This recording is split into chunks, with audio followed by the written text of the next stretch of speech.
Chapter 8. Christian and Catholic sons may accuse their fathers of the crime of heresy, although they may know that their parents will be burnt with fire and put to death for it. And not only may they refuse them food if they attempt to turn them from the Catholic faith, but they may also justly kill them.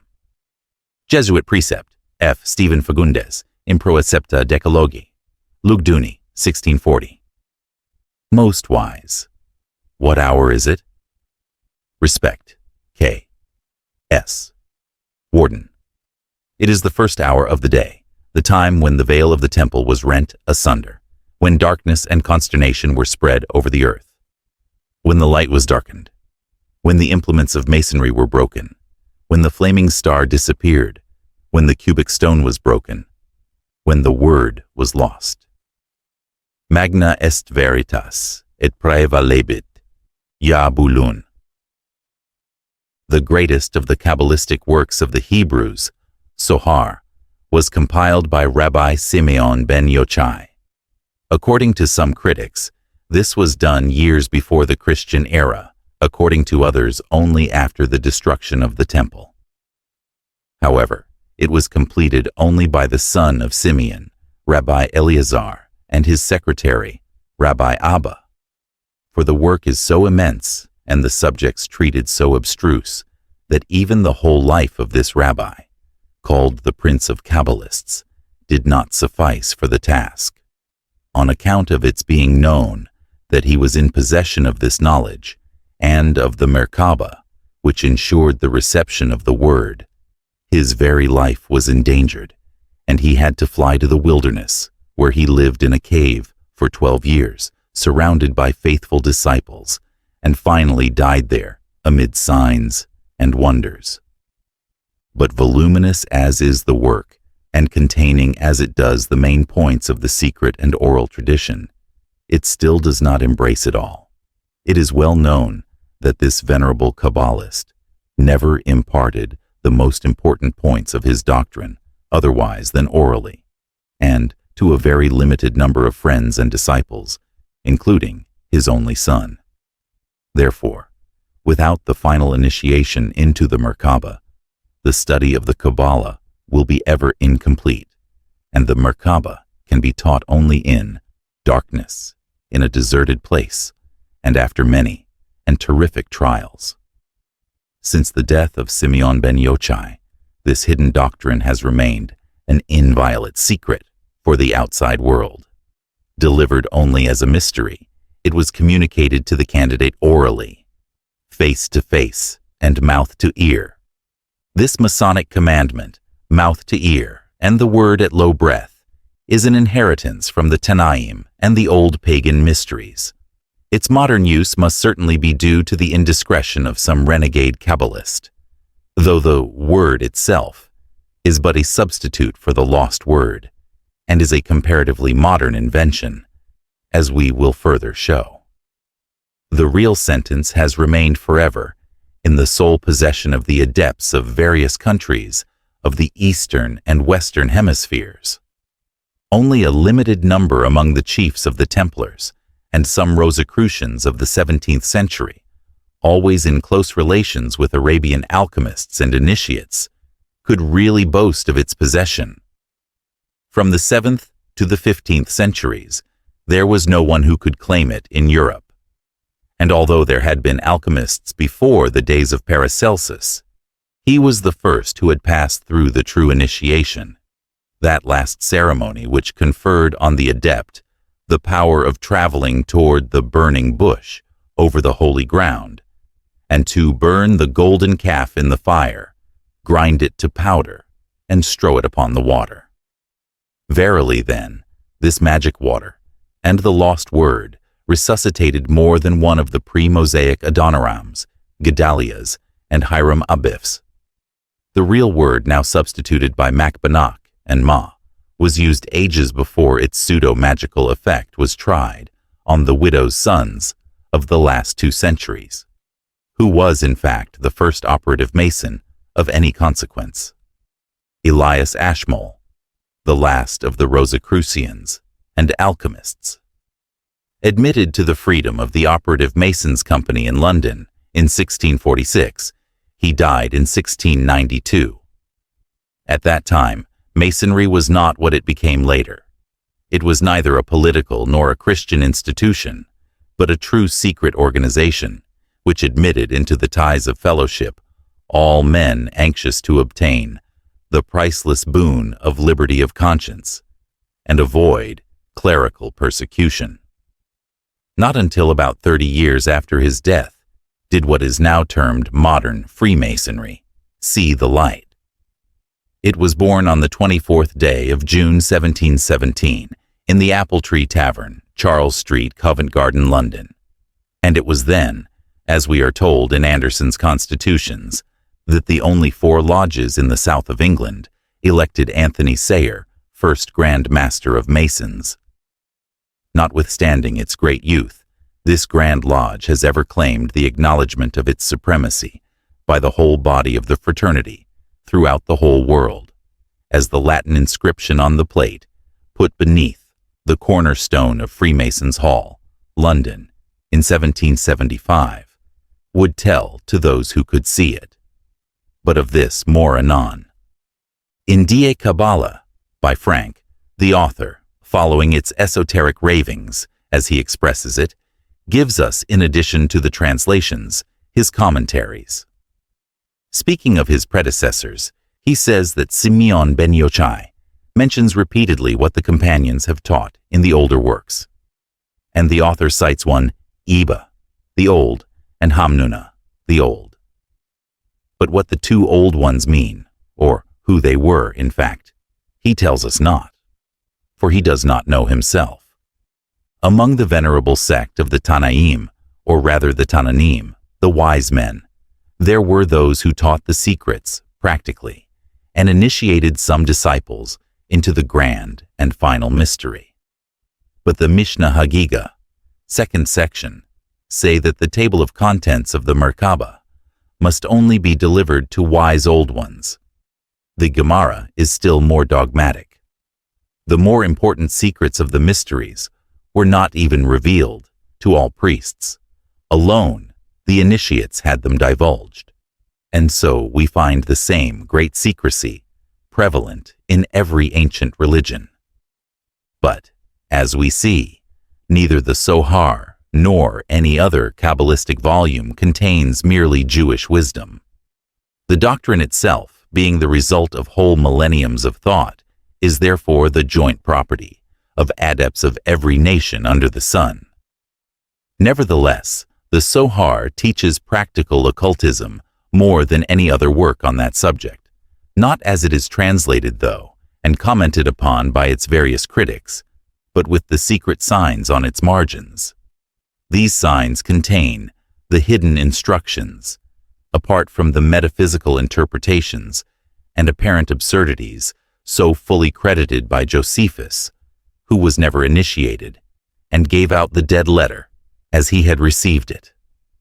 The real practical magic contained in the Zohar and other Kabbalistic works is only of use to those who read it within, the Christian apostles at least, those who are said to have produced miracles at will, had to be acquainted with this science.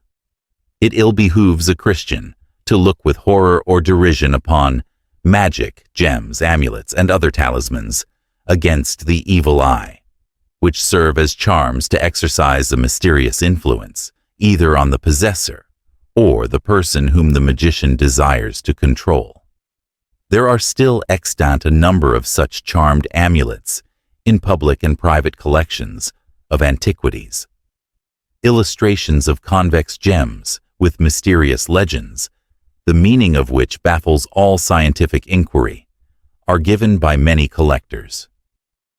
King shows several such in his Gnostics, and he describes a white carnelian, chalcedony, covered on both sides with interminable legends to interpret which would ever prove a failure. Yes, in every case, perhaps, but that of a hermetic student or an adept. But we refer the reader to his interesting work and the talismans described in his plates, to show that even the seer of Patmos himself was well versed in this Kabbalistic science of talismans and gems. St. John clearly alludes to the potent white carnelian, a gem well known among adepts as the alba petra, or the stone of initiation, on which the word prize is generally found engraved, as it was given to the candidate who had successfully passed through all the preliminary trials of a neophyte. The fact is that no less than the book of Job, the whole Revelation, is simply an allegorical narrative of the mysteries and initiation therein of a candidate, who is John himself. No high mason, well versed in the different degrees, can fail to see it. The numbers 7, 12, and others are all so many lights thrown over the obscurity of the work. Paracelsus maintained the same some centuries ago, and when we find the one like unto the Son of Man saying, chapter 2:17, "To him that overcometh will I give to eat of the hidden manna, and will give him a white stone, and in the stone a new name written, the Word, which no man knoweth saving he that receiveth it," what master mason can doubt? But it refers to the last headline of this chapter. In the pre-Christian Mithraic mysteries, the candidate who fearlessly overcame the 12 tortures, which preceded the final initiation, received a small round cake or wafer of unleavened bread, symbolizing, in one of its meanings, the solar disk, and known as the heavenly bread or manna, and having figures traced on it.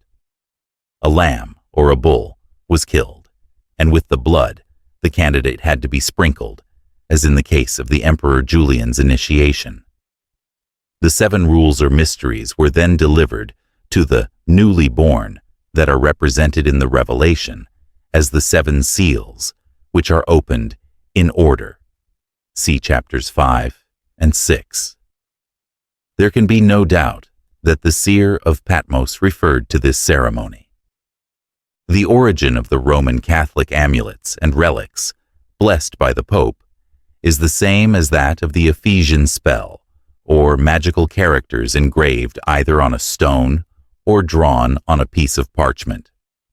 The Jewish amulets with verses out of the law and called phylacteria, and the Mahometan charms with verses of the Quran. All these were used as protective magic spells and worn by the believers on their persons. Epiphanius, the worthy ex-Marcosian, who speaks of these charms when used by the Manichaeans as amulets, that is to say, things worn round the neck, periapta, and incantations and such like trickery, cannot well throw a slur upon the trickery of the pagans and Gnostics without including the Roman Catholic and Popish amulets. But consistency is a virtue which we fear is losing, under Jesuit influence, the slight hold it may ever have had on the Church. That crafty, learned, conscienceless, terrible soul of Jesuitism within the body of Romanism is slowly but surely possessing itself of the whole prestige and spiritual power that clings to it.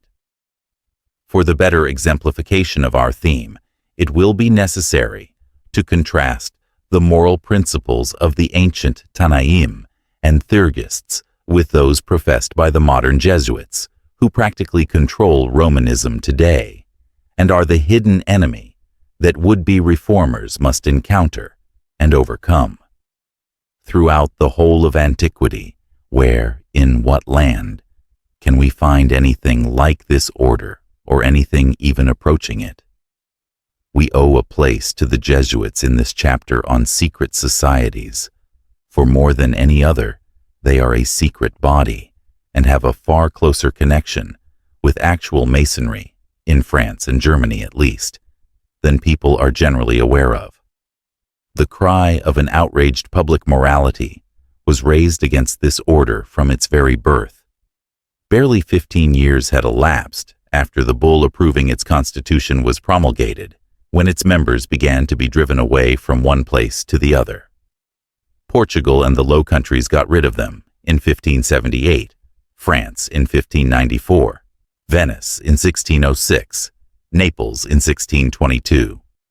From St. Petersburg they were expelled in 1815, and from all Russia in 1820. It was a promising child from its very teens. What it grew up to be, everyone knows well.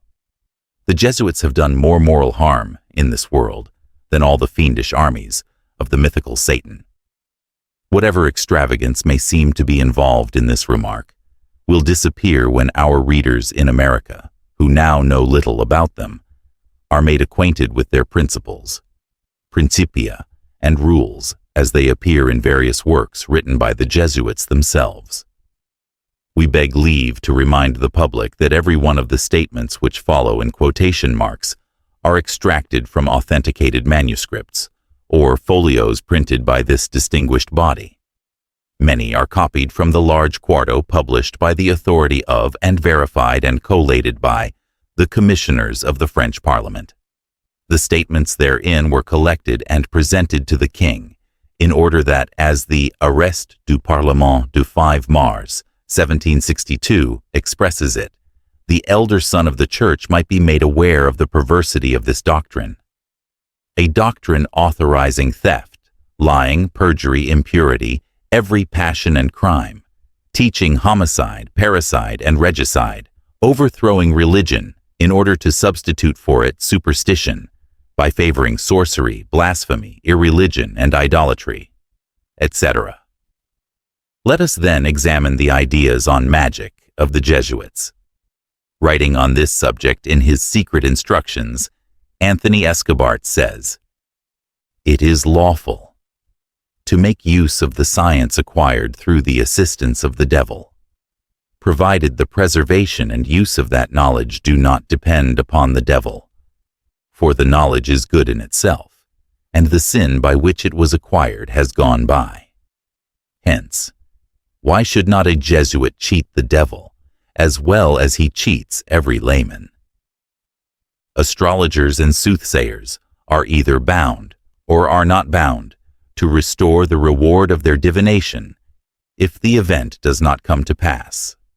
I own," remarks the good Father Escobar, "that the former opinion does not at all please me, because when the astrologer or diviner has exerted all the diligence in the diabolic art, which is essential to his purpose, he has fulfilled his duty, whatever may be the result.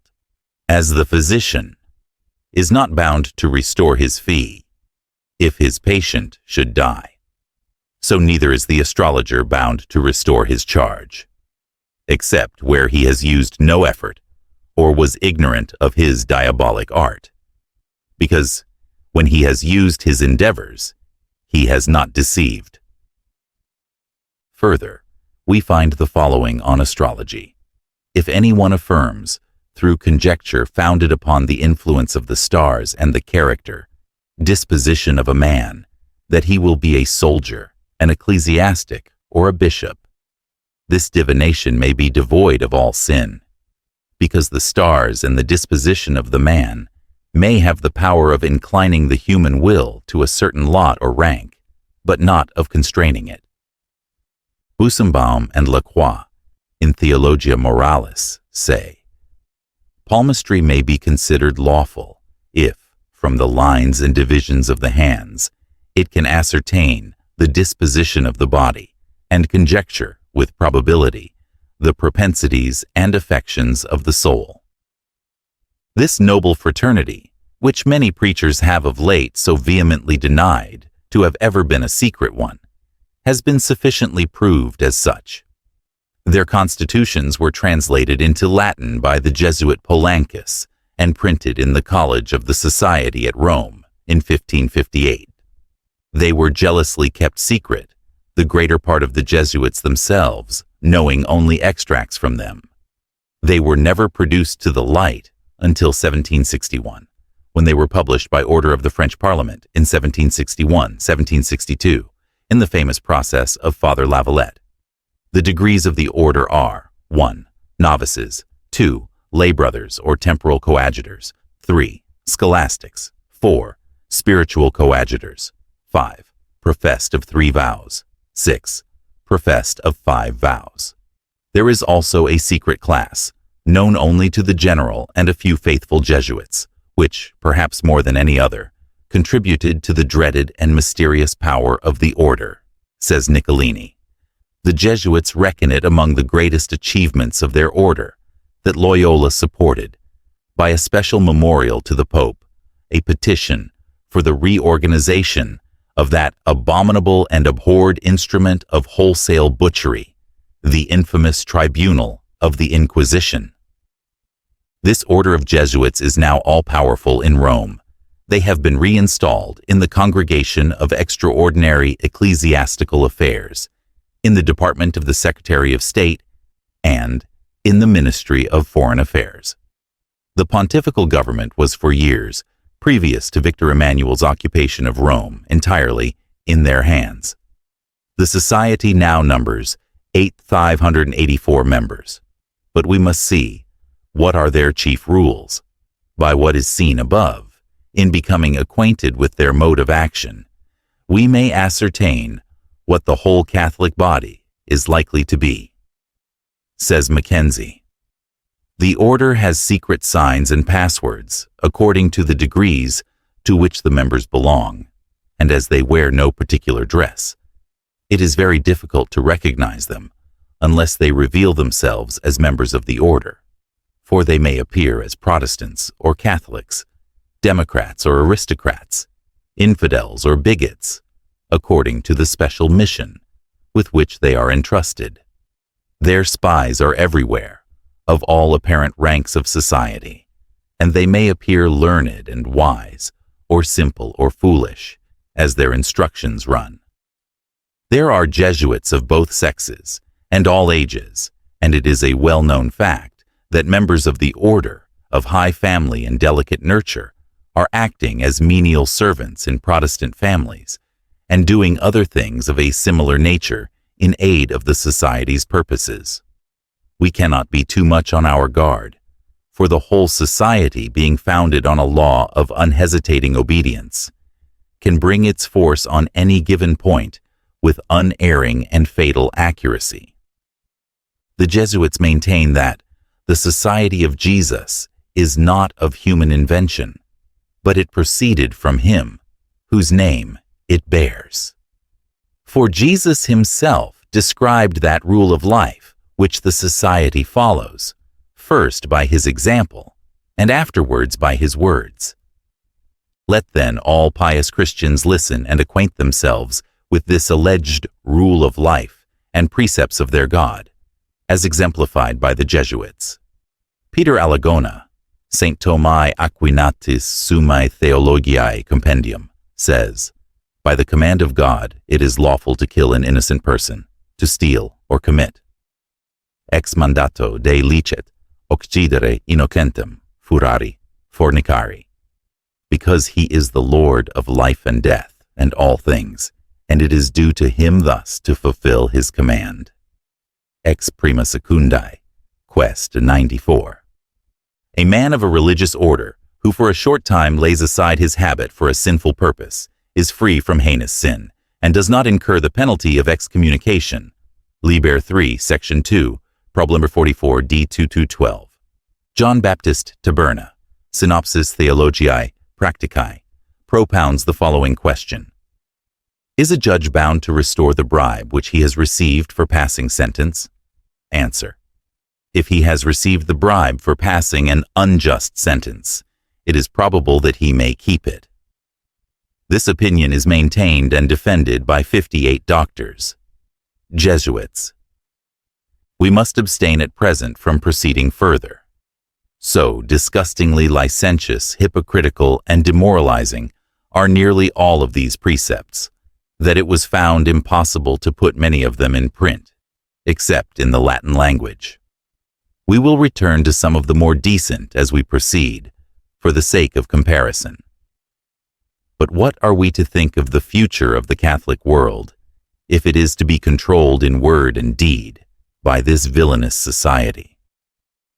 And that it is to be so, we can hardly doubt, as we find the Cardinal Archbishop of Cambrai loudly proclaiming the same to all the faithful. His pastoral has made a certain noise in France. And yet, as 2 centuries have rolled away since the exposé of these infamous principles, the Jesuits have had ample time to lie so successfully in denying the just charges that most Catholics will never believe such a thing. The infallible Pope, Clement XIV, Ganganelli, suppressed them on the 23rd of July, 1773, and yet they came to life again, and another equally infallible Pope, Pius VII, re-established them on the 7th of August, 1814. But we will hear what Monseigneur of Cambrai is swift to proclaim in 1876. We quote from a secular paper.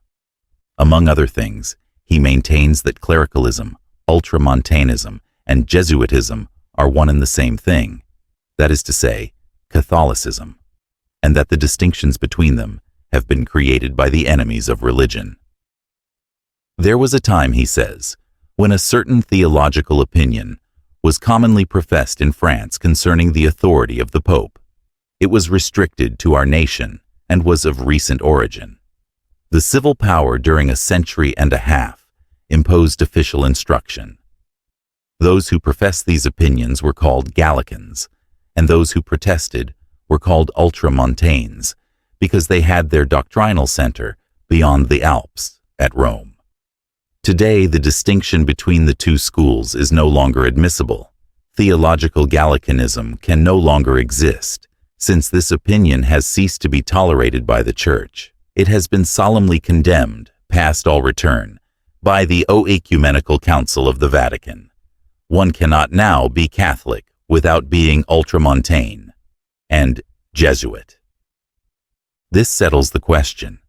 We leave inferences for the present and proceed to compare some of the practices and precepts of the Jesuits with those of individual mystics and organized castes and societies of the ancient time. Thus, the fair-minded reader may be placed in a position to judge between them as to the tendency of their doctrines to benefit or degrade humanity. Rabbi Jehoshua ben Chananea, who died about AD 72, openly declared that he had performed miracles by means of the Book of Sefer Yazirah and challenged every skeptic. Frank, quoting from the Babylonian Talmud, names 2 other thaumaturgists, Rabbis Chanina and Oshoi. Simon Magus was doubtless a pupil of the Tanaim of Samaria, the reputation which he left behind, together with the title given to him of the great power of God, testifies strongly in favor of the ability of his teachers. The calumnies so zealously disseminated against him by the unknown authors and compilers of the Acts and other writings could not cripple the truth to such an extent as to conceal the fact that no Christian could rival him in thaumaturgic deeds. The story told about his falling during an aerial flight, breaking both his legs and then committing suicide, is ridiculous. Instead of praying mentally that it should so happen, why did not the apostles pray, rather that they should be allowed to outdo Simon in wonders and miracles? For then they might have proved their case far more easily than they did, and so converted thousands to Christianity. Posterity has heard but one side of the story. Were the disciples of Simon to have a chance, we might find perhaps that it was Peter who broke both his legs, had we not known that this apostle was too prudent ever to venture himself in Rome. On the confession of several ecclesiastical writers, no apostle ever performed such supernatural wonders. Of course, pious people will say, this only the more proves that it was the devil who worked through Simon. Simon was accused of blasphemy against the Holy Ghost because he introduced it as the Holy Spiritus, the mens, intelligence, or the mother of all. But we find the same expression used in the Book of Enoch, in which, in contradistinction to the Son of Man, he says Son of the Woman. In the Codex of the Nazarenes, and in the Sohar, as well in the books of Hermes, The expression is usual, and even in the apocryphal Evangelium of the Hebrews we read that Jesus himself admitted the sex of the Holy Ghost by using the expression, "My mother, the Holy Pneuma." But what is the heresy of Simon, or what the blasphemies of all the heretics, in comparison with that of the same Jesuits who have now so completely mastered the Pope, ecclesiastical Rome, and the entire Catholic world?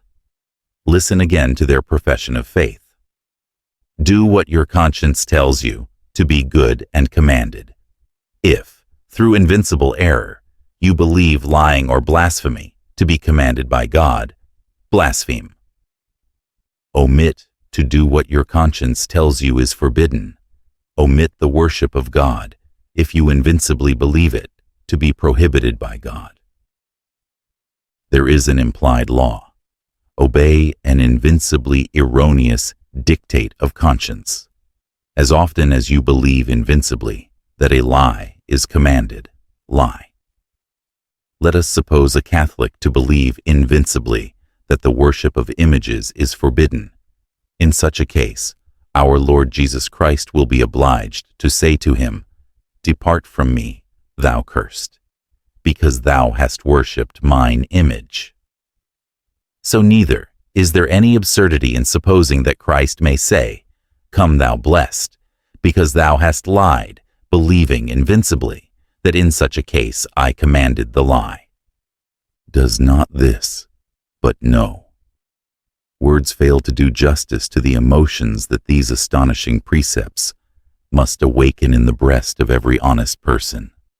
Let silence, resulting from invincible disgust, be our only adequate tribute to such unparalleled moral obliquity. The popular feeling in Venice, 1606, when the Jesuits were driven out from that city, expressed itself most forcibly. Great crowds had accompanied the exiles to the seashore, and the farewell cry which resounded after them over the waves was, "Ande in malora," get away, and woe be to you. That cry was echoed throughout the 2 following centuries, says Michelet, who gives this statement. In Bohemia, in 1618, in India, in 1623, and throughout all Christendom, in 1773. In what particular was then Simon Magus a blasphemer, if he only did that which his conscience invincibly told him was true? And in what particular were ever the heretics, or even infidels of the worst kind, more reprehensible than the Jesuits, those of Caen, for instance, who say the following: "The Christian religion is evidently credible, but not evidently true. It is evidently credible, for it is evident that whoever embraces it is prudent.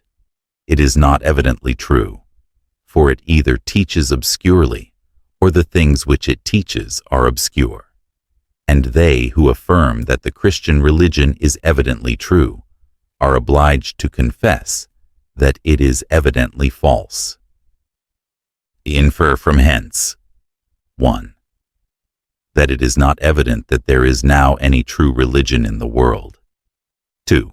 That it is not evident that of all religions existing upon the earth, the Christian religion is the most true. For have you traveled over all countries of the world, or do you know that others have? 4. That it is not evident that the predictions of the prophets were given by inspiration of God. For what refutation will you bring against me if I deny that they were true prophecies, or assert that they were only conjectures? 5. That it is not evident that the miracles were real, which are recorded to have been wrought by Christ, although no one can prudently deny them. Position 6.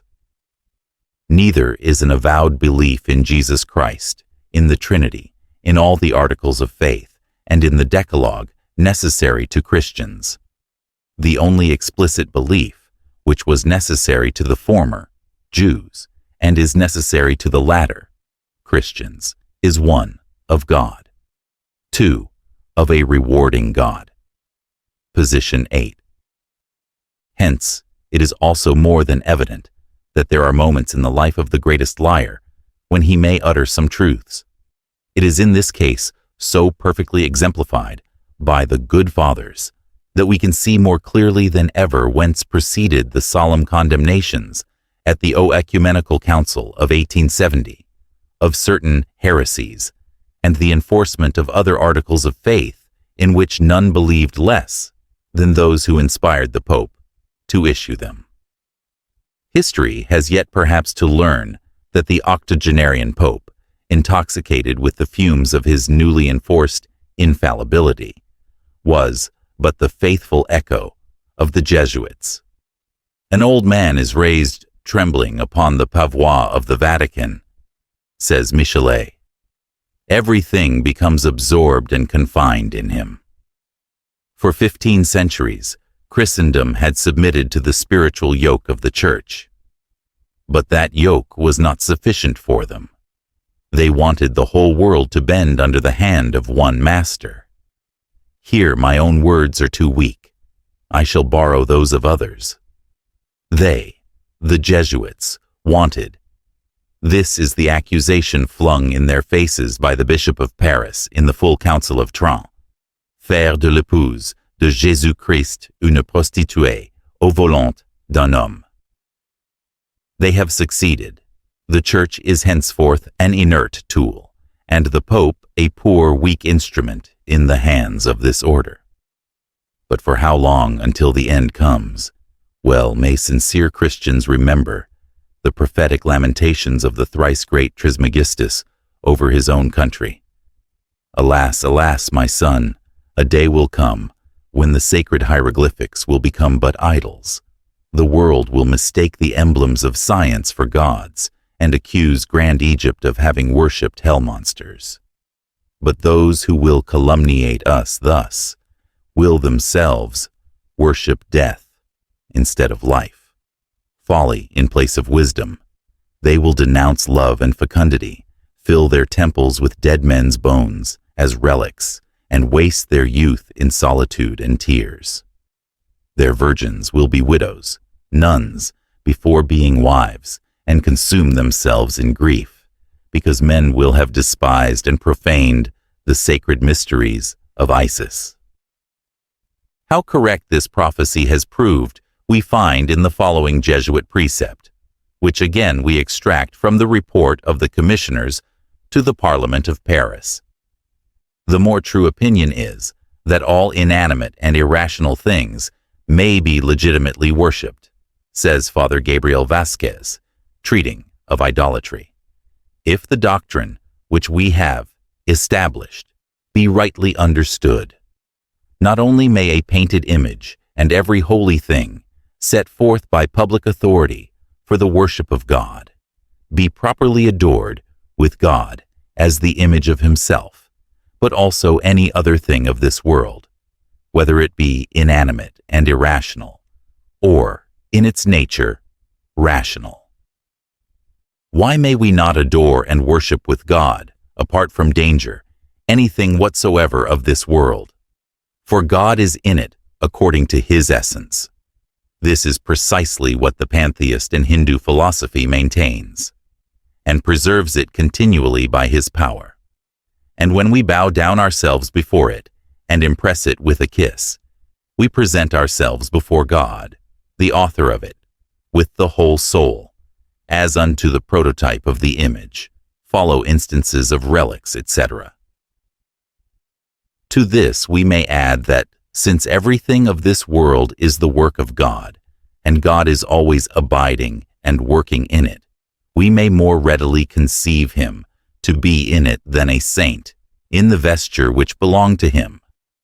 And therefore, without regarding in any way the dignity of the thing created, to direct our thoughts to God, while we give to the creature the sign and mark of submission by a kiss or prostration, is neither vain nor superstitious, but an act of the purest religion.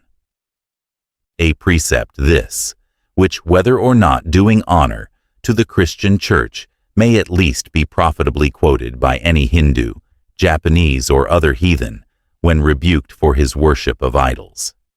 We purposely quote it for the benefit of our respected heathen friends who will see these lines. The prophecy of Hermes is less equivocal than either of the alleged prophecies of Isaiah, which have furnished a pretext for saying that the gods of all the nations were demons. Only facts are stronger, sometimes, than the strongest faith.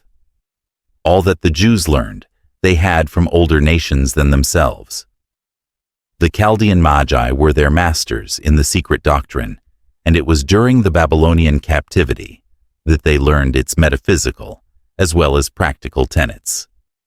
Pliny mentions 3 schools of magi, one that he shows to have been founded at an unknown antiquity, the other established by Osthenes and Zoroaster, the third by Moses and Jambres.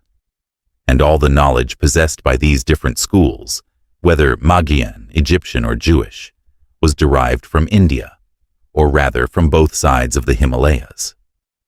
Many a lost secret lies buried under wastes of sand in the Gobi Desert of eastern Turkestan, and the wise men of Khotan have preserved strange traditions and knowledge of alchemy. Baron Bunsen shows that the origin of the ancient prayers and hymns of the Egyptian Book of the Dead is anterior to Menes, and belongs, probably, to the pre-Menite dynasty of Abydos between 3100 and 4500 BC. The learned Egyptologist makes the era of Menes, or national empire, as not later than 3059 BC, and demonstrates that the system of Osirian worship and mythology was already formed before this era of Menes. We find in the hymns of this scientifically established pre-Edenic epoch, for Bunsen carries us back several centuries beyond the year of the creation of the world, 4004 BC, as fixed by biblical chronology. Precise lessons of morality, identical in substance, and nearly so in form of expression, with those preached by Jesus in his Sermon on the Mount. We give the authority of the most eminent Egyptologists and hierologists for our statement. The inscriptions of the 12th dynasty are filled with ritualistic formulae, says Bunsen. Extracts from the Hermetic books are found on monuments of the earliest dynasties, and on those of the 12th dynasty portions of an earlier ritual are by no means uncommon. To feed the hungry, give drink to the thirsty, clothe the naked, bury the dead, formed the first duty of a pious man. The doctrine of the immortality of the soul is as old as this period. Tablet, Brit, Mus, 562. And far older, perhaps. It dates from the time when the soul was an objective being, hence when it could hardly be denied by itself, when humanity was a spiritual race and death existed not. Toward the decline of the cycle of life, the ethereal man-spirit then fell into the sweet slumber of temporary unconsciousness in one sphere, only to find himself awakening in the still brighter light of a higher one. But while the spiritual man is ever striving to ascend higher and higher toward its source of being, passing through the cycles and spheres of individual life, physical man had to descend with the great cycle of universal creation until it found itself clothed with the terrestrial garments. Thenceforth, the soul was too deeply buried under physical clothing to reassert its existence, except in the cases of those more spiritual natures, which, with every cycle, became more rare. And yet none of the prehistorical nations ever thought of denying either the existence or the immortality of the inner man, the real self. Only we must bear in mind the teachings of the old philosophies. The spirit alone is immortal. The soul, per se, is neither eternal nor divine. When linked too closely with the physical brain of its terrestrial casket, it gradually becomes a finite mind, a simple animal and sentient life principle, the nephesh of the Hebrew Bible. The doctrine of man's triune nature is as clearly defined in the Hermetic books as it is in Plato's system, or again, in that of the Buddhist and Brahmanical philosophies, and this is one of the most important as well as least understood of the doctrines of Hermetic science. The Egyptian mysteries, so imperfectly known by the world, and only through the few brief allusions to them in the Metamorphoses of Apuleius, taught the greatest virtues. They unveiled to the aspirant in the higher mysteries of initiation, that which many of our modern Hermetic students vainly search for in the Kabbalistic books, and which no obscure teachings of the Church, under the guidance of the Order of Jesuits, will ever be able to unveil. To compare, then, the ancient secret societies of the Hierophants with the artificially produced hallucinations of those few followers of Loyola, who were, perchance, sincere at the beginning of their career, is to insult the former. And yet, in justice to them, we are compelled to do so. One of the most unconquerable obstacles to initiation, with the Egyptians as with the Greeks, was any degree of murder. One of the greatest titles to admission in the Order of Jesuits is a murder in defense of Jesuitism. Children may kill their parents if they compel them to abandon the Catholic faith. Christian and Catholic sons, says Stephen Fagundes, may accuse their fathers of the crime of heresy if they wish to turn them from the faith, although they may know that their parents will be burned with fire and put to death for it, as Tolet teaches. And not only may they refuse them food, but they may also justly kill them. It is well known that Nero, the emperor, had never dared seek initiation into the mysteries on account of the murder of Agrippina. Under Section 14 of the Principles of the Jesuits, we find on homicide the following Christian principles inculcated by Father Henry Henriquez in Summae Theologiae Moralis, Tomus I Venetius 1600, edition Coliseum. If an adulterer, even though he should be an ecclesiastic, being attacked by the husband, kills his aggressor, he is not considered irregular, non redetur irregularis. Liber 14, De Irregularitate, Chapter 10, Section 3. If a father were obnoxious to the state, being in banishment, and to the society at large, and there were no other means of averting such an injury, then I should approve of this, for a son to kill his father. Says Section 15, on parricide and homicide. It will be lawful for an ecclesiastic or one of the religious order to kill a calumniator who threatens to spread atrocious accusations against himself or his religion, is the rule set forth by the Jesuit Francis Amicus. So far, good. We are informed by the highest authorities what a man in the Catholic communion may do, that the common law and public morality stamp as criminal and still continue in the odor of Jesuitical sanctity. Now suppose we again turn the medal and see what principles were inculcated by pagan Egyptian moralists before the world was blessed with these modern improvements in ethics. In Egypt, every city of importance was separated from its burial place by a sacred lake. The same ceremony of judgment, which the Book of the Dead describes as taking place in the world of spirit, took place on earth during the burial of the mummy. 42 judges or assessors assembled on the shore and judged the departed soul according to its actions when in the body, and it was only upon a unanimous approval of this post-mortem jury that the boatman, who represented the spirit of death, could convey the justified defunct's body to its last resting place. After that, the priests returned within the sacred precincts and instructed the neophytes upon the probable solemn drama which was then taking place in the invisible realm whither the soul had fled. The immortality of the spirit was strongly inculcated by the Al-Omja. In the Krata Repoa, the following is described as the 7 degrees of the initiation. After a preliminary trial at Thebes, where the neophyte had to pass through many trials, called the 12 tortures, he was commanded to govern his passions and never lose for a moment the idea of his God. Then, as a symbol of the wanderings of the unpurified soul, he had to ascend several ladders and wander in darkness in a cave with many doors, all of which were locked. When he had overcome the dreadful trials, he received the degree of Pastopkoros, the second and third degrees being called the Neokoros and the Melanophorus. Brought into a vast subterranean chamber thickly furnished with mummies lying in state, he was placed in presence of the coffin, which contained the mutilated body of Osiris, covered with blood. This was the hall called Gates of Death, and it is most certainly to this mystery that the passages in the book of Job 38:17 and other portions of the Bible allude when these gates are spoken of.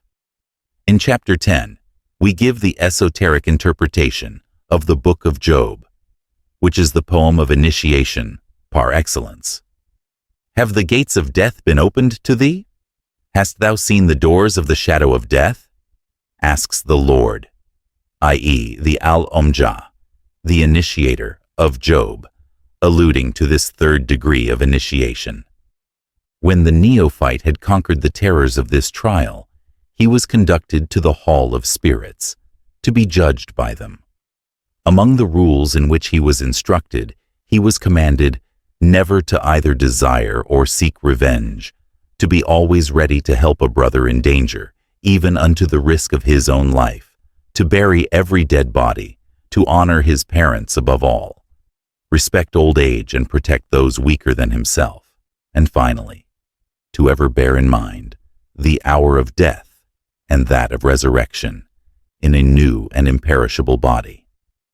Purity and chastity were highly recommended, and adultery threatened with death. Then the Egyptian neophyte was made a Christophores. In this degree, the mystery name of Iao was communicated to him.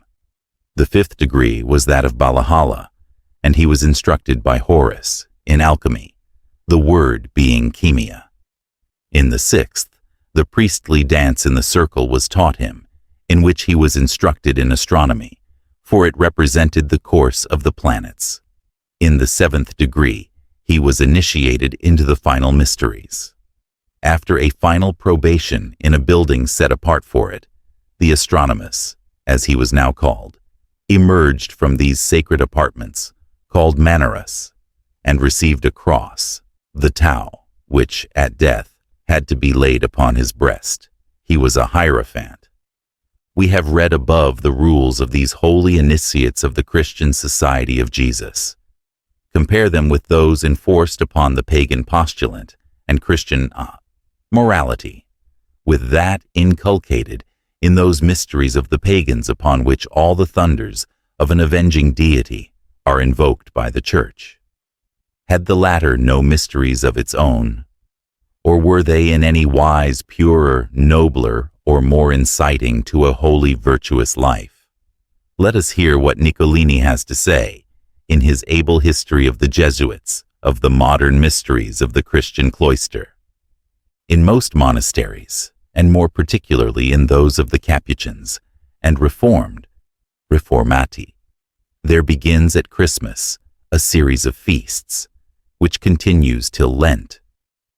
All sorts of games are played, the most splendid banquets are given, and in the small towns, above all, the refectory of the convent is the best place of amusement for the greater number of the inhabitants.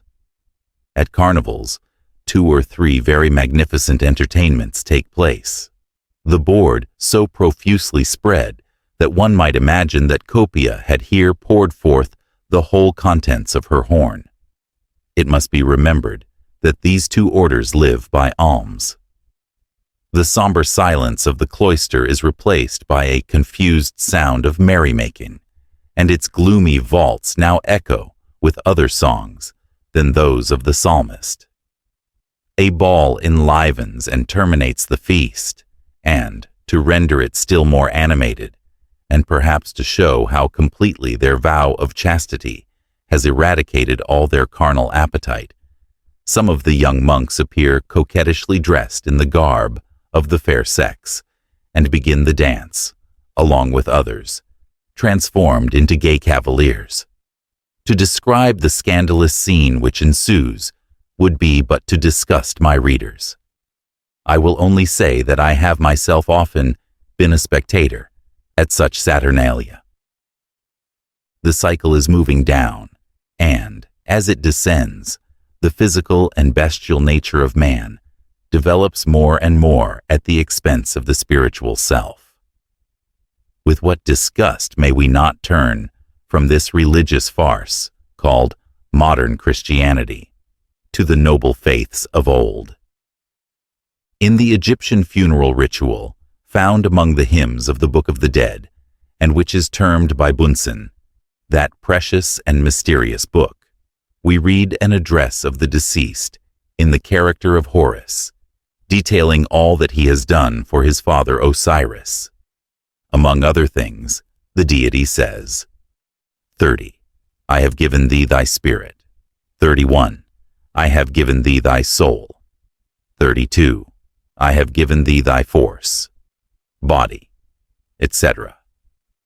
In another place, the entity, addressed as Father by the disembodied soul, is shown to mean the spirit of man. For the verse says, I have made my soul come and speak with his Father, its spirit. The Egyptians regarded their ritual as essentially a divine inspiration. In short, as modern Hindus do the Vedas, and modern Jews their Mosaic books. Bunsen and Lepsius show that the term Hermetic means inspired, for it is Thoth, the deity itself, that speaks and reveals to his elect among men the will of God and the arcana of divine things. Portions of them are expressly stated to have been written by the very finger of Thoth himself, to have been the work and composition of the great God. At a later period, their Hermetic character is still more distinctly recognized, and on a coffin of the 26th dynasty, Horus announces to the deceased that Thoth himself has brought him the books of his divine words, or Hermetic writings. Since we are aware that Moses was an Egyptian priest, or at least that he was learned in all their wisdom, we need not be astonished that he should write in Deuteronomy 9:10. And the Lord delivered unto me 2 tables of stones written with the finger of God. Or to find in Exodus 31, and he, the Lord, gave unto Moses 2 tables of testimony, tables of stone, written with the finger of God. In the Egyptian notions, as in those of all other faiths founded on philosophy, man was not merely, as with the Christians, a union of soul and body. He was a trinity when spirit was added to it. Besides, that doctrine made him consist of Ka, body, Kaba, astral form, or shadow, K, animal soul or life principle, Ba, the higher soul, and Ak, terrestrial intelligence. They had also a 6th principle named Sa, or mummy. But the functions of this one commenced only after the death of the body, after due purification, during which the soul, separated from its body, continued to revisit the latter in its mummified condition. This astral soul became a god, for it was finally absorbed into the soul of the world. It became transformed into one of the creative deities, the god of Ptah, the Demiurgos, a generic name for the creators of the world, rendered in the Bible as the Elohim. In the ritual, the good or purified soul, in conjunction with its higher or uncreated spirit, is more or less the victim of the dark influence of the dragon Apophis. If it has attained the final knowledge of the heavenly and the infernal mysteries, the gnosis, i.e., complete reunion with the spirit, it will triumph over its enemies. If not, the soul could not escape its second death. It is the lake that burneth with fire and brimstone elements. into which those that are cast undergo a second death. Apocalypse. This death is the gradual dissolution of the astral form into its primal elements, alluded to several times already in the course of this work. But this awful fate can be avoided by the knowledge of the mysterious name, the Word, say the Kabbalists. And what then was the penalty attached to the neglect of it? When man leads a naturally pure, virtuous life, there is none whatever, except delay in the world of spirits, until he finds himself sufficiently purified to receive it from his spiritual Lord, one of the mighty host. But if otherwise, the soul, as a half-animal principle, becomes paralyzed and grows unconscious of its subjective half, the Lord. And in proportion to the sensuous development of the brain and nerves, sooner or later, it finally loses sight of its divine mission on earth. Like the Vourdalak, or vampire of the Servian tale, the brain feeds and lives and grows in strength and power at the expense of its spiritual parent. Then, the already half-unconscious soul, now fully intoxicated by the fumes of earthly life, becomes senseless, beyond hope of redemption. It is powerless to discern the splendor of its higher spirit, to hear the warning voice of its guardian angel and its God. It aims but at the development and fuller comprehension of natural earthly life, and thus can discover but the mysteries of physical nature. Its grief and fear, hope and joy are all closely blended with its terrestrial existence. It ignores all that cannot be demonstrated by either its organs of action or sensation. It begins by becoming virtually dead. It dies at last completely. It is annihilated. Such a catastrophe may often happen long years before the final separation of the life principle from the body. When death arrives, its iron and clammy grasp finds work with life as usual.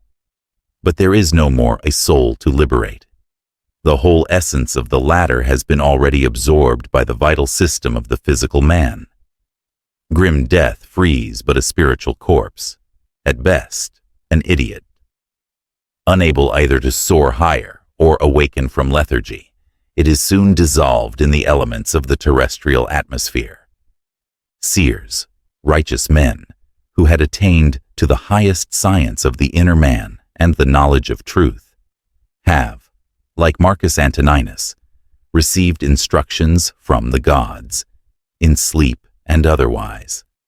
Helped by the purer spirits, those that dwell in regions of eternal bliss, they have watched the process and warned mankind repeatedly. Skepticism may sneer. Faith, based on knowledge and spiritual science, believes and affirms our present cycle is preeminently one of such soul deaths. We elbow soulless men and women at every step in life. Neither can we wonder, in the present state of things, at the gigantic failure of Hegel's and Schelling's last efforts at some metaphysical construction of a system. When facts, palpable and tangible facts of phenomenal spiritualism, happen daily and hourly, and yet are denied by the majority of civilized nations, little chance is there for the acceptance of purely abstract metaphysics by the ever-growing crowd of materialists. In the book called by Champollion La Manifestation à la Lumière, there is a chapter on the ritual, which is full of mysterious dialogues, with addresses to various powers by the soul. Among these dialogues, there is one which is more than expressive of the potentiality of the word. The scene is laid in the hall of the two truths, the door, the hall of truth, and even the various parts of the gate address the soul which presents itself for admission.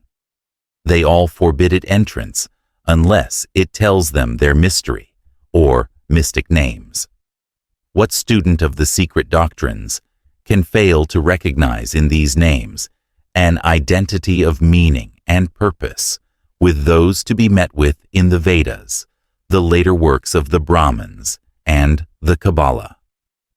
Magicians, Kabbalists, mystics, Neoplatonists, and Theurgists of Alexandria, who so surpassed the Christians in their achievements in the secret science, Brahmins or Samanayans, shamans, of old, and modern Brahmins, Buddhists, and Lamaists have all claimed that a certain power attaches to these various names, pertaining to one ineffable word.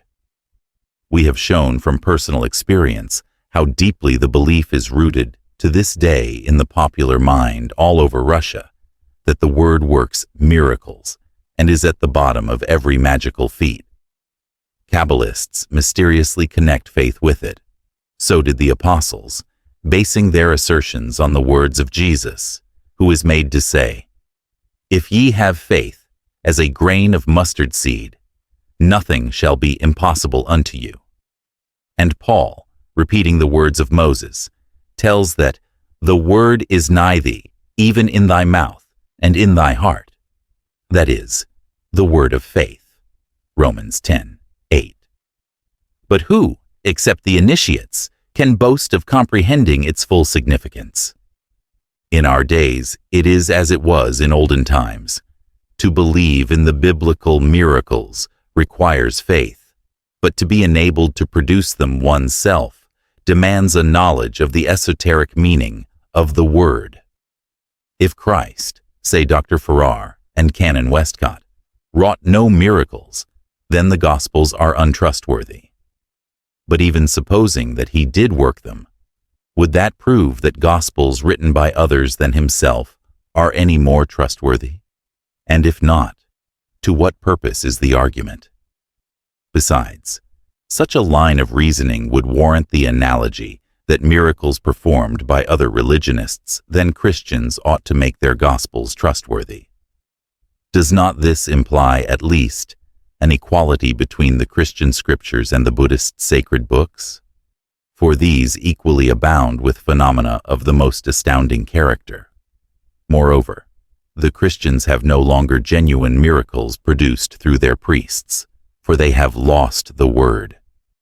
But many a Buddhist Lama or Siamese Talapoin, unless all travelers have conspired to lie, has been and now is able to duplicate every phenomenon described in the New Testament, and even do more, without any pretense of suspension of natural law or divine intervention either.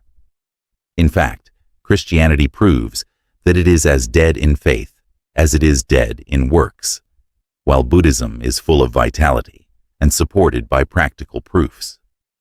The best argument in favor of the genuineness of Buddhist miracles lies in the fact that Catholic missionaries, instead of denying them or treating them as simple jugglery, as some Protestant missionaries do, have often found themselves in such straits as to be forced to adopt the forlorn alternative of laying the whole on the back of the devil.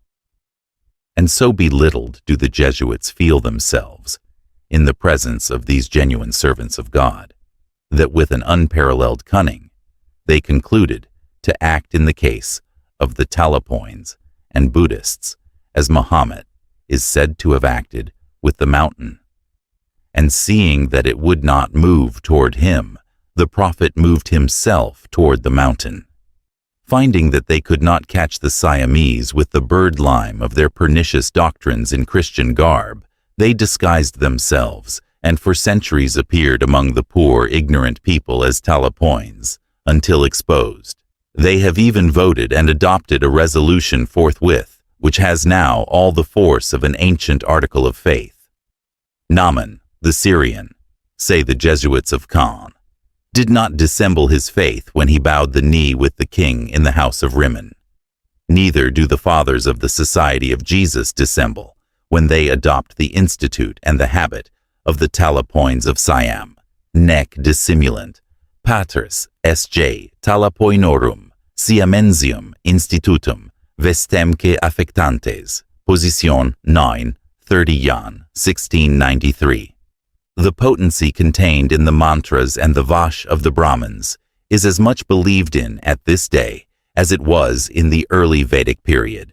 The ineffable name of every country and religion relates to that which the Masons affirm to be the mysterious characters emblematic of the 9 names or attributes by which the deity was known to the initiates.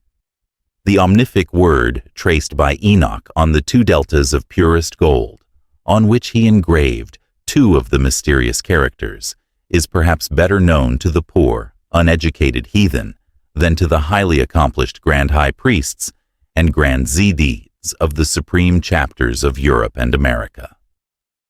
Only why the companions of the Royal Arch should so bitterly and constantly lament its loss is more than we can understand. This word of Master Mason is, as they will tell themselves, entirely composed of consonants. Hence, we doubt whether any of them could ever have mastered its pronunciation, had it even been brought to light from the secret vault instead of its several corruptions. However, it is to the land of Mizraim that the grandson of Ham is credited with having carried the sacred delta of the patriarch Enoch. Therefore, it is in Egypt and in the East alone that the mysterious word must be sought. But now that so many of the most important secrets of Masonry have been divulged by friend and foe, may we not say, without suspicion of malice or ill feeling, that since the sad catastrophe of the Templars, no lodge in Europe, still less in America, has ever known anything worth concealing. Reluctant to be misunderstood, we say no lodge, leaving a few chosen brethren entirely out of question. The frantic denunciations of the craft by Catholic and Protestant writers appear simply ridiculous, as also the affirmation of the Abbé Barruel that everything betrays our Freemasons as the descendants of those proscribed knights, Templars of 1314. The Memoirs of Jacobinism. By this abbé, an eyewitness to the horrors of the First Revolution, is devoted in great measure to the Rosicrucians and other Masonic fraternities. The fact alone that he traces the modern Masons to the Templars and points them out as secret assassins, trained to political murder, shows how little he knew of them, but how ardently he desired, at the same time, to find in these societies convenient scapegoats for the crimes and sins of another secret society, which, since its existence, has harbored more than one dangerous political assassin, the Society of Jesus. The accusations against Masons have been mostly half guesswork, half unquenchable malice, and predetermined vilification. Nothing conclusive and certain of a criminal character has been directly proven against them. Even their abduction of Morgan has remained a matter of conjecture. The case was used at the time as a political convenience by huckstering politicians.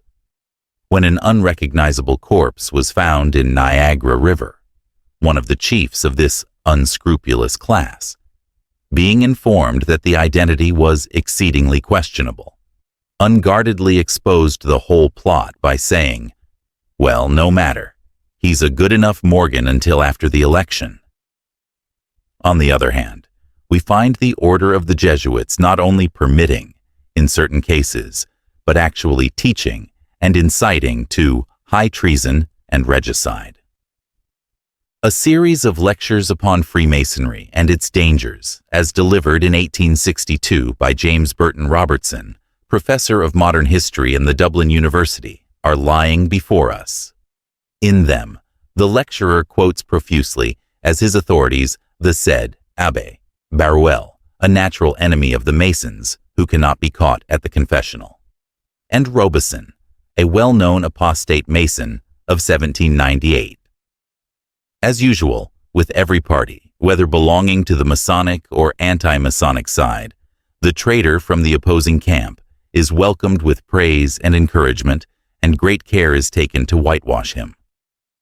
However convenient, for certain political reasons, the celebrated committee of the Anti-Masonic Convention of 1830, U.S. of America, may have found it to adopt this most Jesuitical proposition of Pufendorf, that oaths oblige not when they are absurd and impertinent, and that other, which teaches that an oath obliges not, if God does not accept it, yet no truly honest man would accept such sophistry.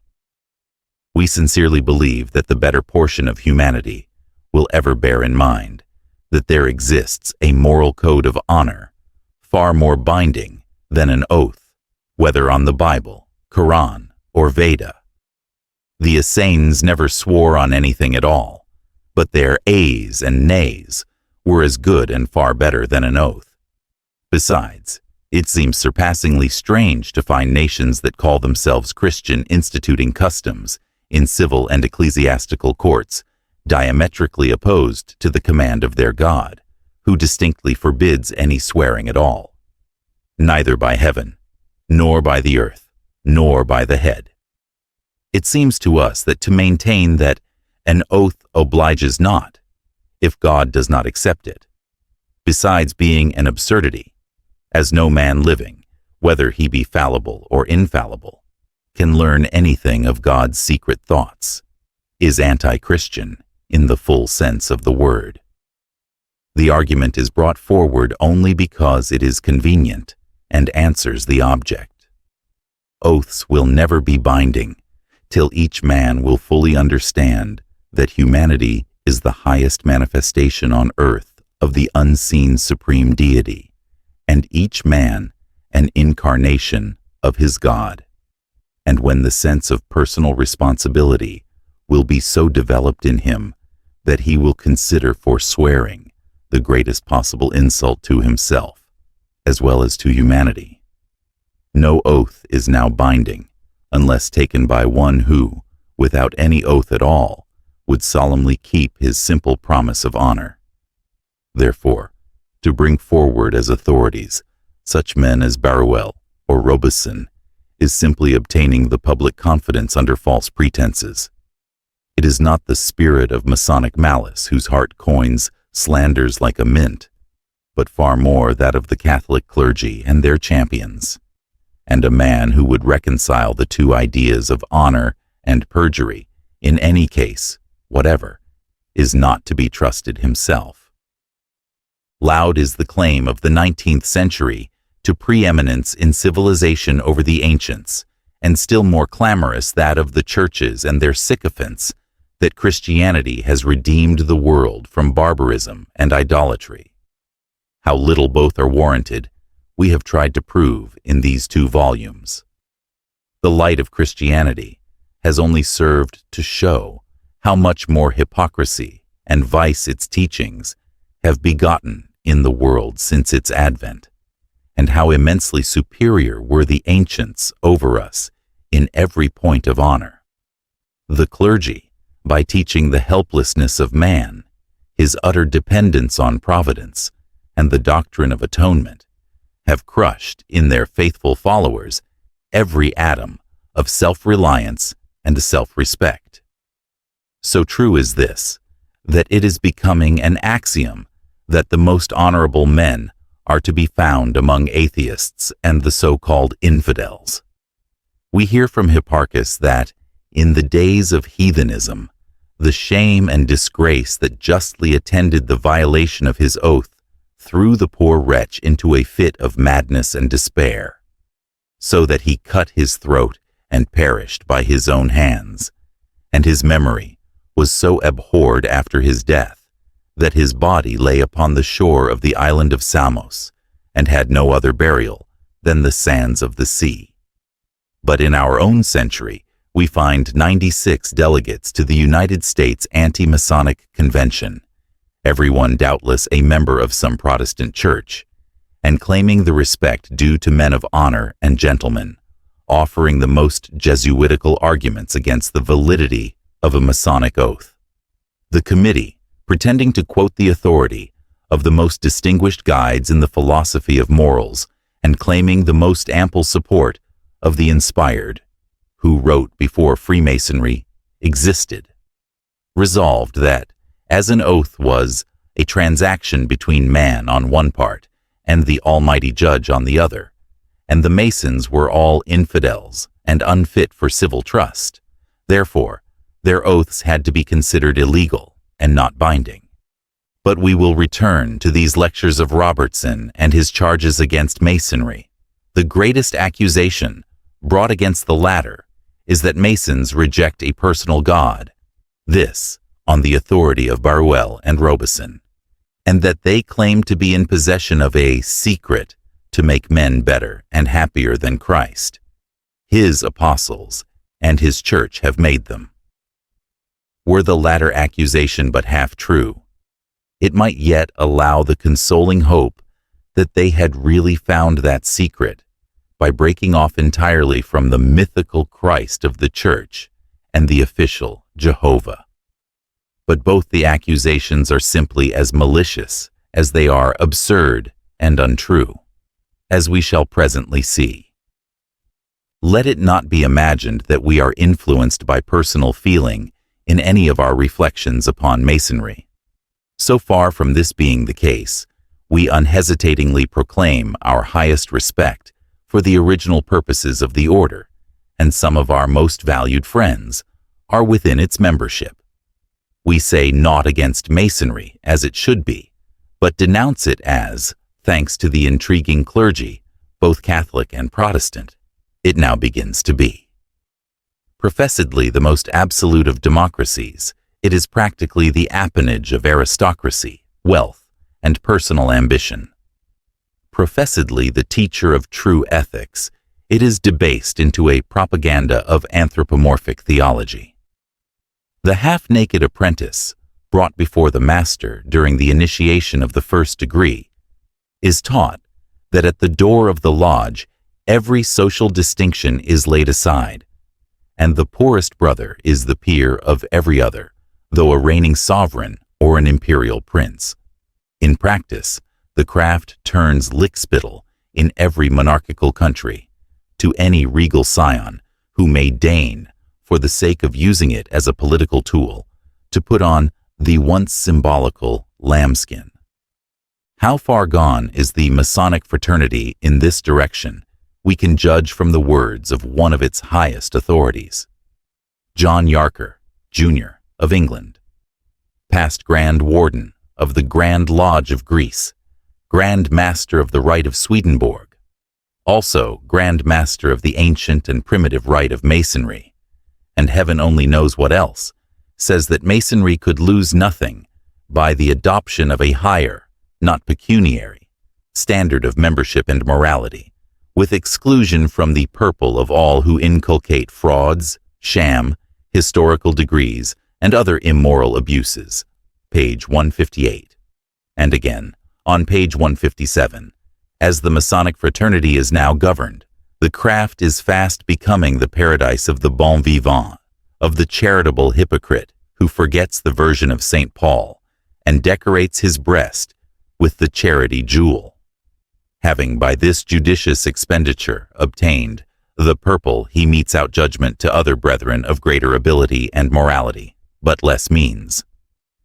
The manufacturer of paltry Masonic tinsel, the rascally merchant who swindles in hundreds and even thousands, by appealing to the tender consciences of those few who do regard their OBs, and the Masonic emperors, and other charlatans who make power or money out of the aristocratic pretensions which they have tacked on to our institution, ad captandum vulgus. We have no wish to make a pretense of exposing secrets long since hawked about the world by perjured Masons. Everything vital, whether in symbolical representations, rites, or passwords, as used in modern Freemasonry, is known in the Eastern fraternities, though there seems to be no intercourse or connection between them. If Medea is described by Ovid as having arm, breast, and knee made bare, left foot slipshod, and Virgil, speaking of Dido, shows this queen herself, now resolute on death, having one foot bare, etc., why doubt that there are in the East real patriarchs of the sacred Vedas, explaining the esotericism of pure Hindu theology and Brahmanism quite as thoroughly as European patriarchs. But if there are a few Masons who, from study of Kabbalistic and other rare works, and coming in personal communication with brothers from the faraway East, have learned something of esoteric Masonry, it is not the case with the hundreds of American lodges. While engaged on this chapter, we have received most unexpectedly, through the kindness of a friend, a copy of Mr. Yarker's volume, from which passages are quoted above. It is brimful of learning, and, what is more, of knowledge, as it seems to us. It is especially valuable at this moment, since it corroborates, in many particulars, what we have said in this work. Thus, we read in it the following. We think we have sufficiently established the fact of the connection of Freemasonry with other speculative rites of antiquity, as well as the antiquity and purity of the Old English Templar rite of 7 degrees, and the spurious derivation of many of the other rites therefrom. Such high Masons need not be told, though craftsmen in general do, that the time has come to remodel Masonry and restore those ancient landmarks, borrowed from the early sodalities, which the 18th century founders of speculative Freemasonry meant to have incorporated in the fraternity. There are no longer any secrets left unpublished. The order is degenerating into a convenience for selfish men to use and bad men to debase. It is but recently that a majority of the supreme councils of the ancient and accepted rite assembled at Lausanne, justly revolting against such a blasphemous belief as that in a personal deity, invested with all human attributes, pronounced the following words. Freemasonry proclaims, as it has proclaimed from its origin, the existence of a creative principle under the name of the great architect of the universe.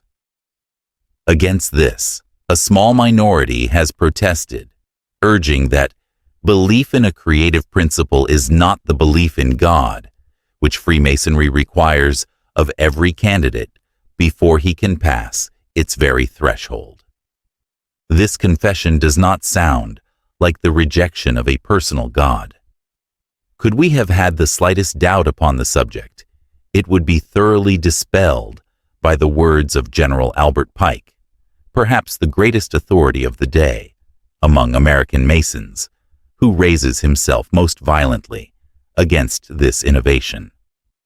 We cannot do better than quote his words. This principe créateur is no new phrase. It is but an old term revived. Our adversaries, numerous and formidable, will say, and will have the right to say, that our principe créateur is identical with the principe géniteur of the Indians and Egyptians, and may fitly be symbolized as it was symbolized anciently by the Linge. To accept this, in lieu of a personal God, is to abandon Christianity and the worship of Jehovah and return to wallow in the styes of paganism. And are those of Jesuitism, then, so much cleaner? Our adversaries, numerous and formidable. That sentence says all. Who these so formidable enemies are is useless to inquire. They are the Roman Catholics and some of the Reformed Presbyterians.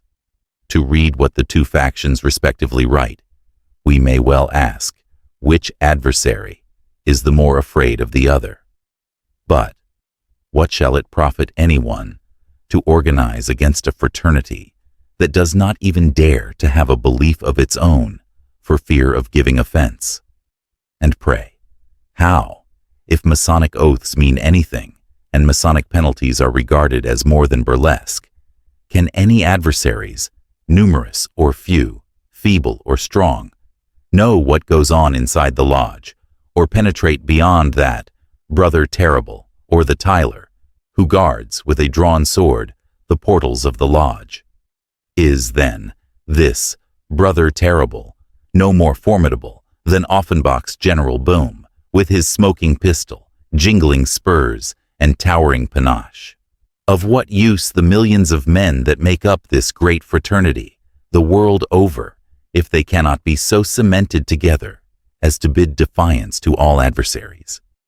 Can it be that the mystic tie is but a rope of sand, and masonry but a toy to feed the vanity of a few leaders who rejoice in ribbons and regalia? Is its authority as false as its antiquity? It seems so, indeed, and yet, as even the fleas have smaller fleas to bite 'em, there are Catholic alarmists, even here, who pretend to fear masonry. And yet, these same Catholics, in all the serenity of their traditional impudence, publicly threaten America, with its 500,000 Masons and 34,000 Protestants, with a union of church and state under the direction of Rome. The danger which threatens the free institutions of this republic, we are told, will come from the principles of Protestantism logically developed.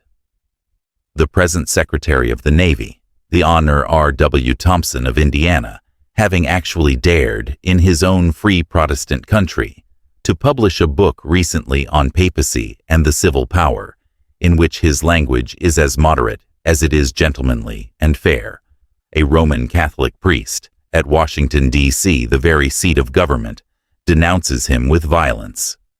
What is better, a representative member of the Society of Jesus, Father F. X. Wenninger, D.D., pours upon his devoted head a vial of wrath that seems to have been brought direct from the Vatican cellars. The assertions, he says, which Mr. Thompson makes on the necessary antagonism between the Catholic Church and free institutions are characterized by pitiful ignorance and blind audacity. He is reckless of logic, of history, of common sense, of charity, and presents himself before the loyal American people as a narrow-minded bigot. No scholar would venture to repeat the stale calumnies which have so often been refuted. In answer to his accusations against the Church as the enemy of liberty, I tell him that if ever this country should become a Catholic country, that is, if Catholics should ever be in the majority and have the control of political power, then he would see the principles of our Constitution carried out to the fullest extent. He would see that these states would be in very deed united. He would behold a people living in peace and harmony, joined in the bonds of one faith, their hearts beating in unison with love of their fatherland, with charity and forbearance toward all, and respecting the rights and consciences even of their slanderers. In behalf of this Society of Jesus, he advises Mr. Thompson to send his book to the Tsar, Alexander II, and to Frederick William, Emperor of Germany. He may expect from them, as a token of their sympathy, the orders of St. Andrew and of the Black Eagle. From clear-minded, self-thinking, patriotic Americans, he cannot expect anything but the decoration of their contempt. As long as American hearts will beat in American bosoms, and the blood of their fathers shall flow in their veins, such efforts as Thompson's shall not succeed. True, genuine Americans will protect the Catholic Church in this country, and will finally join it. After that, having thus, as he seems to think, left the corpse of his impious antagonist upon the field, he marches off, emptying the dregs of his exhausted bottle after the following fashion. We leave the volume whose argument we have killed as a carcass to be devoured by those Texan buzzards, those stinking birds. We mean that kind of men who love to feed on corruption, calumnies, and lies, and are attracted by the stench of them. This last sentence is worthy to be added as an appendix to the Discorsi del Sommo Pontifice Pio IX by Don Pasquale di Franciscis, immortalized in the contempt of Mr. Gladstone. Tel maître, tel valet. Morale. This will teach fair-minded, sober, and gentlemanly writers that even so well-bred an antagonist as Mr. Thompson has shown himself in his book cannot hope to escape the only available weapon in the Catholic Armory. Billingsgate. The whole argument of the author shows that while forcible, he intends to be fair. But he might as well have attacked with a Tertullianistic violence, for his treatment would not have been worse. It will doubtless afford him some consolation to be placed in the same category with schismatic and infidel emperors and kings. While Americans, including Masons, are now warned to prepare themselves to join the Holy Apostolic and Roman Catholic Church, we are glad to know that there are some as loyal and respected as any in Masonry who support our views. Conspicuous among them is our venerable friend, Mr. Leon Heinemann, P.M., and a member of the Grand Lodge of Pennsylvania. For 8 or 9 years, he was editor of the Masonic Mirror and Keystone, and is an author of repute. He assures us personally that for over 30 years, he has combated the design to erect into a Masonic dogma, belief in a personal God. In his work, Ancient York and London Grand Lodges, he says, Pyre 169, Masonry, instead of unfolding professionally with the intellectual advancement of scientific knowledge and general intelligence, has departed from the original aims of the fraternity and is apparently inclining towards a sectarian society. That is plainly to be seen in the persistent determination not to expunge the sectarian innovations interpolated in the ritual.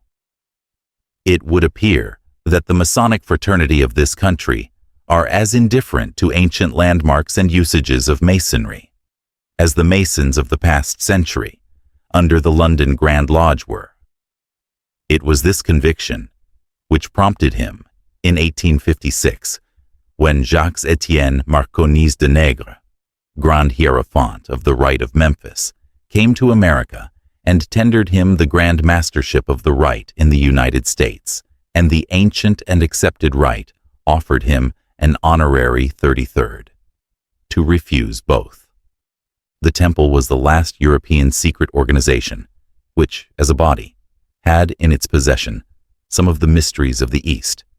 True, there were in the past century, and perhaps still are, isolated brothers faithfully and secretly working under the direction of Eastern brotherhoods. But these, when they did belong to European societies, invariably joined them for objects unknown to the fraternity, though at the same time for the benefit of the latter. It is through them that modern Masons have all they know of importance, and the similarity now found between the speculative rites of antiquity, the mysteries of the Essenes, Gnostics, and the Hindus, and the highest and oldest of the Masonic degrees, well prove the fact. If these mysterious brothers became possessed of the secrets of the societies, they could never reciprocate the confidence, though in their hands these secrets were safer, perhaps, than in the keeping of European Masons. When certain of the latter were found worthy of becoming affiliates of the Orient, they were secretly instructed and initiated, but the others were none the wiser for that. No one could ever lay hands on the Rosicrucians, and notwithstanding the alleged discoveries of secret chambers, vellums called tea, and of fossil nights with ever-burning lamps, this ancient association and its true aims are to this day a mystery. Pretended Templars and sham Rose-Croix, with a few genuine Kabbalists, were occasionally burned, and some unlucky theosophists and alchemists sought and put to the torture. Delusive confessions even were wrung from them by the most ferocious means. But yet, the true society remains today as it has ever been, unknown to all, especially to its cruelest enemy, the Church. As to the modern Knights Templar and those Masonic lodges, which now claim a direct descent from the ancient Templars, their persecution by the Church was a farce from the beginning. They have not, nor have they ever had any secrets dangerous to the Church. Quite the contrary.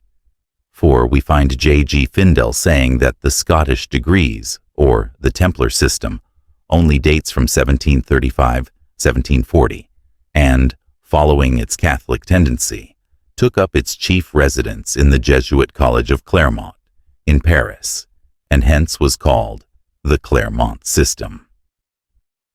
The present Swedish system has also something of the Templar element in it, but free from Jesuits and interference with politics.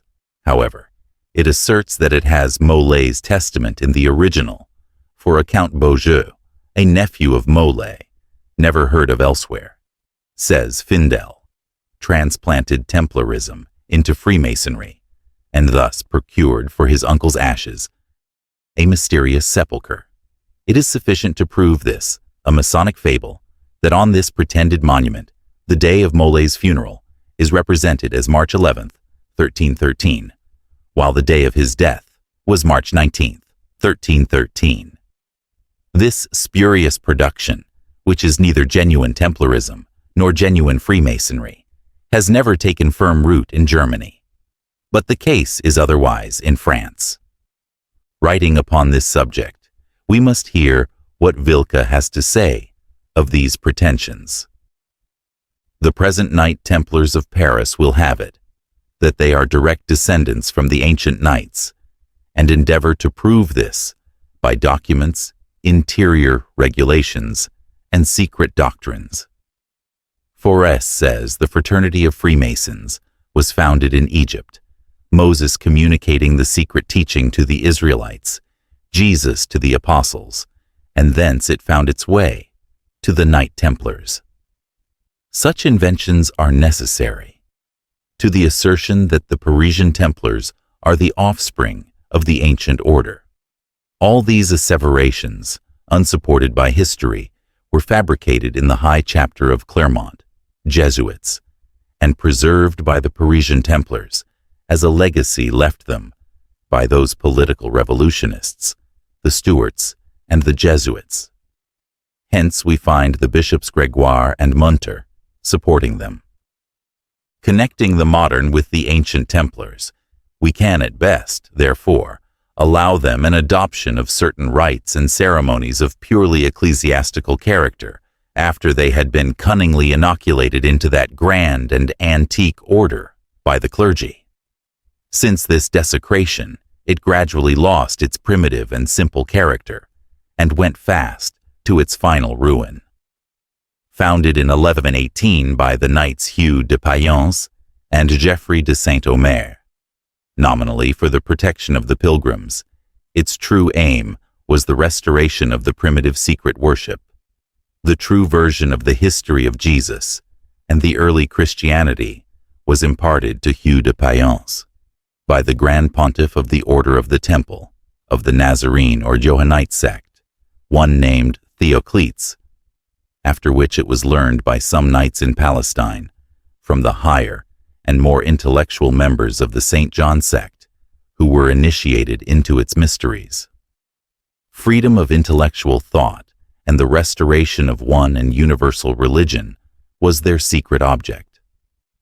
Sworn to the vow of obedience, poverty, and chastity, they were at first the true knights of John the Baptist, crying in the wilderness and living on wild honey and locusts.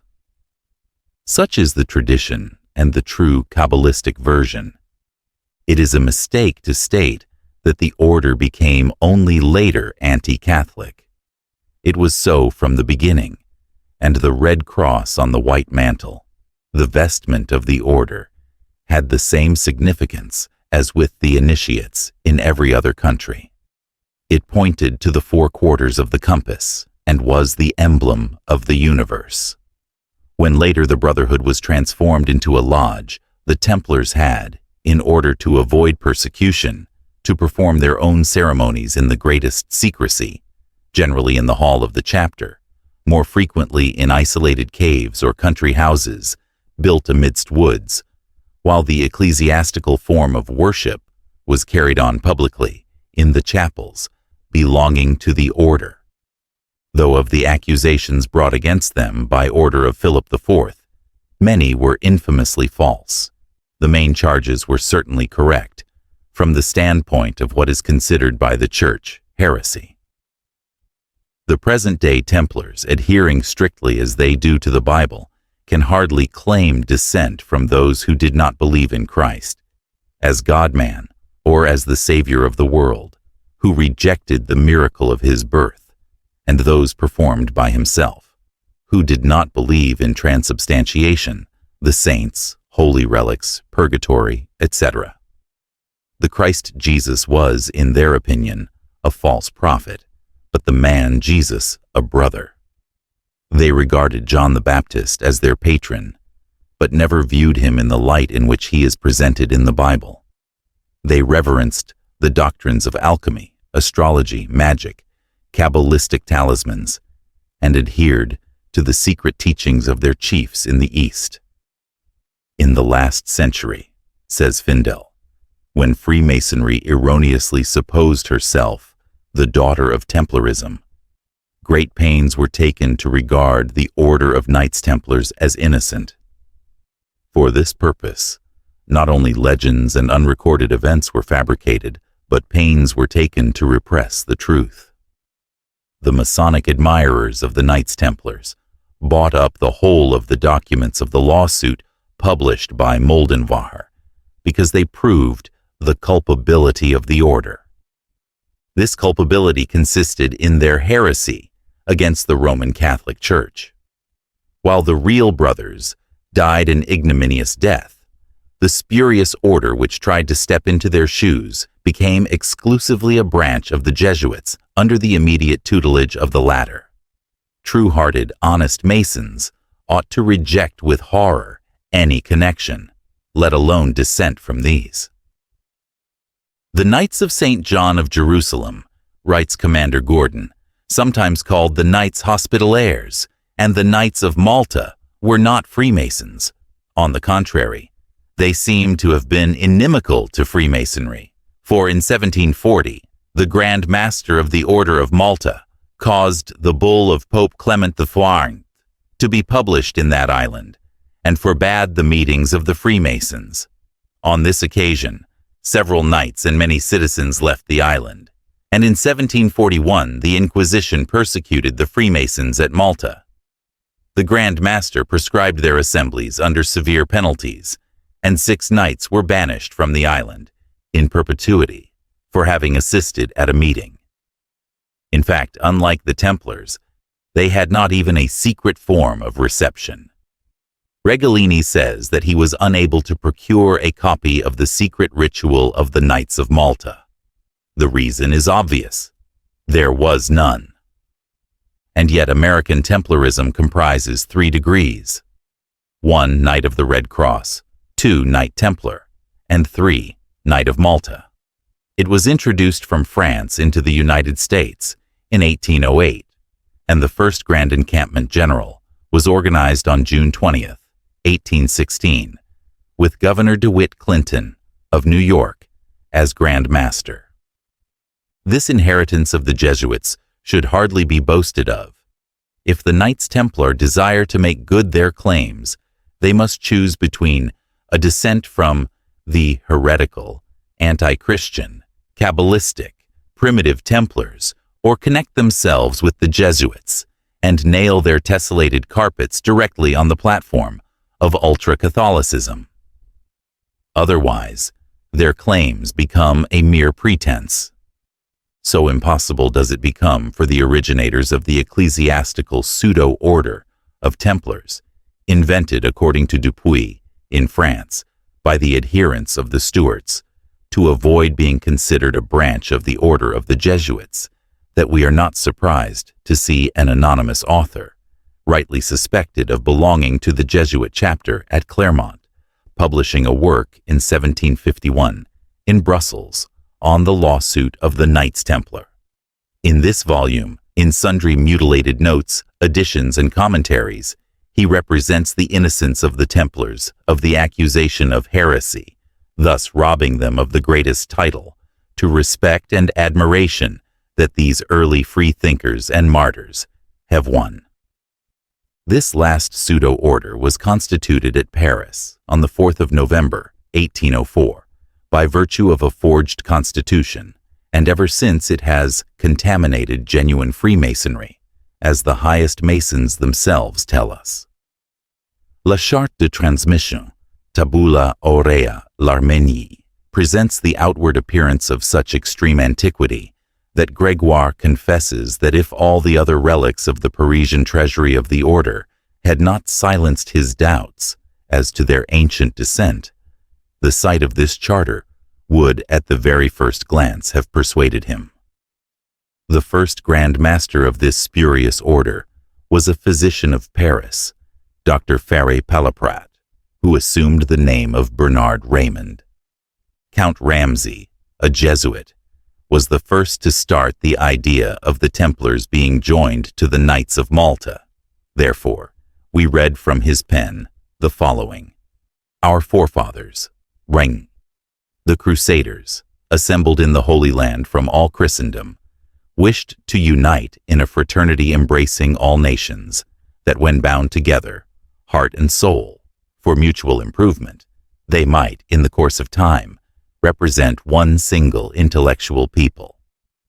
This is why the Templars are made to join the St. John's Knights, and the latter got into the craft of masonry known as St. John's Masons.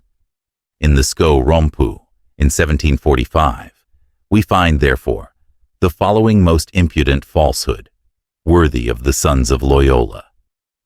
The lodges were dedicated to St. John, because the Knights Masons had in the holy wars in Palestine joined the Knights of St. John. In 1743, the Kadosh degree was invented at Lyons, so writes Thory at least, and it represents the revenge of the Templars.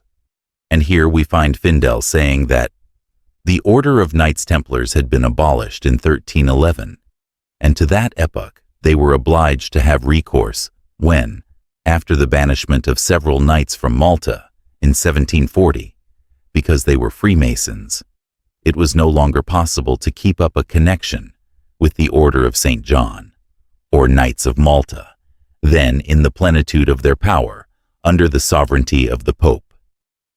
Turning to Clavel, one of the best Masonic authorities, we read, "It is clear that the erection of the French Order of the Knight Templars is not more ancient than the year 1804, and that it cannot lay any legitimate claim to being the continuation of the so-called Society of la Petite Résurrection des Templiers, nor this latter either extend back to the ancient order of the Knights Templars.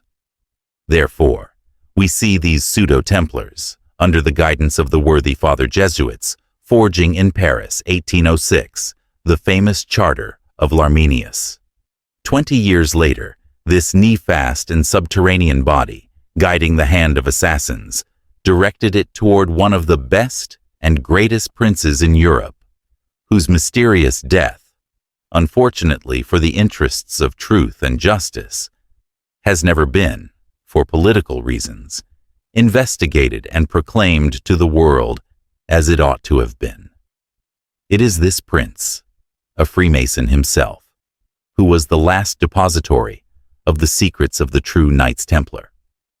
For long centuries, these had remained unknown and unsuspected, holding their meetings once every 13 years at Malta, and their Grand Master advising the European brothers of the place of rendezvous but a few hours in advance.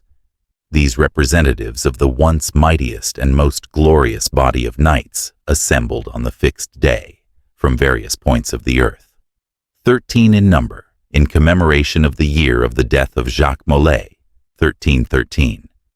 The now Eastern brothers, among whom were crowned heads, planned together the future religious and political fate of the nations, while the popish knights, their murderous and bastard successors, slept soundly in their beds, without a dream disturbing their guilty consciences. And yet, says Riebold, notwithstanding the confusion they had created, 1736-72, the Jesuits had accomplished but one of their designs, viz., denaturalizing and bringing into disrepute the Masonic institution. Having succeeded, as they believed, in destroying it in one form, they were determined to use it in another. With this determination, they arranged the systems styled Clerkship of the Templars, an amalgamation of the different histories, events, and characteristics of the Crusades mixed with the reveries of the alchemists. In this combination, Catholicism governed all, and the whole fabrication moved upon wheels, representing the great object for which the Society of Jesus was organized. Hence, the rites and symbols of Masonry, which though pagan in origin, are all applied to and all flavor of Christianity.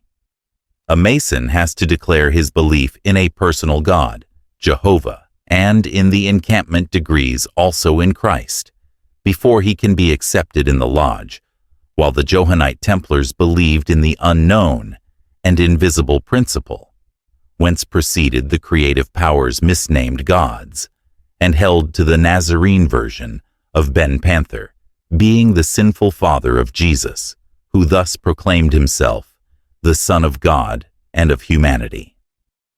This also accounts for the fearful oaths of the Masons taken on the Bible, and for their lectures servilely agreeing with the patriarcho-biblical chronology. In the American Order of Rose-Croix, for instance, when the neophyte approaches the altar, the Sir Knights are called to order, and the captain of the guard makes his proclamation. To the glory of the sublime architect of the universe, Jehovah by Na, under the auspices of the sovereign sanctuary of ancient and primitive Freemasonry, etc., etc. Then the knight orator strikes one and tells the neophyte that the antique legends of Masonry date back 40 centuries, claiming no greater antiquity for the oldest of them than 622 AM, at which time, he says, Noah was born. Under the circumstances, this will be regarded as a liberal concession to chronological preferences. After that, Masons are apprised that it was about the year 2188 BC that Mizraim led colonies into Egypt and laid the foundation of the Kingdom of Egypt, which kingdom lasted 1,663 years. Strange chronology, which, if it piously conforms with that of the Bible, disagrees entirely with that of history. The mythical 9 names of the deity, imported into Egypt according to the Masons, only in the 22nd century BC, are found on monuments reckoned twice as old by the best Egyptologists. Nevertheless, we must take at the same time into consideration that the Masons are themselves ignorant of these names. The simple truth is that modern Masonry is a sadly different thing from what the once universal secret fraternity was in the days when the Brahma worshippers of the AUM exchanged grips and passwords with the devotees of Tum, and the adepts of every country under the sun were brothers.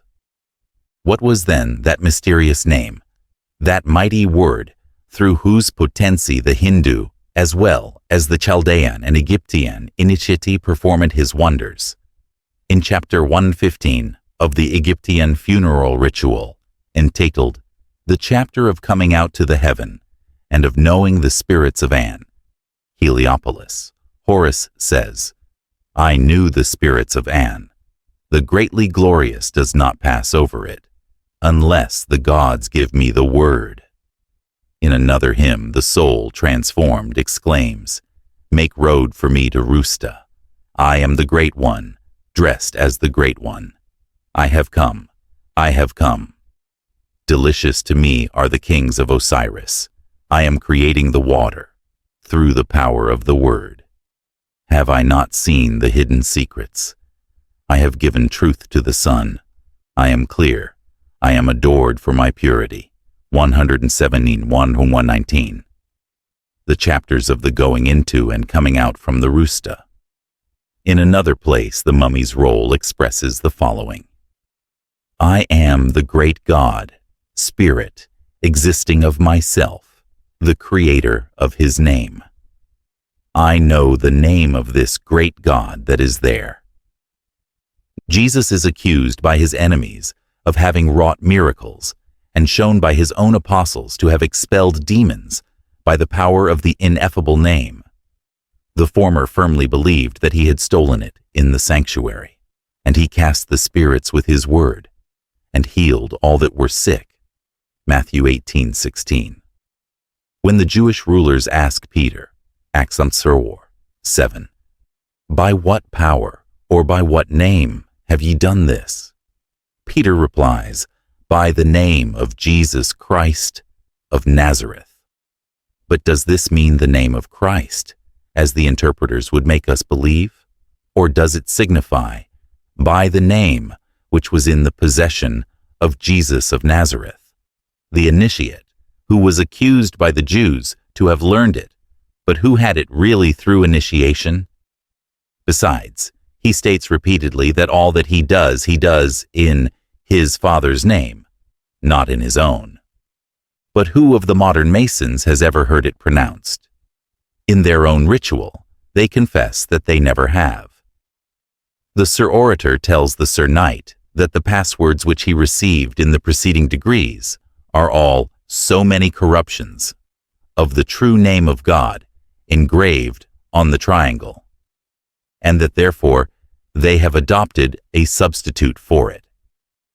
Such also is the case in the Blue Lodge, where the Master, representing King Solomon, agrees with King Hiram that the word shall be used as a substitute for the Master's word, until wiser ages shall discover the true one. What senior deacon of all the thousands who have assisted in bringing candidates from darkness to light, or what master who has whispered this mystic word into the ears of supposititious Hiram Abiphs, while holding them on the 5 points of fellowship, has suspected the real meaning of even this substitute, which they impart at low breath? How few new-made master masons but go away imagining that it has some occult connection with the marrow in the bone. What do they know of that mystical personage known to some adepts as the Venerable Emak, or of the mysterious Eastern brothers who obey him, whose name is abbreviated in the first syllable of the 3 which compose the Masonic substitute, the MH, who lives at this very day in a spot unknown to all but initiates, and the approaches to which are through trackless wildernesses, untrodden by Jesuit or missionary foot, for it is beset by dangers fit to appall the most courageous explorers. And yet, for generations, this meaningless jingle of vowels and consonants has been repeated in novitiate ears as though it possessed even so much potency as would deflect from its course a thistledown floating in the air. Like Christianity, Freemasonry is a corpse from which the spirit long ago fled. In this connection, place may well be given to a letter from Mr. Charles Sotheron, corresponding secretary of the New York Liberal Club, which was received by us on the day after the date it bears. Mr. Sotheron is known as a writer and lecturer on antiquarian, mystical, and other subjects. In Masonry, he has taken so many of the degrees as to be a competent authority as regards the craft. He is 32A and PR 94 Memphis, KR, K Kadosh, Master Mason 104 Engars, etc. He is also an initiate of the Modern English Brotherhood, of the Rosy Cross and other secret societies, and Masonic editor of the New York Advocate. Following is the letter, which we place before the Masons, as we desire that they should see what one of their own number has to say. New York Press Club, January 11th, 1877. In response to your letter, I willingly furnish the information desired with respect to the antiquity and present condition of Freemasonry. This I do the more cheerfully, since we belong to the same secret societies, and you can thus better appreciate the necessity for the reserve which at times I shall be obliged to exhibit. You rightly refer to the fact that Freemasonry, no less than the effete theologies of the day, has its fabulous history to narrate. Clogged up as the order has been by the rubbish and drift of absurd biblical legends, it is no wonder that its usefulness has been impaired, and its work as a civilizer hampered. Fortunately, the great anti-Masonic excitement that raged in the United States during a portion of this century forced a considerable band of workers to delve into the true origin of the craft and bring about a healthier state of things. The agitation in America also spread to Europe, and the literary efforts of Masonic authors on both sides of the Atlantic, such as Raybould, Findle, Heinemann, Mitchell, Mackenzie, Hewen, Yarker, and others well known to the fraternity, is now a matter of history. One effect of their labors has been, in a great measure, to bring the history of Masonry into an open daylight, where even its teachings, jurisprudence, and ritual are no longer secret from those of the profane, who have the wit to read as they run. You are correct in saying that the Bible is the great light of European and American Masonry. In consequence of this, the theistic conception of God and the biblical cosmogony have been ever considered two of its great cornerstones. Its chronology seems also to have been based upon the same pseudo-revelation. Thus, Dr. Dalcho, in one of his treatises, asserts that the principles of the Masonic order were presented at and coeval with the creation. It is therefore not astonishing that such a pundit should go on to state that God was the first Grand Master, Adam the second, and the last named initiated Eve into the great mystery, as I suppose many a priestess of Cybele and Lady Kadosh were afterward. The Reverend Dr. Oliver, another Masonic authority, gravely records what may be termed the minutes of a lodge where Moses presided as Grand Master, Joshua as Deputy Grand Master, and Aholiab and Bezaleel as Grand Wardens.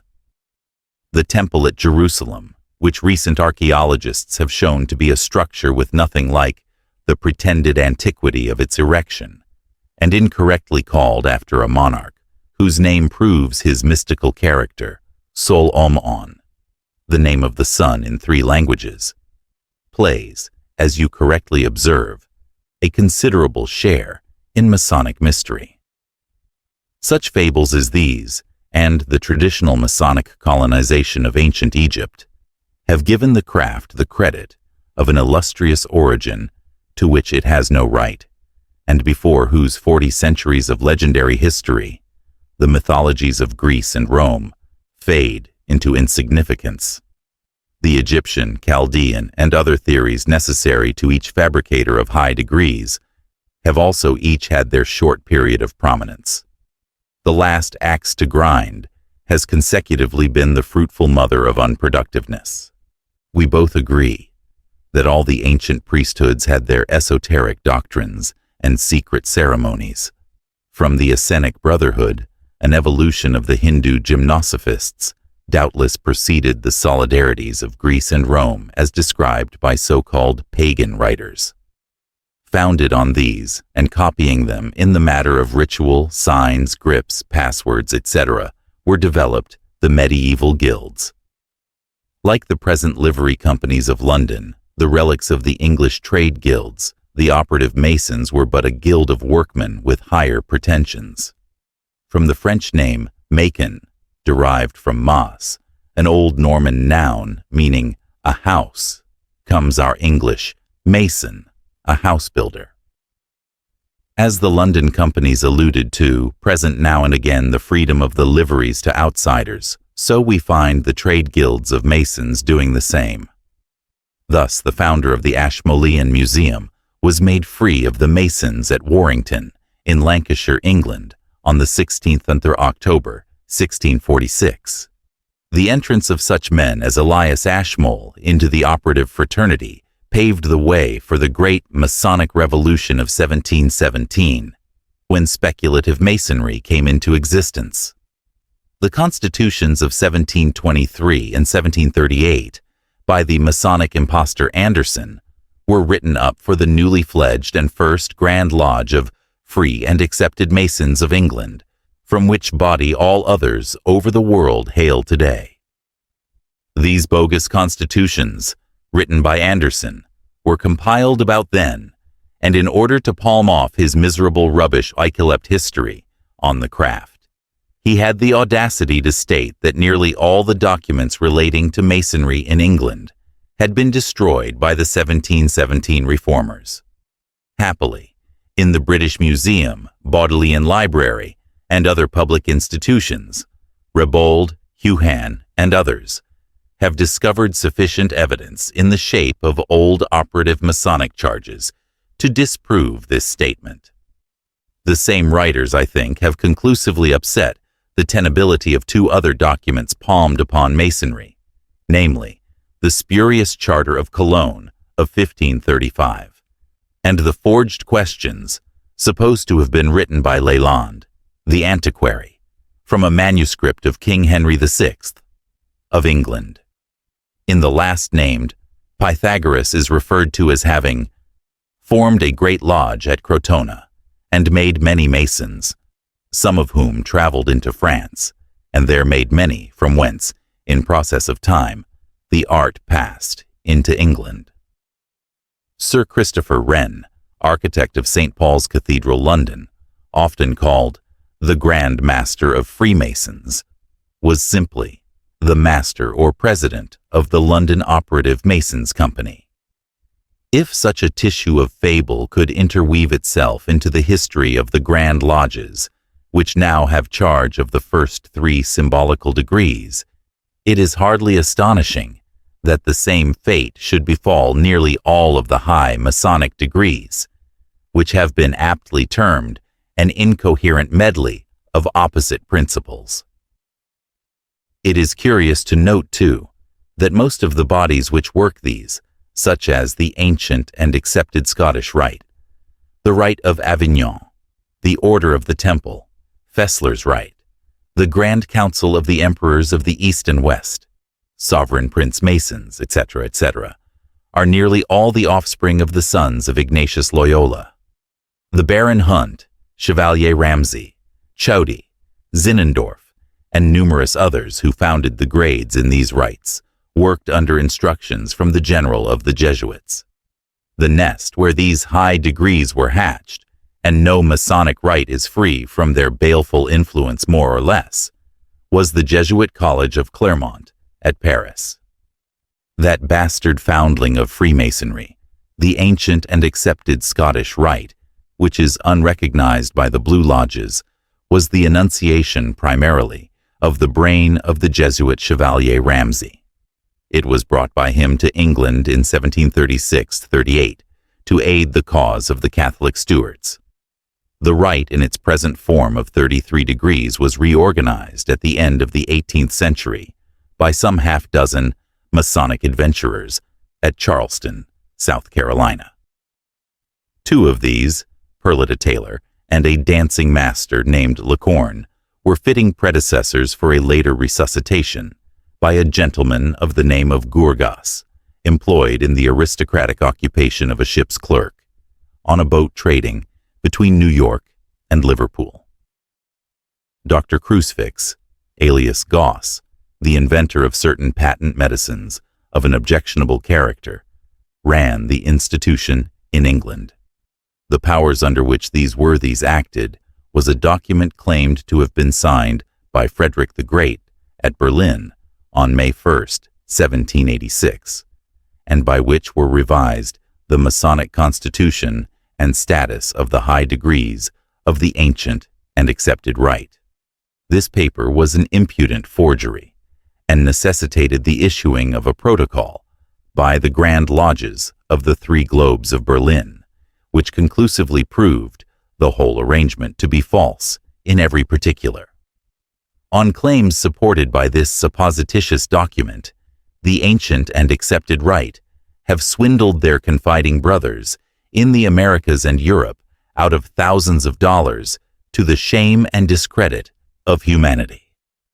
The modern Templars, whom you refer to in your letter, are but mere magpies in peacock's plumes, The aim of the Masonic Templars is the sectarianization, or rather the Christianizing of Masonry, a fraternity which is supposed to admit the Jew, Parsi, Mahometan, Buddhist, in fact every religionist within its portals who accepts the doctrine of a personal God, and spirit immortality.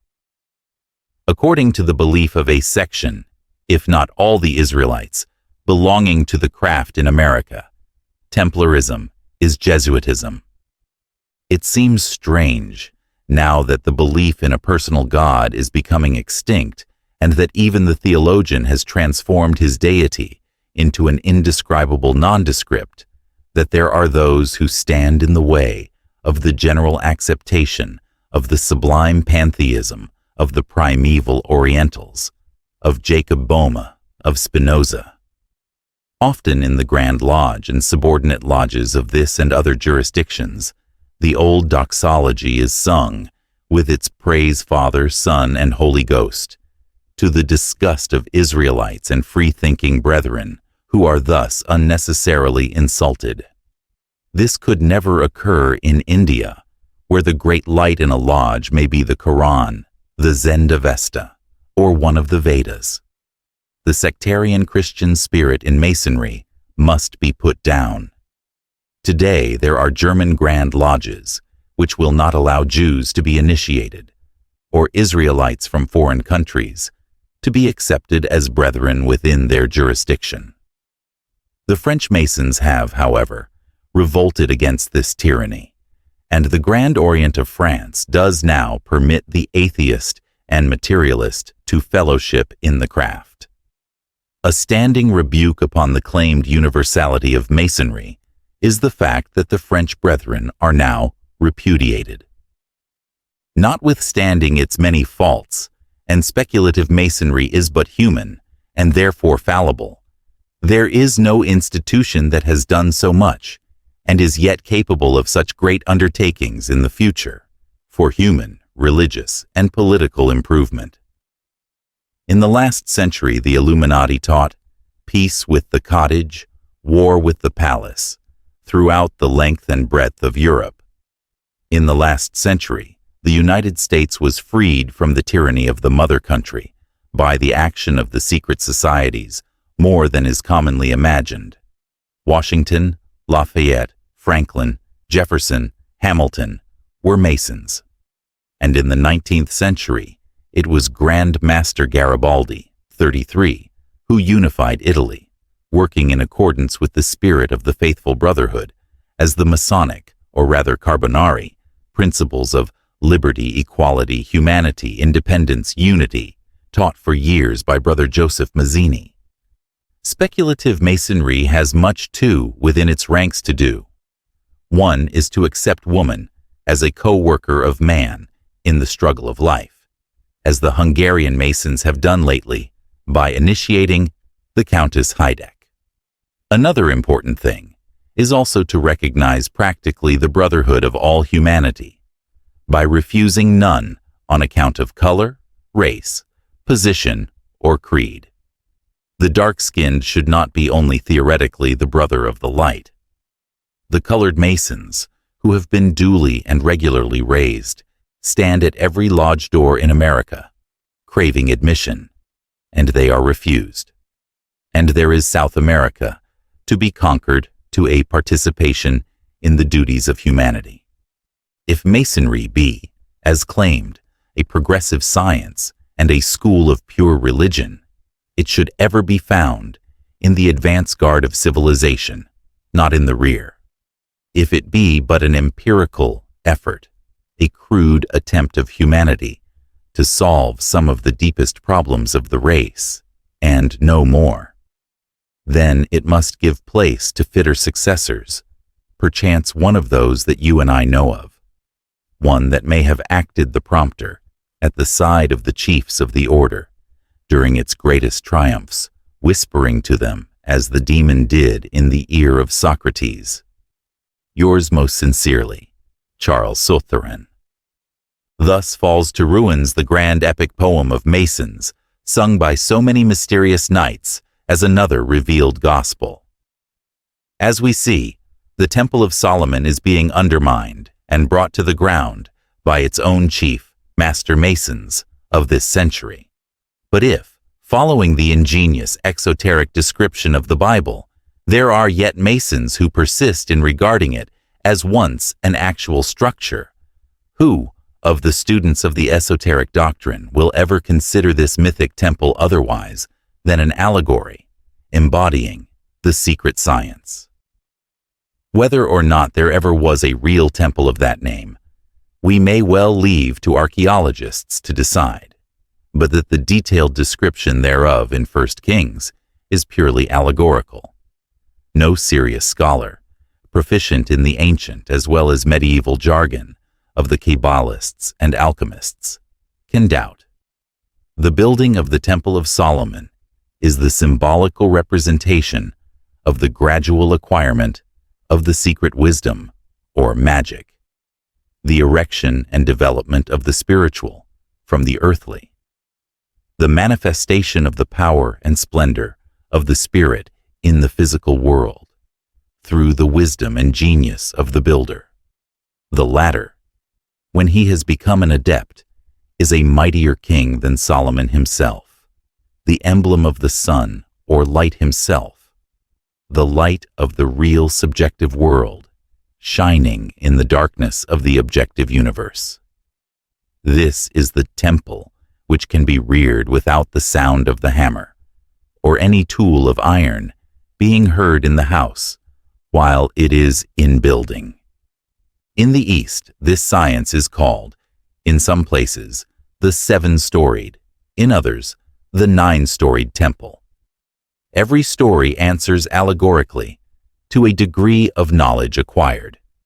Throughout the countries of the Orient, wherever magic and the wisdom religion are studied, its practitioners and students are known among their craft as builders, for they build the temple of knowledge, of secret science. Those of the adepts who are active are styled practical or operative builders, while the students, or neophytes, are classed as speculative or theoretical. The former exemplify in works their control over the forces of inanimate as well as animate nature. The latter are but perfecting themselves in the rudiments of the sacred science. These terms were evidently borrowed at the beginning by the unknown founders of the first Masonic guilds. In the now popular jargon, operative masons are understood to be the bricklayers and the handicraftsmen who composed the craft down to Sir Christopher Wren's time, and speculative masons, all members of the order as now understood. The sentence attributed to Jesus, "Thou art Peter, upon this rock I will build my church, and the gates of hell shall not prevail against it," disfigured as it is by mistranslation and misinterpretation, plainly indicates its real meaning.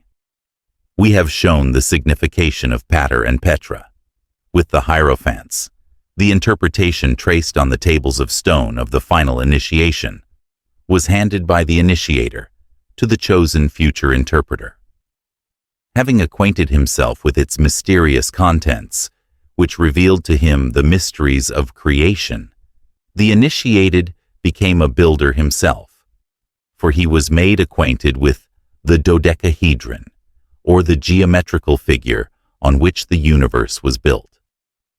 To what he had learned in previous initiations of the use of the rule and of architectural principles was added a cross, the perpendicular and horizontal lines of which were supposed to form the foundation of the spiritual temple by placing them across the junction, or central primordial point, the element of all existences, representing the first concrete idea of deity.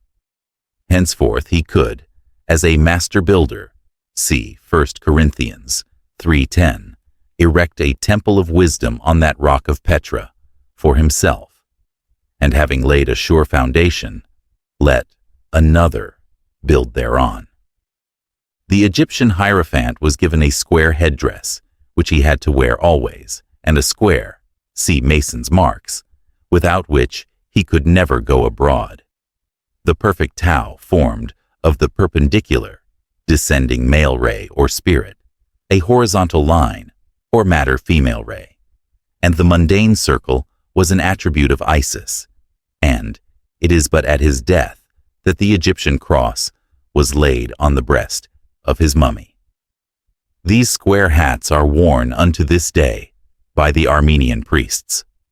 The claim that the cross is purely a Christian symbol introduced after our era is strange indeed, when we find Ezekiel stamping the foreheads of the men of Judah, who feared the Lord, Ezekiel 9:4, with the signa thau, as it is translated in the Vulgate. In the ancient Hebrew, this sign was formed thus, but in the original Egyptian hieroglyphics, as a perfect Christian cross. In the Revelation also, the Alpha and Omega, spirit and matter, the first and the last, stamps the name of his Father in the foreheads of the elect. And if our statements are wrong, if Jesus was not an initiate, a master builder, or master mason, as it is now called, how comes it that on the most ancient cathedrals we find his figure with mason's marks about his person? In the Cathedral of Santa Croce, Florence, over the main portal, can be seen the figure of Christ holding a perfect square in his hand. The surviving master builders of the operative craft of the true temple may go literally half naked and wander slipshod forever. Now, not for the sake of a puerile ceremony, but because, like the Son of Man, they have not where to lay their heads, and yet be the only surviving possessors of the Word. Their cable tow is the sacred triple cord of certain Brahman sannyasi, or the string on which certain lamas hang their yew-stone. But with these apparently valueless talismans, not one of them would part for all the wealth of Solomon and Sheba. The seven-knotted bamboo stick of the fakir can become as powerful as the rod of Moses, which was created between the evenings, and on which was engraven and set forth the great and glorious name with which he was to do the wonders in Mizraim. But these operative workmen have no fear that their secrets will be disclosed by treacherous ex-high priests of chapters, though their generation may have received them through others than Moses, Solomon, and Zerubbabel. Had Moses Michael Hayes, the Israelite brother who introduced Royal Arch Masonry into this country in December 1778, had a prophetic presentiment of future treasons, he might have instituted more efficacious obligations than he has. Truly, the grand omnific Royal Arch word, long lost but now found, has fulfilled its prophetic promise.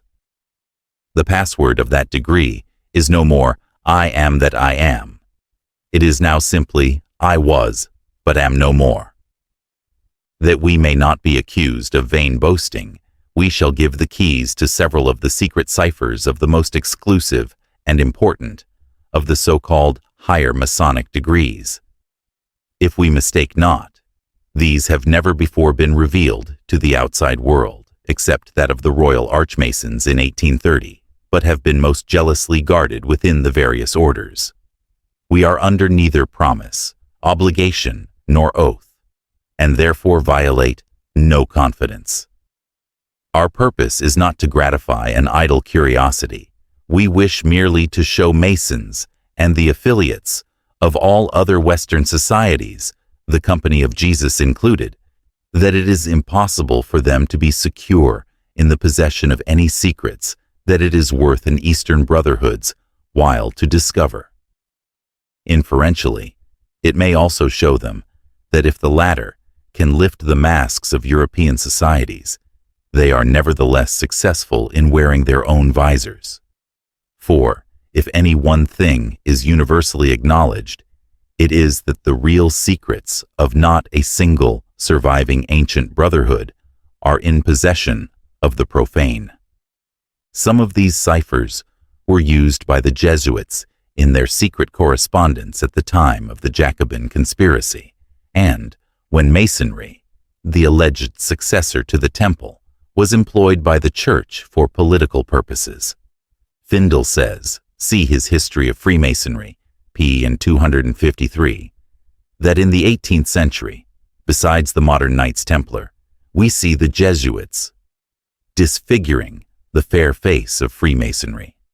Many Masonic authors who were fully cognizant of the period and knew exactly all the incidents occurring positively assert that then and still later, the Jesuits exercised a pernicious influence, or at least endeavored to do so, upon the fraternity. Of the Rosicrucian order he remarks, upon the authority of Professor Woog, that its aim at first was nothing less than the support and advancement of Catholicism. When this religion manifested a determination entirely to repress liberty of thought, the Rosicrucians enlarged their designs likewise to check, if possible, the progress of this widely spreading enlightenment. In the Sincerus Renatus, the truly converted, of S. Richter of Berlin, 1714, we note that laws were communicated for the government of the Golden Rosicrucians, which bear unmistakable evidences of Jesuitical intervention. We will begin with the cryptographs of the Sovereign Princes Rose-Croix, also styled Knights of St. Andrew, Knights of the Eagle and Pelican, Hieratum, Rosae Crucis, Rosy Cross, Triple Cross, Perfect Brother, Prince Mason, and so on. The Hieratum Rosy Cross also claims a Templar origin in 1314. The Knights Kadosh have another cipher, or rather hieroglyph, which in this case is taken from the Hebrew, possibly to be the more in keeping with the Bible, Kadishim of the Temple. As for the Royal Arch cipher, it has been exposed before now, but we may as well present it slightly amplified. This cipher consists of certain combinations of right angles, with or without points or dots. Following is the basis of its formation. Now, the alphabet consists of 26 letters, and these two signs being dissected, form 13 distinct characters. Thus, let this suffice. We might, if we chose, give the cipher alphabets with their keys, of another method of the Royal Arch Masons, strongly resembling a certain Hindu character, of the G, L of the Mystic City, of a well-known form of the Devanagari script of the French sages of the pyramids, and of the sublime master of the great work, and others. But we refrain, only be it understood, for the reason that some of these alone, of all the side branches of the original Blue Lodge Freemasonry, contain the promise of a useful future. As for the rest, they may and will go to the ash heap of time. High Masons will understand what we mean. We must now give some proofs of what we have stated, and demonstrate that the word Jehovah, if Masonry adheres to it, will ever remain as a substitute, never be identical with the lost mirific name. This is so well known to the Kabbalists that in their careful etymology of the Yod, He-Vav-He, they show it beyond doubt to be only one of the many substitutes for the real name, and composed of the twofold name of the first androgyne, Adam and Eve, Jod or Yod, Vau and Heva, the female serpent as a symbol of divine intelligence proceeding from the one generative or creative spirit. Thus, Jehovah is not the sacred name at all. Had Moses given to Pharaoh the true name, the latter would not have answered as he did, for the Egyptian king initiates knew it as well as Moses, who had learned it with them. The name was at that time the common property of the adepts of all the nations in the world, and Pharaoh knew certainly the name of the highest God mentioned in the Book of the Dead. But instead of that, Moses, if we accept the allegory of Exodus literally, gives Pharaoh the name of Yeva, the expression or form of the divine name used by all the Targums as passed by Moses. Hence Pharaoh's reply, "And who is that Yeva, that I should obey his voice?" Jehovah dates only from the Masoretic innovation, when the rabbis, for fear that they should lose the keys to their own doctrines, then written exclusively in consonants, began to insert their vowel points in their manuscripts, they were utterly ignorant of the true pronunciation of the name. Hence, they gave it the sound of Adonai, and made it read Jehovah. Thus, the latter is simply a fancy, a perversion of the holy name. And how could they know it? Alone, out of all their nation, the high priests had it in their possession, and respectively passed it to their successors, as the Hindu Brahmatma does, before his death. Once a year only, on the Day of Atonement, the high priest was allowed to pronounce it in a whisper. Passing behind the veil into the inner chamber of the sanctuary, the Holy of Holies, with trembling lips and downcast eyes, he called upon the dreaded name. The bitter persecution of the Kabbalists, who received the precious syllables after deserving the favor by a whole life of sanctity, was due to a suspicion that they misused it. At the opening of this chapter, we have told the story of Simeon ben Yochai, one of the victims to this priceless knowledge, and see how little he deserved his cruel treatment. The Book of Jasher, a work, as we are told by a very learned Hebrew divine, of New York, composed in Spain in the 12th century as a popular tale, and that had not the sanction of the Rabbinical College of Venice, is full of Kabbalistical, alchemical, and magical allegories. Admitting so much, it must still be said that there are few popular tales, but are based on historical truths. The Norseman in Iceland, by Dr. G. W. Dasent, is also a collection of popular tales, but they contain the key to the primitive religious worship of that people. So with the Book of Jasher, it contains the whole of the Old Testament in a condensed form, and as the Samaritans held, i.e., the 5 books of Moses, without the prophets. Although rejected by the Orthodox rabbis, we cannot help thinking that, as in the case of the apocryphal Gospels, which were written earlier than the canonical ones, the Book of Jasher is the true original from which the subsequent Bible was in part composed.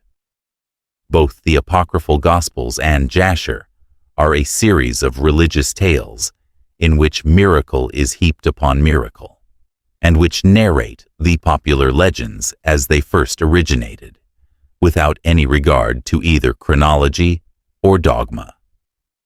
Still, both are cornerstones of the Mosaic and Christian religions. That there was a Book of Jasher prior to the Mosaic Pentateuch is clear, for it is mentioned in Joshua, Isaiah, and 2 Samuel. Nowhere is the difference between the Elohists and Jehovists so clearly shown as in Jasher. Jehovah is here spoken of as the Ophites held him to be, a son of Ildabaoth, or Saturn. In this book, the Egyptian Magi, when asked by Pharaoh, "Who is he, of whom Moses speaks as the I Am?" reply that the God of Moses, we have learned, is the son of the wise, the son of ancient kings. Chapter 79:45. Now, those who assert that Jasher is a forgery of the 12th century, and we readily believe it, should nevertheless explain the curious fact that, while the above text is not to be found in the Bible, the answer to it is, and is, moreover, couched in unequivocal terms. At Isaiah 19:11, the Lord God complains of it very wrathfully to the prophet, and says, "Surely the princes of Zoan are fools. The counsel of the wise counselors of Pharaoh is become brutish. How say ye unto Pharaoh, I am the son of the wise, the son of ancient kings," which is evidently a reply to the above. At Joshua 10:13, Jasher is referred to in corroboration of the outrageous assertion that the sun stood still and the moon stayed until the people had avenged themselves. Is not this written in the Book of Jasher? Says the text. And at 2 Samuel 1:19, the same book is again quoted. Behold, it says, it is written in the Book of Jasher. Clearly, Jasher must have existed. It must have been regarded as authority, must have been older than Joshua, and, since the verse in Isaiah unerringly points to the passage above quoted, we have at least as much reason to accept the current edition of Jasher as a transcription, excerpt, or compilation of the original work, as we have to revere the Septuagint Pentateuch as the primitive Hebraic sacred records. At all events, Jehovah is not the ancient of the ancient, or aged of the aged of the Zohar, for we find him in this book counseling with God the Father as to the creation of the world. The workmaster spoke to the Lord, "Let us make man after our image." Zohar Yin 1, Fuller 25. Jehovah is but the Metatron, and perhaps not even the highest, but only one of the aeons. For he whom Onkelos calls Memro, the Word, is not the exoteric Jehovah of the Bible, nor is he Javeh, the existing one. It was the secrecy of the early Kabbalists, who were anxious to screen the real mystery name of the Eternal from profanation, and later, the prudence which the medieval alchemists and occultists were compelled to adopt to save their lives, that caused the inextricable confusion of divine names. This is what led the people to accept the Jehovah of the Bible as the name of the one living God. Every Jewish elder, prophet, and other man of any importance knew the difference. But as the difference lay in the vocalization of the name, and its right pronunciation led to death, the common people were ignorant of it, for no initiate would risk his life by teaching it to them. Thus, the Sinaitic deity came gradually to be regarded as identical with him whose name is known, but to the wise. When Capellus translates, "Whosoever shall pronounce the name of Jehovah shall suffer death," he makes two mistakes. The first is in adding the final letter H to the name, if he wants this deity to be considered either male or androgynous, for the letter makes the name feminine, as it really should be, considering it is one of the names of Binah, the third emanation. His second error is in asserting that the word Nokeb means only to pronounce distinctly. It means to pronounce correctly. Therefore, the biblical name Jehovah may be considered simply a substitute, which, as belonging to one of the powers, got to be viewed as that of the eternal. There is an evident mistake, one of the very many, in one of the texts in Leviticus, which has been corrected by Cahan, and which proves that the interdiction did not at all concern the name of the exoteric Jehovah, whose numerous other names could also be pronounced without any penalty being incurred. In the vicious English version, the translation runs thus, "And he that blasphemeth the name of the Lord shall surely be put to death." Leviticus 24:16. Cahan renders it far more correctly, thus, "And he that blasphemeth the name of the Eternal shall die," etc. The Eternal being something higher than the exoteric and personal Lord. As with the Gentile nations, the symbols of the Israelites were ever bearing, directly or indirectly, upon sun worship. The exoteric Jehovah of the Bible is a dual God, like all the other gods, and the fact that David, who is entirely ignorant of Moses, praises his Lord and assures him that the Lord is a great God and a great king above all gods, may be of a very great importance to the descendants of Jacob and David, but their national God concerns us in no wise. We are quite ready to show the Lord God of Israel the same respect as we do to Brahma, Zeus, or any other secondary deity, but we decline, most emphatically, to recognize in him either the deity worshipped by Moses or the father of Jesus, or yet the ineffable name of the Kabbalists. Jehovah is, perhaps, one of the Elohim who was concerned in the formation, which is not creation, of the universe, one of the architects who built from pre-existing matter, but he never was the unknowable cause that created bara in the night of the eternity. These Elohim first form and bless, then they curse and destroy. As one of these powers, Jehovah is therefore by turns beneficent and malevolent. At one moment he punishes and then repents. He is the antitype of several of the patriarchs, of Esau and of Jacob, the allegorical twins, emblems of the ever-manifest dual principle in nature. So Jacob, who is Israel, is the left pillar, the feminine principle of Esau, who is the right pillar and the male principle.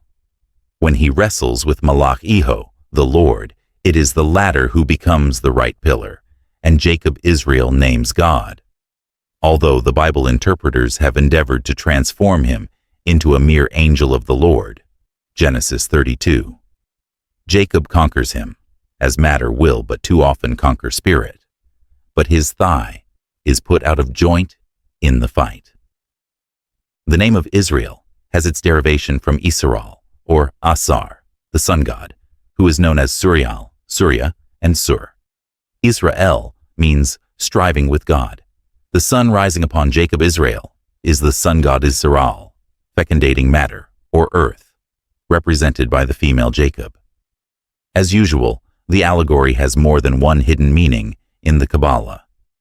Esau, Esau, Asu, is also the sun. Like the Lord, Esau fights with Jacob and prevails not. The God-Son first strives against, and then rises on him in covenant. And as he passed over Penuel, the sun rose upon him, and he, Jacob, halted upon his thigh. Genesis 32:31. Israel Jacob, opposed by his brother Esau, is Samael, and the names of Samael are Azazel and Satan, the opposer. If it will be argued that Moses was unacquainted with the Hindu philosophy and therefore could not have taken Siva, the regenerator and the destroyer, as his model for Jehovah, then we must admit that there was some miraculous international intuition which prompted every nation to choose for its exoteric national deity the dual type we find in the Lord God of Israel. All these fables speak for themselves. Siva, Jehovah, Osiris are all the symbols of the active principle in nature par excellence. They are the forces which preside at the formation or regeneration of matter and its destruction. They are the types of life and death, ever fecundating and decomposing under the never-ceasing influx of the anima mundi, the universal intellectual soul, the invisible but ever-present spirit which is behind the correlation of the blind forces. This spirit alone is immutable, and therefore the forces of the universe, cause and effect, are ever in perfect harmony with this one great immutable law. Spiritual life is the one primordial principle above. Physical life is the primordial principle below, but they are one under their dual aspect. When the spirit is completely untrammeled from the fetters of correlation, and its essence has become so purified as to be reunited with its cause, it may, and yet who can tell whether it really will, have a glimpse of the eternal truth.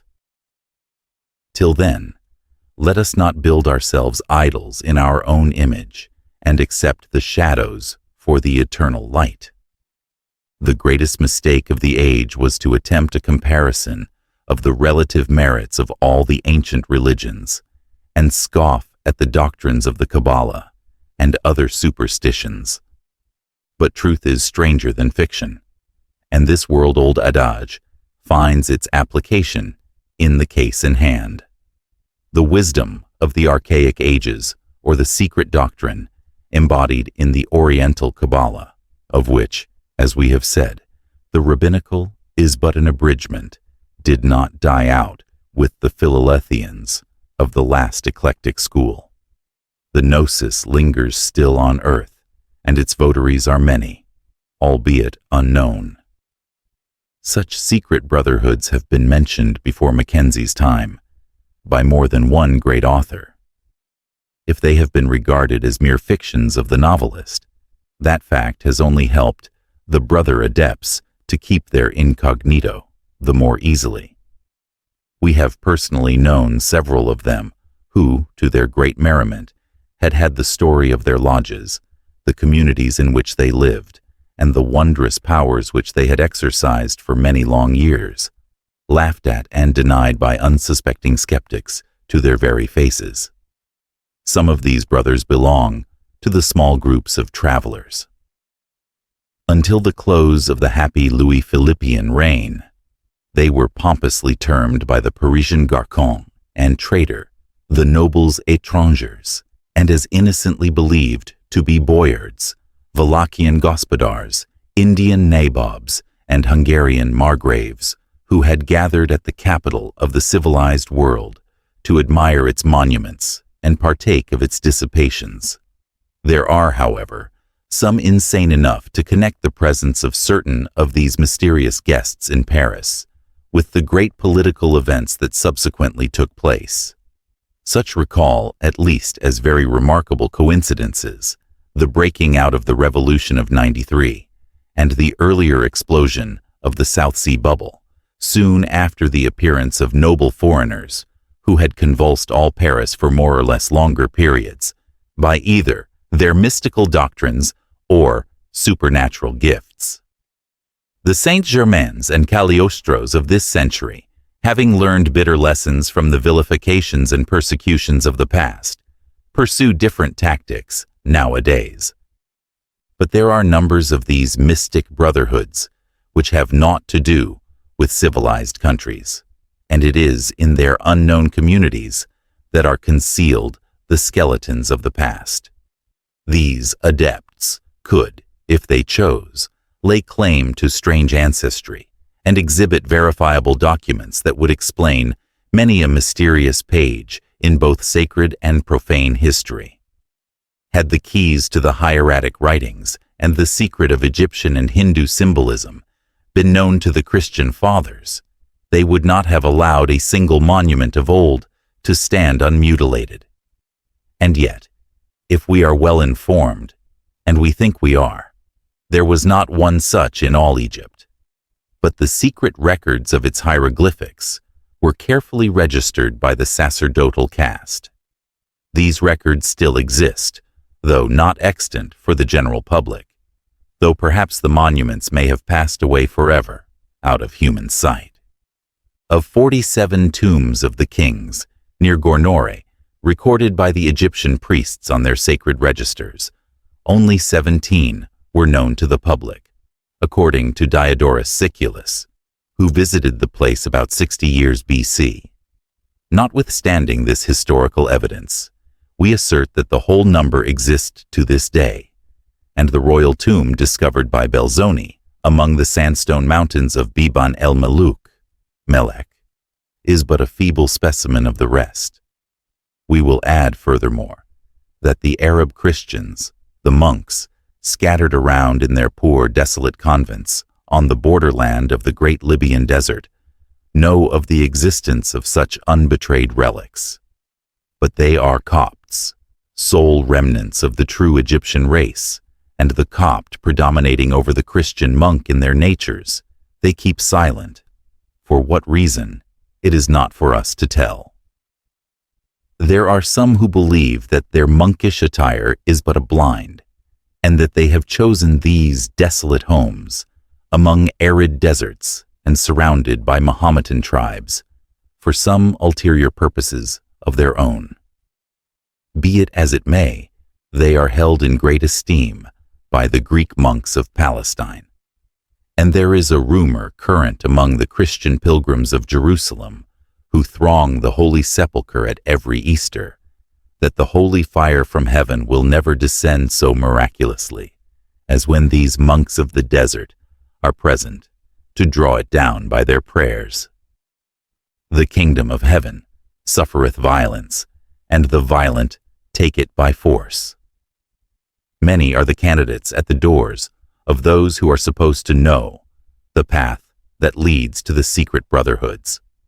The great majority are refused admittance, and these turn away, interpreting the refusal as an evidence of the non-existence of any such secret society. Of the minority accepted, more than 2/3 fail upon trial. The seventh rule of the ancient Rosicrucian brotherhoods, which is universal among all true secret societies, the rosy crux becomes and is not made, is more than the generality of men can bear to have applied to them. But let no one suppose that of the candidates who fail, any will divulge to the world even the trifle they may have learned, as some Masons do. None know better than themselves how unlikely it is that a neophyte should ever talk of what was imparted to him. Thus these societies will go on, and hear themselves denied, without uttering a word, until the day shall come for them to throw off their reserve and show how completely they are masters of the situation. Chapter 9. All things are governed in the bosom of this triad. Lidus Dimensibus, 20. Thrice let the heaven be turned on its perpetual axis. Ovid, Fasti Ephor. And Balaam said unto Balak, Build me here 7 altars, and prepare me here 7 oxen and 7 rams. Numbers 23, 1, 2. In 7 days all creatures who have offended me shall be destroyed by a deluge, but thou shalt be secured in a vessel miraculously formed. Take, therefore, and with 7 holy men, your respective wives, and pairs of all animals, enter the ark without fear. Then shalt thou know God face to face, and all thy questions shall be answered. Bhagavad Gita. And the Lord said, I will destroy man from the face of the earth. But with thee will I establish my covenant. Come thou and all thy house into the ark. For yet 7 days, and I will cause it to rain upon the earth. Genesis 6, 7. The Tetractys was not only principally honored because all symphonies are found to exist within it, but also because it appears to contain the nature of all things. Theos, of Smyrna, Matham, page 147. Our task will have been ill-performed if the preceding chapters have not demonstrated that Judaism, earlier and later, Gnosticism, Christianity, and even Christian Masonry have all been erected upon identical cosmical myths, symbols, and allegories, whose full comprehension is possible only to those who have inherited the key from their inventors. In the following pages, we will endeavor to show how much these have been misinterpreted by the widely different yet intimately related systems enumerated above, in fitting them to their individual needs. Thus not only will a benefit be conferred upon the student, but a long-deferred and now much-needed act of justice will be done to those earlier generations whose genius has laid the whole human race under obligation. Let us begin by once more comparing the myths of the Bible with those of the sacred books of other nations, to see which is the original, which copies. There are but 2 methods which, correctly explained, can help us to this result. They are the Vedas, Brahmanical literature, and the Jewish Kabbalah. The former has, in a most philosophical spirit, conceived these grandiose myths. The latter, borrowing them from the Chaldeans and Persians, shaped them into a history of the Jewish nation, in which their spirit of philosophy was buried beyond the recognition of all but the elect, and under a far more absurd form than the Arian had given them. The Bible of the Christian Church is the latest receptacle of this scheme of disfigured allegories, which have been erected into an edifice of superstition, such as never entered into the conceptions of those from whom the Church obtained her knowledge. The abstract fictions of antiquity, which for ages had filled the popular fancy with but flickering shadows and uncertain images, have in Christianity assumed the shapes of real personages and become accomplished facts. Allegory, metamorphosed, becomes sacred history, and pagan myth is taught to the people as a revealed narrative of God's intercourse with his chosen people. The myths, says Horace in his Ars Poetica, have been invented by wise men to strengthen the laws and teach moral truths. While Horace endeavored to make clear the very spirit and essence of the ancient myths, Euhemerus pretended, on the contrary, that myths were the legendary history of kings and heroes transformed into gods by the admiration of the nations. It is the latter method which was inferentially followed by Christians when they agreed upon the acceptation of euhemerized patriarchs and mistook them for men who had really lived. But, in opposition to this pernicious theory, which has brought forth such bitter fruit, we have a long series of the greatest philosophers the world has produced: Plato, Epicharmus, Socrates, Empedocles, Plotinus, and Porphyry, Proclus, Damascenus, Origen, and even Aristotle. The latter plainly stated this verity by saying that a tradition of the highest antiquity, transmitted to posterity under the form of various myths, teaches us that the first principles of nature may be considered as gods, for the divine permeates all nature. All the rest, details and personages, were added later for the clearer comprehension of the vulgar, and but too often with the object of supporting laws invented in the common interest. Fairy tales do not exclusively belong to nurseries. All mankind, except those few who in all ages have comprehended their hidden meaning and tried to open the eyes of the superstitious, have listened to such tales in one shape or the other, and after transforming them into sacred symbols, called the product religion. We will try to systematize our subject as much as the ever-recurring necessity to draw parallels between the conflicting opinions that have been based on the same myths will permit. We will begin by the book of Genesis and seek for its hidden meaning in the Brahmanical traditions and the Chaldeo-Judaic Kabbalah. The first scripture lesson taught us in our infancy is that God created the world in 6 days and rested on the seventh. Hence, a peculiar solemnity is supposed to attach to the seventh day, and the Christians, adopting the rigid observances of the Jewish Sabbath, have enforced it upon us with the substitution of the first instead of the seventh day of the week. All systems of religious mysticism are based on numerals, with Pythagoras the monas or unity emanating the duad and thus forming the trinity, and the quaternary or arba il, the mystic four, compose the number 7. The sacredness of numbers begins with the great first, the 1, and ends only with the naught or 0, symbol of the infinite and boundless circle which represents the universe. All the intervening figures, in whatever combination or however multiplied, represent philosophical ideas, from vague outlines down to a definitely established scientific axiom, relating either to a moral or a physical fact in nature. They are a key to the ancient views on cosmogony, in its broad sense, including man and beings, and the evolution of the human race, spiritually as well as physically. The number 7 is the most sacred of all, and is undoubtedly of Hindu origin. Everything of importance was calculated by and fitted into this number by the Aryan philosophers, ideas as well as localities. Thus they have the Sapta Rishi, or 7 sages, typifying the 7 diluvian primitive races, post-diluvian, as some say.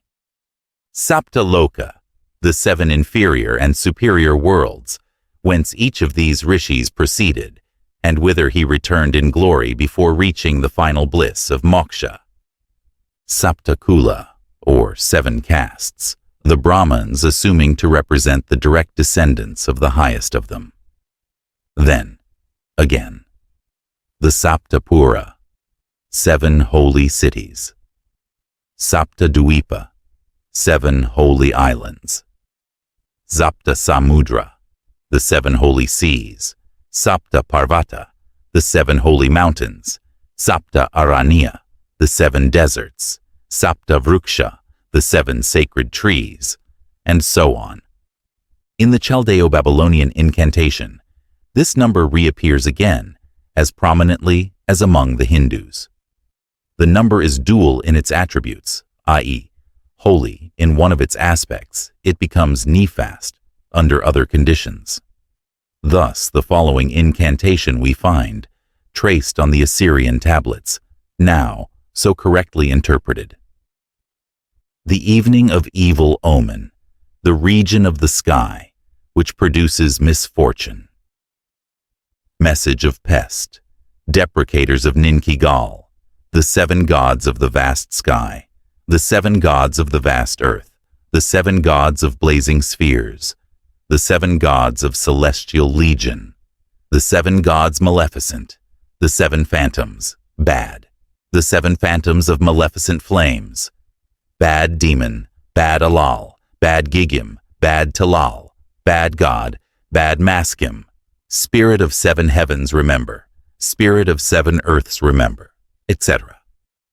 This number reappears likewise on almost every page of Genesis and throughout the Mosaic books, and we find it conspicuous, see following chapter, in the Book of Job and the Oriental Kabbalah. If the Hebrew Semitics adopted it so readily, we must infer that it was not blindly, but with a thorough knowledge of its secret meaning. Hence, that they must have adopted the doctrines of their heathen neighbors as well. It is but natural, therefore, that we should seek in heathen philosophy for the interpretation of this number, which again reappeared in Christianity with its 7 sacraments, 7 churches in Asia Minor, 7 capital sins, 7 virtues, 4 cardinal and 3 theological, etc. Have the 7 prismatic colors of the rainbow seen by Noah no other meaning than that of a covenant between God and man to refresh the memory of the former? To the Kabbalist, at least, they have a significance inseparable from the 7 labors of magic, the 7 upper spheres, the 7 notes of the musical scale, the 7 numerals of Pythagoras, the 7 wonders of the world, the 7 ages, and even the 7 steps of the Masons, which lead to the Holy of Holies after passing the flights of 3 and 5. Whence the identity, then, of these enigmatical, ever-recurring numerals that are found in every page of the Jewish scriptures, as in every Ola and Sloka of Buddhistic and Brahmanical books.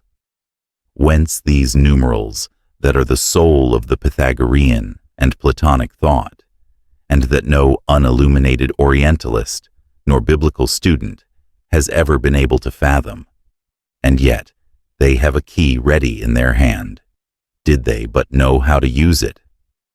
Nowhere is the mystical value of human language and its effects on human action so perfectly understood as in India, nor any better explained than by the authors of the oldest Brahmanas. Ancient as their epic is now found to be, they only try to express, in a more concrete form, the abstract metaphysical speculations of their own ancestors. Such is the respect of the Brahmins for the sacrificial mysteries, that they hold that the world itself sprang into creation as a consequence of a sacrificial word pronounced by the first cause. This word is the ineffable name of the Kabbalists, fully discussed in the last chapter.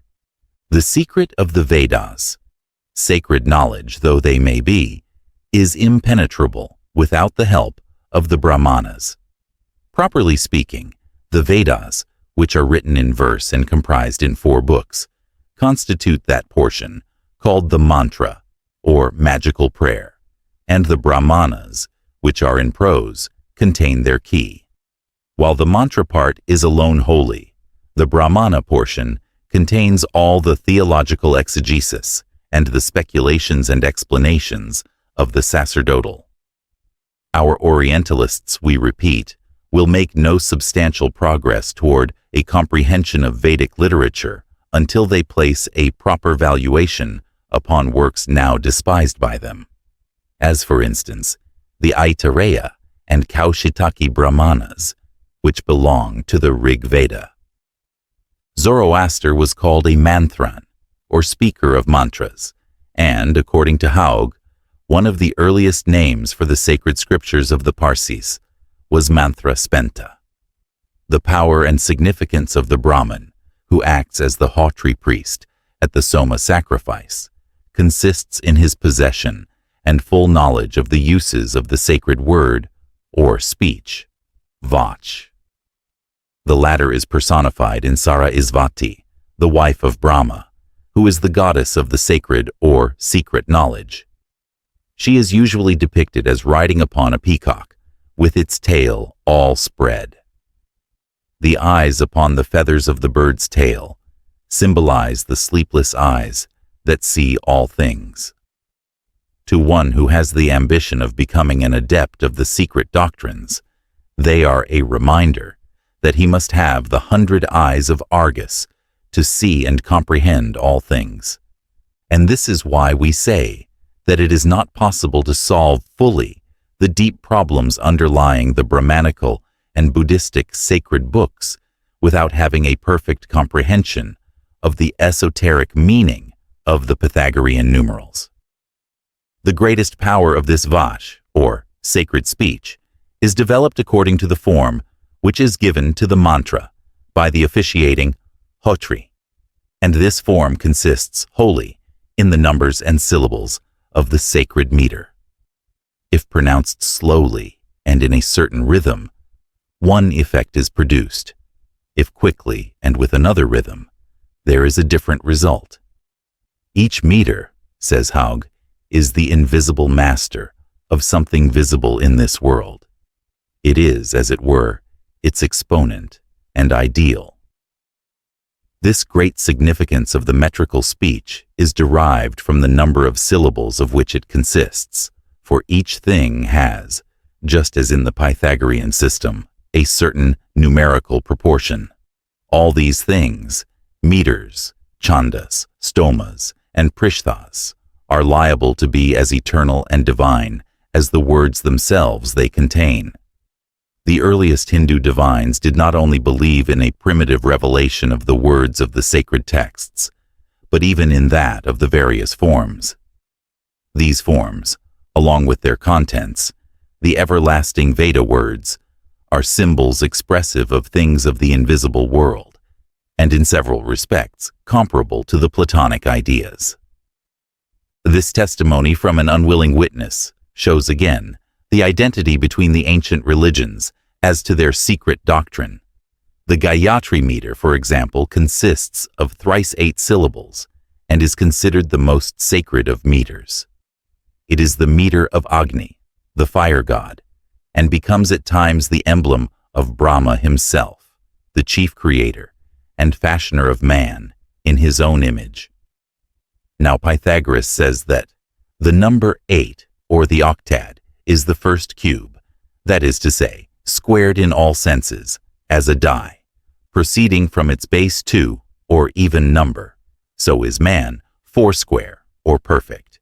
Of course, few, except the Pythagoreans and Kabbalists, can fully comprehend this idea, but the illustration will assist in pointing out the close kinship of the numerals with the Vedic mantras.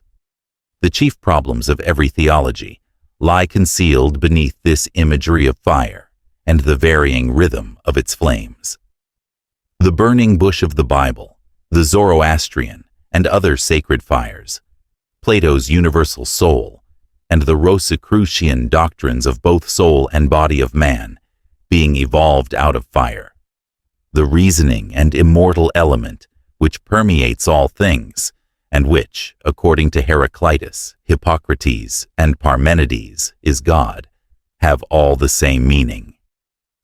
Each meter in the Brahmanas corresponds to a number, and as shown by Haug, as it stands in the sacred volumes, is a prototype of some visible form on earth, and its effects are either good or evil. The sacred speech can save, but it can kill as well.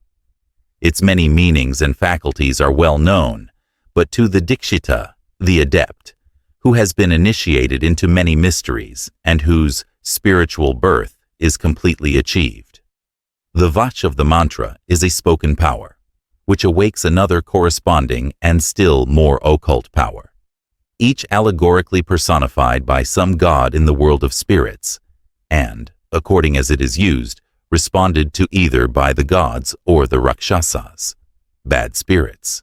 In the Brahmanical and Buddhist ideas, a curse, a blessing, a vow, a desire, an idle thought can each assume a visible shape and so manifest itself objectively to the eyes of its author or to him that it concerns. Every sin becomes incarnated, so to say, and like an avenging fiend, persecutes its perpetrator. There are words which have a destructive quality in their very syllables, as though objective things, for every sound awakens a corresponding one in the invisible world of spirit, and the repercussion produces either a good or bad effect. Harmonious rhythm, a melody vibrating softly in the atmosphere, creates a beneficent and sweet influence around and acts most powerfully on the psychological as well as physical natures of every living thing on earth. It reacts even on inanimate objects, for matter is still spirit in its essence, invisible as it may seem to our grosser senses. So with the numerals, turn wherever we will, from the prophets to the apocalypse, and we will see the biblical writers constantly using the numbers 3, 4, 7, and 12. And yet we have known some partisans of the Bible who maintained that the Vedas were copied from the Mosaic books. The Vedas, which are written in Sanskrit, a language whose grammatical rules and forms, as Max Muller and other scholars confess, were completely established long before the days when the great wave of emigration bore it from Asia all over the Occident, are there to proclaim their parentage of every philosophy and every religious institution developed later among Semitic peoples. And which of the numerals most frequently occur in the Sanskrit chants? Those sublime hymns to creation, to the unity of God, and the countless manifestations of His power. 1, 3, and 7. Read the hymn by Durgatamas, to Him who represents all the gods. The God here present, our blessed patron, our sacrificer, has a brother who spreads himself in mid-air. There exists a third brother, whom we sprinkle with our libations. It is He, whom I have seen master of men, and armed with 7 rays. And again, 7 bridles aid in guiding a car which has but one wheel, and which is drawn by a single horse that shines with 7 rays. The wheel has 3 limbs, an immortal wheel, never wearying, whence hang all the worlds. Sometimes 7 horses drag a car of 7 wheels, and 7 personages mount it, accompanied by 7 fecund nymphs of the water. And the following again, in honor of the fire god, Agni, who is so clearly shown, but a spirit subordinate to the one God. Ever one, although having 3 forms of double nature, androgynous, he rises, and the priests offer to God, in the act of sacrifice, their prayers which reach the heavens, borne aloft by Agni. Is this a coincidence, or, rather, as reason tells us, the result of the derivation of many national cults from one primitive universal religion? A mystery for the uninitiated, the unveiling of the most sublime, because correct and true, psychological and physiological problems for the initiate. Revelations of the personal spirit of man which is divine, because that spirit is not only the emanation of the one supreme God, but is the only God-man, is able, in his weakness and helplessness, to comprehend, to feel within himself. This truth the Vedic poet clearly confesses when saying, "The Lord, master of the universe and full of wisdom, has entered with me, into me, weak and ignorant, and has formed me of himself, in that place where the spirits obtain, by the help of science, the peaceful enjoyment of the fruit, as sweet as ambrosia." Whether we call this fruit an apple from the tree of knowledge, or the pipala of the Hindu poet, it matters not. It is the fruit of esoteric wisdom. Our object is to show the existence of a religious system in India for many thousands of years, before the exoteric fables of the Garden of Eden and the Deluge had been invented. Hence, the identity of doctrines. Instructed in them, each of the initiates of other countries became, in his turn, the founder of some great school of philosophy in the West. Who of our Sanskrit scholars has ever felt interested in discovering the real sense of the following hymns, palpable as it is? Pipala, the sweet fruit of that tree, upon which come spirits who love the science, and where the gods produce all marvels. This is a mystery for him who knows not the Father of the world. Or this one again. These stanzas bear at their head a title which announces that they are consecrated to the Viswadevas, that is to say, to all the gods. He who knows not the being whom I sing in all his manifestations will comprehend nothing of my verses. Those who do know him are not strangers to this reunion. This refers to the reunion and parting of the immortal and mortal parts of man. The immortal being, says the preceding stanza, is in the cradle of the mortal being. The two eternal spirits go and come everywhere. Only some men know the one without knowing the other, Durgatamas. Who can give a correct idea of him of whom the Rig Veda says, "That which is one the wise call it in divers manners"?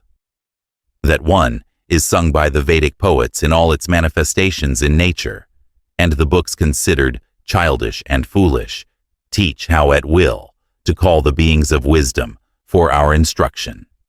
They teach, as Porphyry says, a liberation from all terrene concerns, a flight of the alone to the alone. Professor Max Muller, whose every word is accepted by his school as philological gospel, is undoubtedly right in one sense, when in determining the nature of the Hindu gods, he calls them masks without an actor, names without being, not beings without names. For he but proves thereby the monotheism of the ancient Vedic religion. But it seems to us more than dubious whether he or any scientist of his school needed hope to fathom the old Aryan thought, without an accurate study of those very masks. To the materialist, as to the scientist, who for various reasons endeavors to work out the difficult problem of compelling facts to agree with either their own hobbies or those of the Bible, they may seem but the empty shells of phantoms. Yet such authorities will ever be, as in the past, the unsafest of guides, except in matters of exact science. The Bible patriarchs are as much masks without actors as the Pragapatis, and yet if the living personage behind these masks is but an abstract shadow, there is an idea embodied in every one of them which belongs to the philosophical and scientific theories of ancient wisdom. And who can render better service in this work than the native Brahmins themselves, or the Kabbalists? To deny, point blank, any sound philosophy in the later Brahmanical speculations upon the Rig Veda is equivalent to refusing to ever correctly understand the mother religion itself, which gave rise to them, and which is the expression of the inner thought of the direct ancestors of these later authors of the Brahmanas. If learned Europeans can so readily show that all the Vedic gods are but empty masks, they must also be ready to demonstrate that the Brahmanical authors were as incapable as themselves to discover these actors anywhere. This done, not only the three other sacred books which Max Muller says do not deserve the name of Vedas, but the Rig Veda itself becomes a meaningless jumble of words. For what the world-renowned and subtile intellect of the ancient Hindu sages failed to understand, no modern scientist, however learned, can hope to fathom. Poor Thomas Taylor was right in saying that philology is not philosophy. It is, to say the least, illogical to admit that there is a hidden thought in the literary work of a race perhaps ethnologically different from our own. And then, because it is utterly unintelligible to us, whose spiritual development during the several thousand intervening years has bifurcated into quite a contrary direction, deny that it has any sense in it at all. But this is precisely what, with all due respect for erudition, Professor Max Muller and his school do in this instance at least. First of all, we are told that, albeit cautiously and with some effort, yet we may still walk in the footsteps of these authors of the Vedas. We shall feel that we are brought face to face and mind to mind with men yet intelligible to us after we have freed ourselves from our modern conceits. We shall not succeed always. Words, verses, nay, whole hymns in the Rig Veda will and must remain to us a dead letter. For with a few exceptions, the whole world of the Vedic ideas is so entirely beyond our own intellectual horizon that instead of translating, we can as yet only guess and combine. And yet, to leave us in no possible doubt as to the true value of his words, the learned scholar in another passage expresses his opinion on these same Vedas, with one exception, thus: the only important, the only real Veda is the Rig Veda. The other so-called Vedas deserve the name of Veda no more than the Talmud deserves the name of Bible. Professor Muller rejects them as unworthy of the attention of anyone, and, as we understand it, on the ground that they contain chiefly sacrificial formulas, charms, and incantations. And now, a very natural question. Are any of our scholars prepared to demonstrate that so far they are intimately acquainted with the hidden sense of these perfectly absurd sacrificial formulas, charms, and incantations, and magic nonsense of Atharva Veda? We believe not, and our doubt is based on the confession of Professor Muller himself, just quoted. If the whole world of the Vedic ideas, the Rig Veda cannot be included alone in this world we suppose, is so entirely beyond our own, the scientist's intellectual horizon, that, instead of translating, we can as yet only guess and combine. And the Yagur Veda, Sama Veda, and Atharva Veda are childish and foolish. And the Brahmanas, the Sutras Yaska, and Sayana, though nearest in time to the hymns of the Rig Veda, indulge in the most frivolous and ill-judged interpretations. How can either himself or any other scholar form any adequate opinion of either of them? If again the authors of the Brahmanas, the nearest in time to the Vedic hymns, were already incompetent to offer anything better than ill-judged interpretations, then at what period of history, where, and by whom were written these grandiose poems, whose mystical sense has died with their generations? Are we then so wrong in affirming that if sacred texts are found in Egypt to have become, even to the priestly scribes of 4,000 years ago, wholly unintelligible, and the Brahmanas offer but childish and foolish interpretations of the Rig Veda, at least as far back as that then? First, both the Egyptian and Hindu religious philosophies are of an untold antiquity, far antedating ages cautiously assigned them by our students of comparative mythology.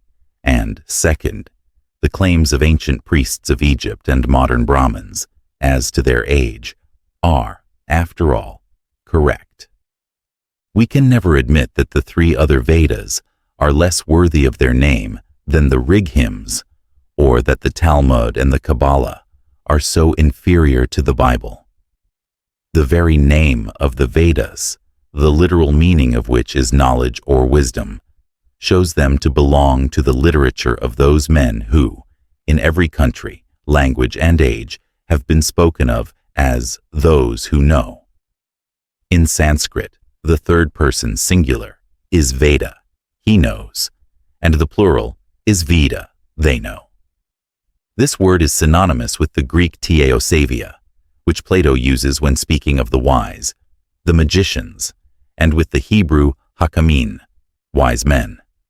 Reject the Talmud and its old predecessor, the Kabbalah, and it will be simply impossible ever to render correctly one word of that Bible so much extolled at their expense. But then it is, perhaps, just what its partisans are working for. To banish the Brahmanas is to fling away the key that unlocks the door of the Rig Veda. The literal interpretation of the Bible has already borne its fruits. With the Vedas and the Sanskrit sacred books in general, it will be just the same, with this difference, that the absurd interpretation of the Bible has received a time-honored right of eminent domain in the department of the ridiculous, and will find its supporters, against light and against proof. As to the heathen literature, after a few more years of unsuccessful attempts at interpretation, its religious meaning will be relegated to the limbo of exploded superstitions, and people will hear no more of it. We beg to be clearly understood before we are blamed and criticized for the above remarks. The vast learning of the celebrated Oxford professor can hardly be questioned by his very enemies, yet we have a right to regret his precipitancy to condemn that which he himself confesses entirely beyond our own intellectual horizon. Even in what he considers a ridiculous blunder on the part of the author of the Brahmanas, other more spiritually disposed persons may see quite the reverse. Who is the greatest of the gods? Who shall first be praised by our songs, says an ancient rishi of the Rig Veda, mistaking, as Professor M. imagines, the interrogative pronoun who for some divine name. Says the professor, a place is allotted in the sacrificial invocations to a god who, and hymns addressed to him are called whoish hymns. And is a god who less natural as a term than a god I am? Or whoish hymns less reverential than I amish psalms? And who can prove that this is really a blunder and not a premeditated expression? Is it so impossible to believe that the strange term was precisely due to a reverential awe, which made the poet hesitate before giving a name, as formed to that which is justly considered as the highest abstraction of metaphysical ideals? God? Or that the same feeling made the commentator who came after him to pause, and so leave the work of anthropomorphizing the unknown, the WHO, to future human conception? These early poets thought more for themselves than for others, remarks Max Muller himself. They sought rather, in their language, to be true to their own thought than to please the imagination of their hearers. Unfortunately, it is this very thought which awakes no responsive echo in the minds of our philologists. Farther, we read the sound advice to students of the Rig Veda hymns to collect, collate, sift, and reject.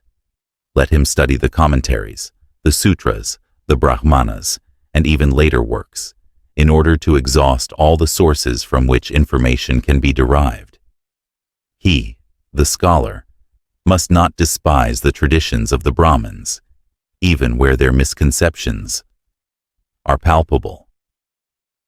Not a corner in the Brahmanas, the Sutras, Yaska, and Sayana should be left unexplored before we propose a rendering of our own.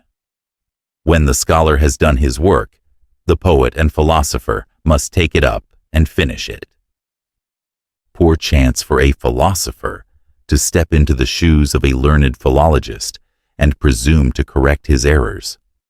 We would like to see what sort of a reception the most learned Hindu scholar in India would have from the educated public of Europe and America, if he should undertake to correct a savant after he had sifted, accepted, rejected, explained, and declared what was good and what absurd and childish in the sacred books of his forefathers.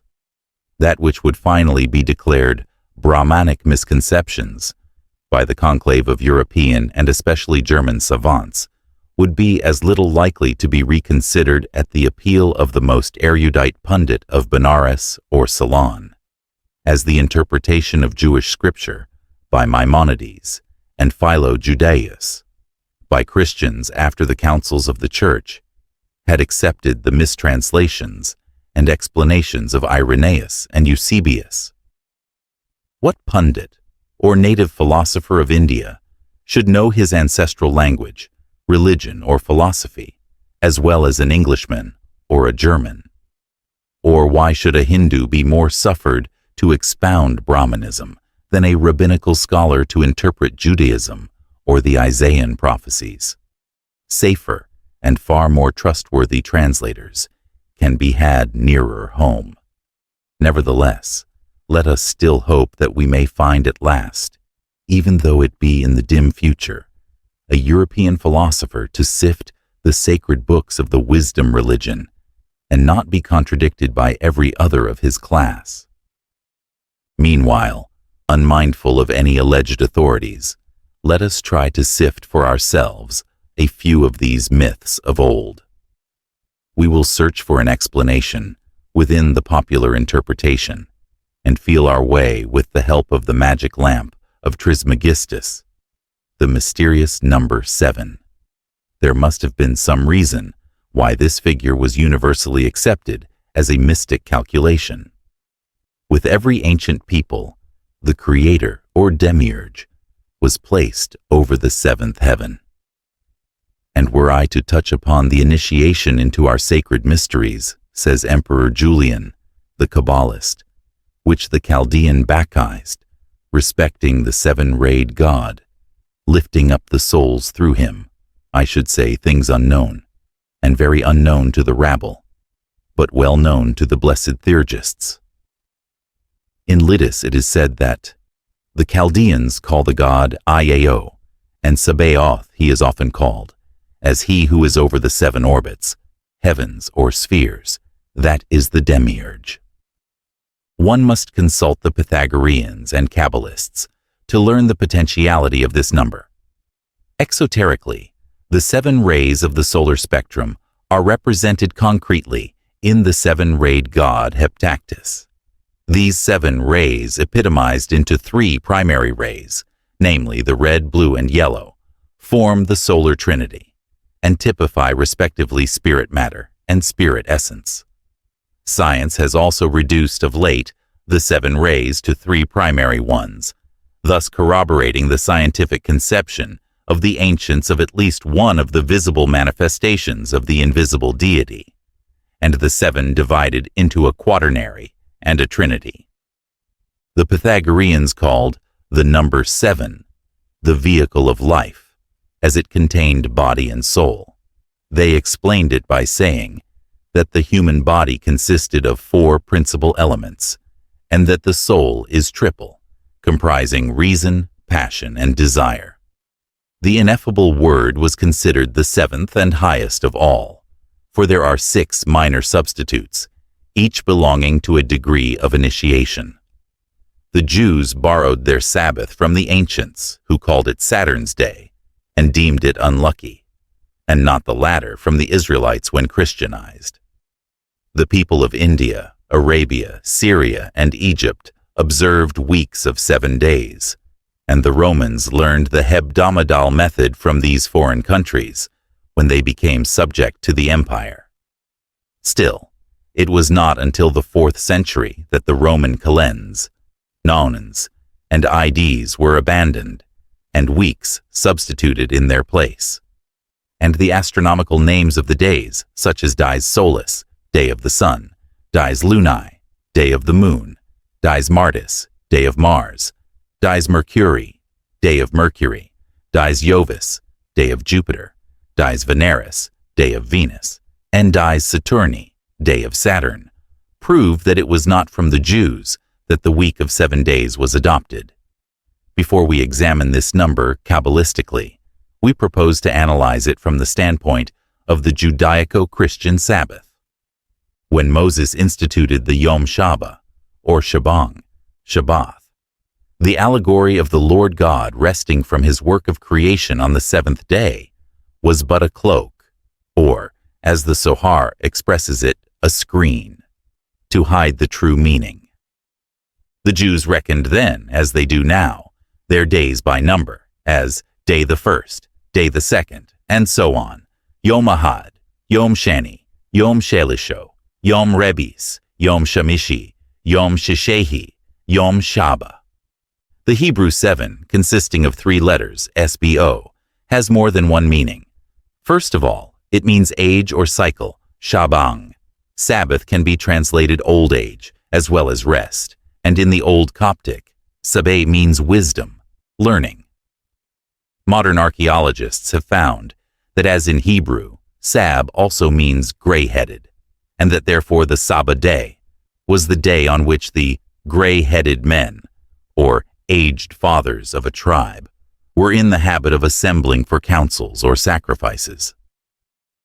Thus, the week of 6 days and the 7th, the Sabbath or Sapta day period, is of the highest antiquity. The observance of the lunar festivals in India shows that that nation held hebdomadal meetings as well. With every new quarter, the moon brings changes in the atmosphere. Hence, certain changes are also produced throughout the whole of our universe, of which the meteorological ones are the most insignificant. On this day of the 7th and most powerful of the prismatic days, the adepts of the secret science meet, as they met thousands of years ago, to become the agents of the occult powers of nature, emanations of the working God, and commune with the invisible worlds.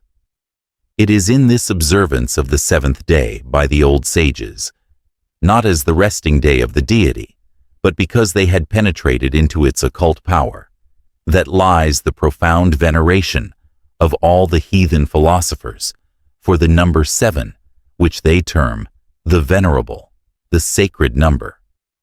The Pythagorean tetractys, revered by the Platonists, was the square placed below the triangle.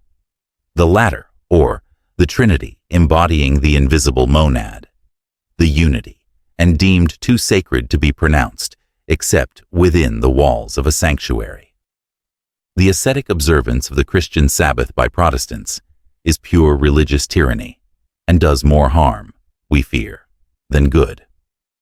It really dates only from the enactment, in 1678, of the 29th of Charles II, which prohibited any tradesman, artificer, workman, laborer, or other person to do or exercise any worldly labor, etc., upon the Lord's Day.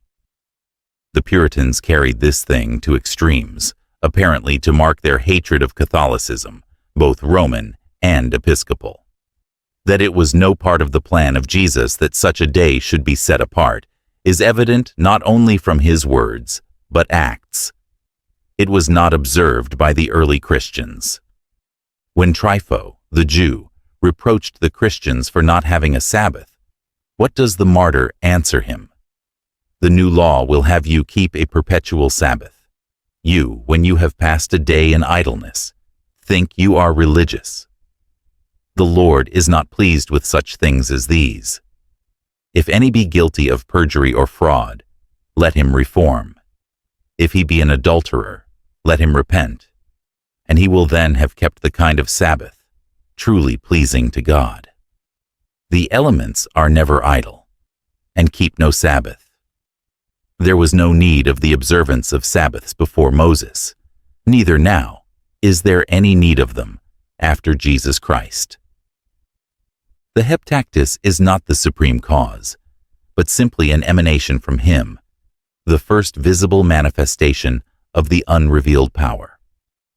His divine breath, which, violently breaking forth, condensed itself, shining with radiance until it evolved into light, and so became cognizant to external sense, says John Ruchlin. This is the emanation of the highest, the demiurge, a multiplicity in a unity, the Elohim, whom we see creating our world, or rather fashioning it, in 6 days, and resting on the 7th. And who are these Elohim but the euhemerized powers of nature, the faithful manifested servants, the laws of him who is immutable law and harmony himself? They remain over the 7th heaven, or spiritual world, for it is they who, according to the Kabbalists, formed in succession the 6 material worlds, or rather attempts at worlds that preceded our own, which, they say, is the 7th. If, in laying aside the metaphysico-spiritual conception, we give our attention but to the religio-scientific problem of creation in 6 days, over which our best biblical scholars have vainly pondered so long, we might, perchance, be on the way to the true idea underlying the allegory. The ancients were philosophers, consistent in all things. Hence, they taught that each of these departed worlds, having performed its physical evolution and reached, through birth, growth, maturity, old age, and death, the end of its cycle, had returned to its primitive subjective form of a spiritual earth. Thereafter, it had to serve through all eternity as the dwelling of those who had lived on it as men, and even animals, but were now spirits. This idea, were it even as incapable of exact demonstration as that of our theologians relating to paradise, is, at least, a trifle more philosophical. As well as man, and every other living thing upon it, our planet has had its spiritual and physical evolution. From an impalpable ideal thought under the creative will of him, of whom we know nothing, and but dimly conceive in imagination, this globe became fluidic and semi-spiritual, then condensed itself more and more, until its physical development, matter, the tempting demon, compelled it to try its own creative faculty. Matter defied spirit, and the earth, too, had its fall. The allegorical curse under which it labors is that it only procreates, it does not create. Our physical planet is but the handmaiden, or rather the maid of all work of the spirit, its master. Cursed be the ground, thorns and thistles shall it bring. The Elohim are made to say, in sorrow thou shalt bring forth children. The Elohim say this both to the ground and the woman, and this curse will last until the minutest particle of matter on earth shall have outlived its days, until every grain of dust has, by gradual transformation, through evolution, become a constituent part of a living soul, and, until the latter, shall reascend the cyclic arc, and finally stand, its own Metatron, or redeeming spirit, at the foot of the upper step of the spiritual worlds, as at the first hour of its emanation. Beyond that lies the great deep, a mystery. It must be remembered that every cosmogony has a trinity of workers at its head: Father, Spirit, Mother, Nature, or Matter, and the manifested universe, the Son, or result of the two. The universe also, as well as each planet which it comprehends, passes through 4 ages, like man himself. All have their infancy, youth, maturity, and old age, and these 4 added to the other 3 make the sacred 7 again. The introductory chapters of Genesis were never meant to present even a remote allegory of the creation of our earth. They embrace, chapter 1, a metaphysical conception of some indefinite period in the eternity, when successive attempts were being made by the law of evolution, at the formation of universes. This idea is plainly stated in the Zohar. There were old worlds, which perished as soon as they came into existence, were formless, and were called sparks. Thus the smith, when hammering the iron, lets the sparks fly in all directions.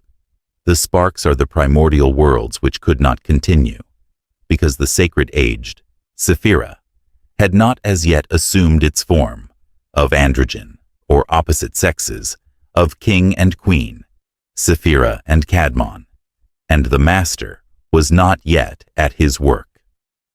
The 6 periods or days of Genesis refer to the same metaphysical belief.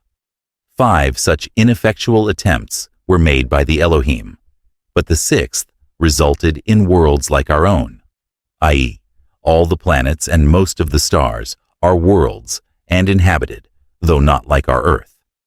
Having formed this world at last in the 6th period, the Elohim rested in the 7th. Thus the Holy One, when he created the present world, said, "This pleases me. The previous ones did not please me."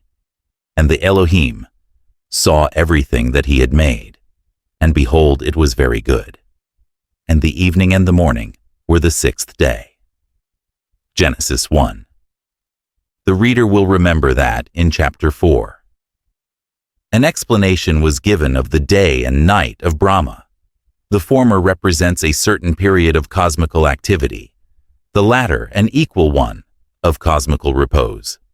In the one, worlds are being evolved and passing through their allotted 4 ages of existence. In the latter, the inbreathing of Brahma reverses the tendency of the natural forces. Everything visible becomes gradually dispersed. Chaos comes, and a long night of repose reinvigorates the cosmos for its next term of evolution. In the morning of one of these days, the formative processes are gradually reaching their climax of activity. In the evening, imperceptibly diminishing the same until the pralaya arrives, and with it, night. One such morning and evening do, in fact, constitute a cosmic day, and it was a day of Brahma that the Kabbalistic author of Genesis had in mind each time when he said, "And the evening and the morning were the 1st, or 5th, or 6th, or any other day." 6 days of gradual evolution, one of repose, and then evening. Since the first appearance of man on our earth, there has been an eternal Sabbath or rest for the demiurge. The cosmogonical speculations of the first 6 chapters of Genesis are shown in the races of sons of God, giants, etc. of chapter 6. Properly speaking, the story of the formation of our earth, or creation, as it is very improperly called, begins with the rescue of Noah from the deluge. The Chaldeo-Babylonian tablets recently translated by George Smith leave no doubt of that in the minds of those who read the inscriptions esoterically. Ishtar, the great goddess, speaks in column 3 of the destruction of the 6th world and the appearance of the 7th. Thus, 6 days and nights the wind, deluge, and storm overwhelmed. On the 7th day, in its course was calmed the storm, and all the deluge, which had destroyed like an earthquake, quieted. The sea he caused to dry, and the wind and deluge ended. I perceived the shore at the boundary of the sea. To the country of Nizir went the ship, Arga, or the moon. The mountain of Nizir stopped the ship. The 1st day, and the 2nd day, the mountain of Nizir the same. The 5th and the 6th, the mountain of Nizir the same. On the 7th day, in the course of it, I sent forth a dove, and it left. The dove went and turned, and the raven went and did not return. I built an altar on the peak of the mountain. By 7 herbs I cut. At the bottom of them I placed reeds, pines, and simgar. The gods like flies over the sacrifice gathered. From of old also, the great God in his course. the great brightness, the sun, of Anu, had created. When the glory of those gods, the charm round my neck, would not repel, etc. All this has a purely astronomical, magical, and esoteric relation. One who reads these tablets will recognize at a glance the biblical account, and judge, at the same time, how disfigured is the great Babylonian poem by euhemeric personages, degraded from their exalted positions of gods into simple patriarchs. Space prevents our entering fully into this biblical travesty of the Chaldean allegories. We shall therefore but remind the reader that by the confession of the most unwilling witnesses, such as Lenormand, first the inventor and then champion of the Akkadians, the Chaldeo-Babylonian triad, placed under Elon, the unrevealed deity, is composed of Anu, Nua, and Bel. Anu is the primordial chaos, the god, time, and world at once, chromos and cosmos, the uncreated matter, issued from the one and fundamental principle of all things. As to Nua, he is, according to the same Orientalist, the intelligence, we will willingly say the verbum, which animates and fecundates matter, which penetrates the universe, directs and makes it live, and at the same time, Nua is the king of the humid principle, the spirit moving on the waters. Is not this evident? Nua is Noah, floating on the waters, in his ark, the latter being the emblem of the Arga, or moon, the feminine principle. Noah is the spirit falling into matter. We find him as soon as he descends upon the earth, planting a vineyard, drinking of the wine, and getting drunk on it, i.e., the pure spirit becoming intoxicated as soon as it is finally imprisoned in matter. The 7th chapter of Genesis is but another version of the first. Thus, while the latter reads, "And darkness was upon the face of the deep, and the Spirit of God moved upon the face of the waters," in chapter 7th it is said, "And the waters prevailed, and the ark went with Noah, the Spirit, upon the face of the waters." Thus Noah, if the Chaldean Nua, is the spirit vivifying matter, chaos represented by the deep, or waters of the flood. In the Babylonian legend, it is Istar, Ashtoreth, the moon, which is shut up in the ark and sends out a dove, emblem of Venus and other lunar goddesses, in search of dry land. And whereas in the Semitic tablets, it is Jesuthrus, or Hasisadra, who is translated to the company of the gods for his piety, in the Bible, it is Enoch who walks with, and being taken up by God, was no more. The successive existence of an incalculable number of worlds before the subsequent evolution of our own was believed and taught by all the ancient peoples. The punishment of the Christians for despoiling the Jews of their records and refusing the true key to them began from the earliest centuries. And thus is it that we find the holy fathers of the Church laboring through an impossible chronology and the absurdities of literal interpretation, while the learned rabbis were perfectly aware of the real significance of their allegories. So not only in the Zohar, but also in other Kabbalistic works accepted by Talmudists, such as Midrash Bereshith, or the Universal Genesis, which with the Merkabah, the chariot of Ezekiel, composes the Kabbalah, may be found the doctrine of a whole series of worlds evolving out of the chaos and being destroyed in succession. The Hindu doctrines teach of two pralayas, or dissolutions, one universal, the Mahapralaya, the other partial, or the minor pralaya. This does not relate to the universal dissolution which occurs at the end of every day of Brahma, but to the geological cataclysms at the end of every minor cycle of our globe. This historical and purely local deluge of Central Asia, the traditions of which can be traced in every country, and which, according to Bunsen, happened about the year 10,000 BC, had naught to do with the mythical Noah or Nua. A partial cataclysm occurs at the close of every age of the world, they say, which does not destroy the latter, but only changes its general appearance. New races of men and animals and a new flora evolve from the dissolution of the precedent ones.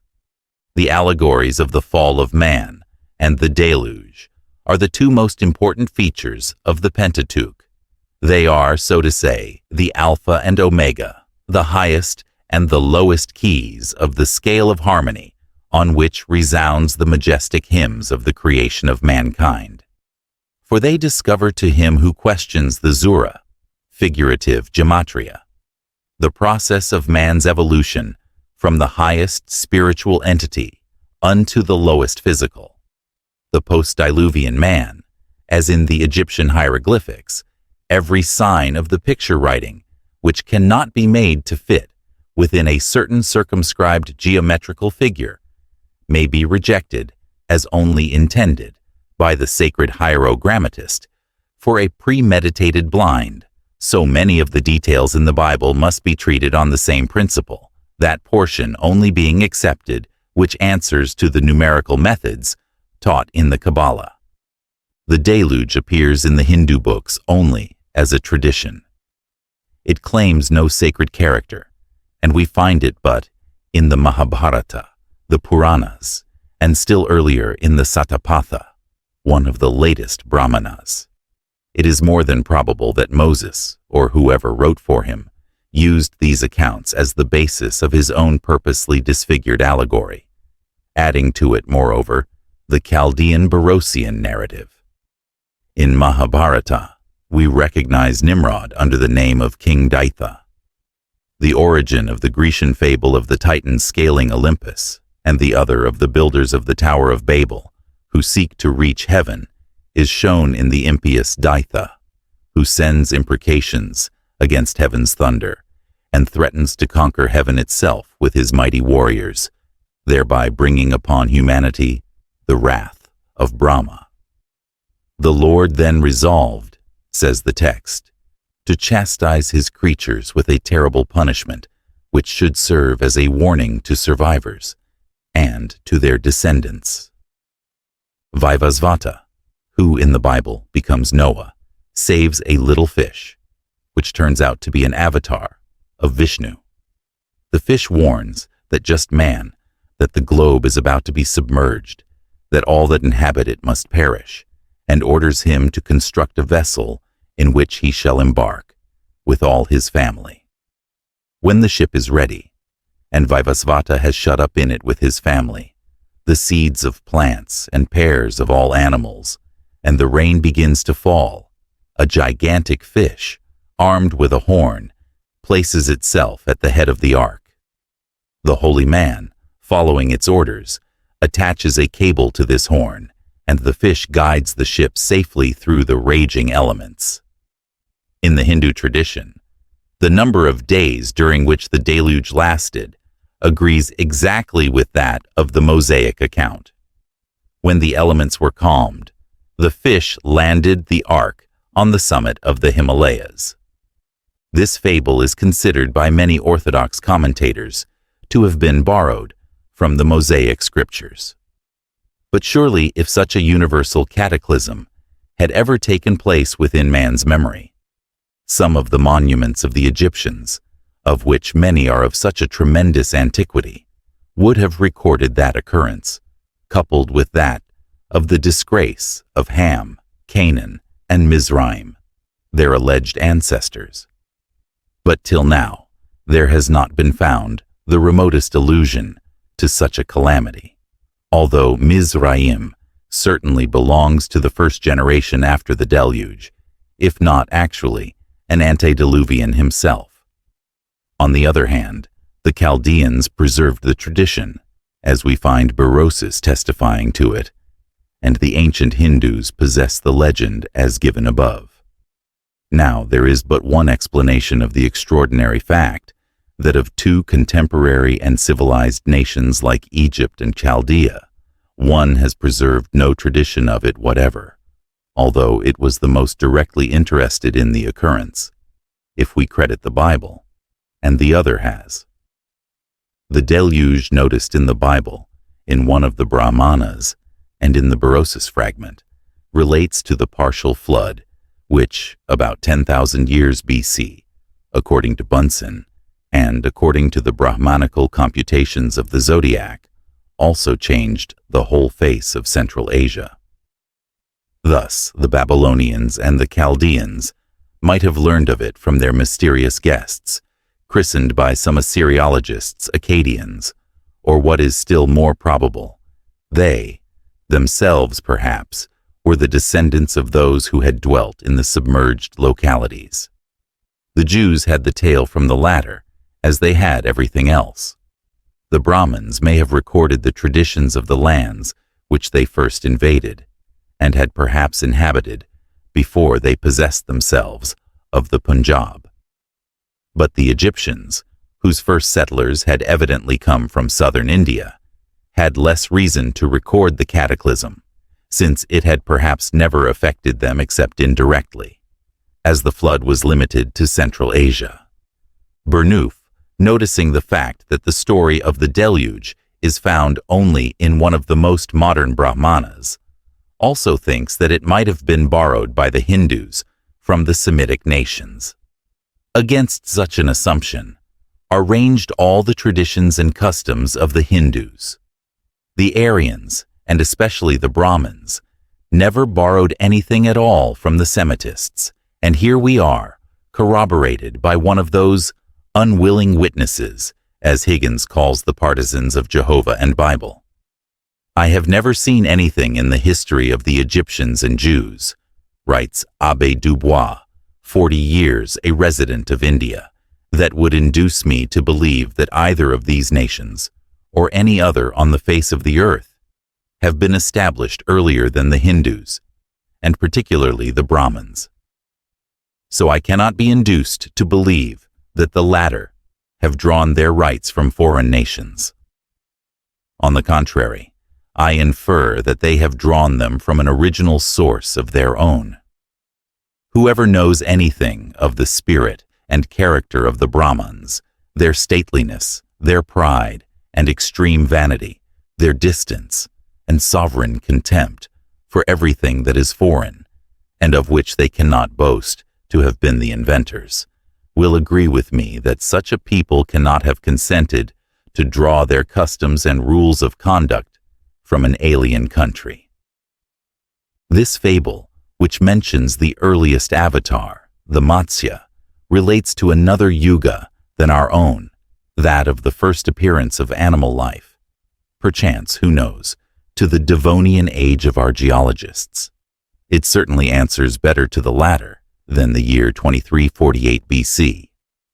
Apart from this, the very absence of all mention of the deluge from the oldest books of the Hindus suggests a powerful argument when we are left utterly to inferences, as in this case. The Vedas and Manu, says Jacoliot, those monuments of the old Asiatic thought, existed far earlier than the Diluvian period. This is an incontrovertible fact, having all the value of an historical truth, for, besides the tradition which shows Vishnu himself as saving the Vedas from the deluge, a tradition which, notwithstanding its legendary form, must certainly rest upon a real fact, it has been remarked that neither of these sacred books mention the cataclysm, while the Puranas and the Mahabharata, and a great number of other more recent works, describe it with the minutest detail, which is a proof of the priority of the former. The Vedas certainly would never have failed to contain a few hymns on the terrible disaster which, of all other natural manifestations, must have struck the imagination of the people who witnessed it.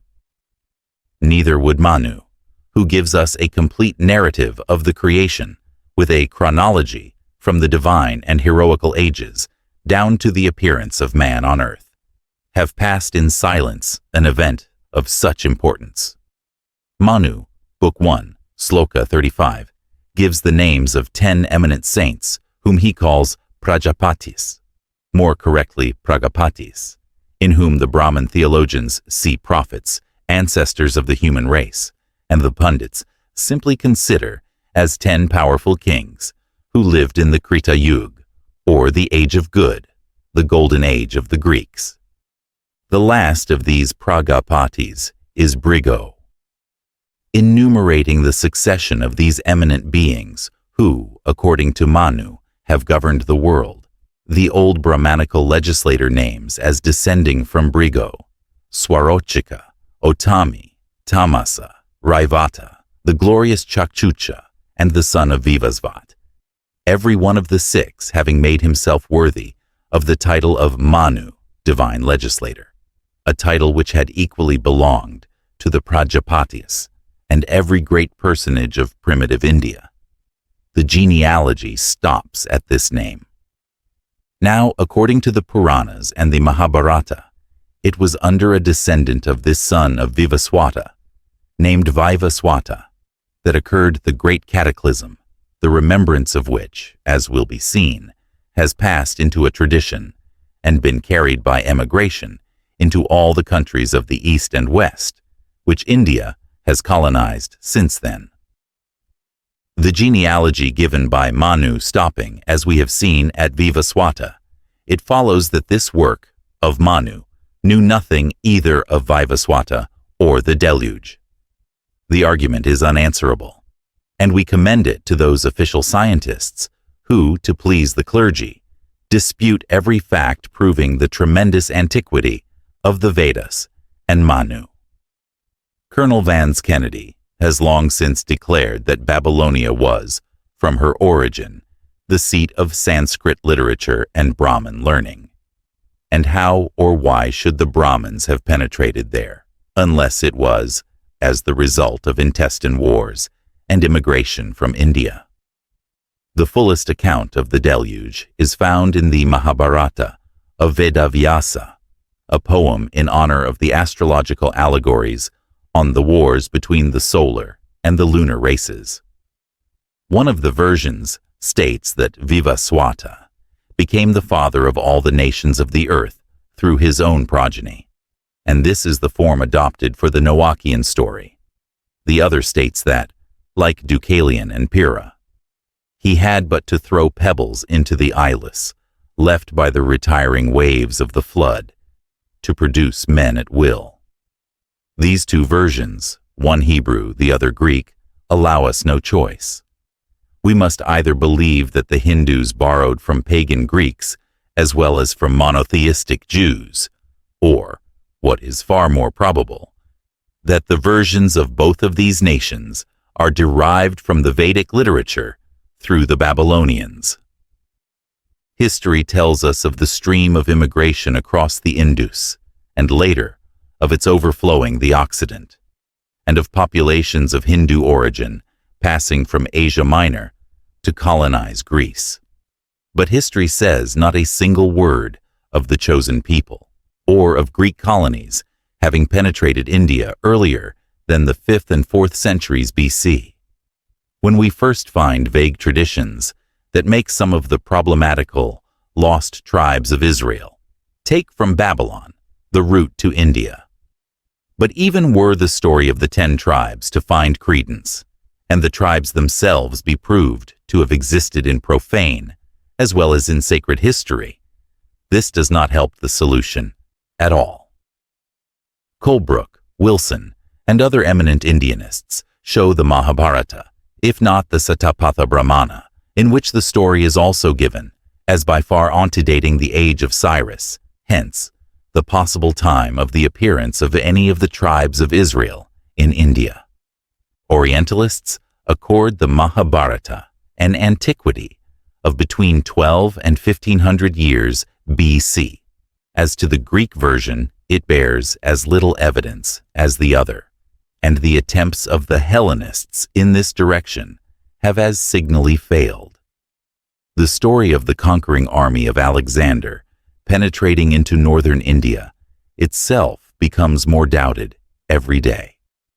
No Hindu national record, not the slightest historical memento, throughout the length and breadth of India, offers the slightest trace of such an invasion. If even such historical facts are now found to have been all the while fictions, what are we to think of narratives which bear on their very face the stamp of invention? We cannot help sympathizing at heart with Professor Mueller when he remarks that it seems blasphemy to consider these fables of the heathen world as corrupted and misinterpreted fragments of divine revelation once granted to the whole race of mankind. Only, can this scholar be held perfectly impartial and fair to both parties unless he includes in the number of these fables those of the Bible? And is the language of the Old Testament more pure or moral than the books of the Brahmins? Or any fables of the heathen world more blasphemous and ridiculous than Jehovah's interview with Moses? Exodus 33:23. Are any of the pagan gods made to appear more fiendish than the same Jehovah in a score of passages?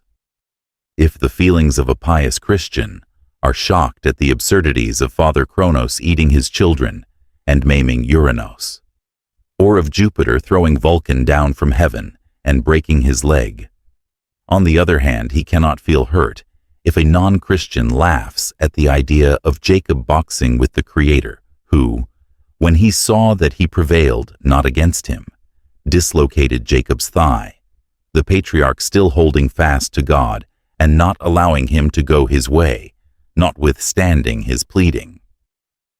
Why should the story of Deucalion and Pyrrha, throwing stones behind them and thus creating the human race, be deemed more ridiculous than that of Lot's wife being changed into a pillar of salt, or of the Almighty creating men of clay and then breathing the breath of life into them?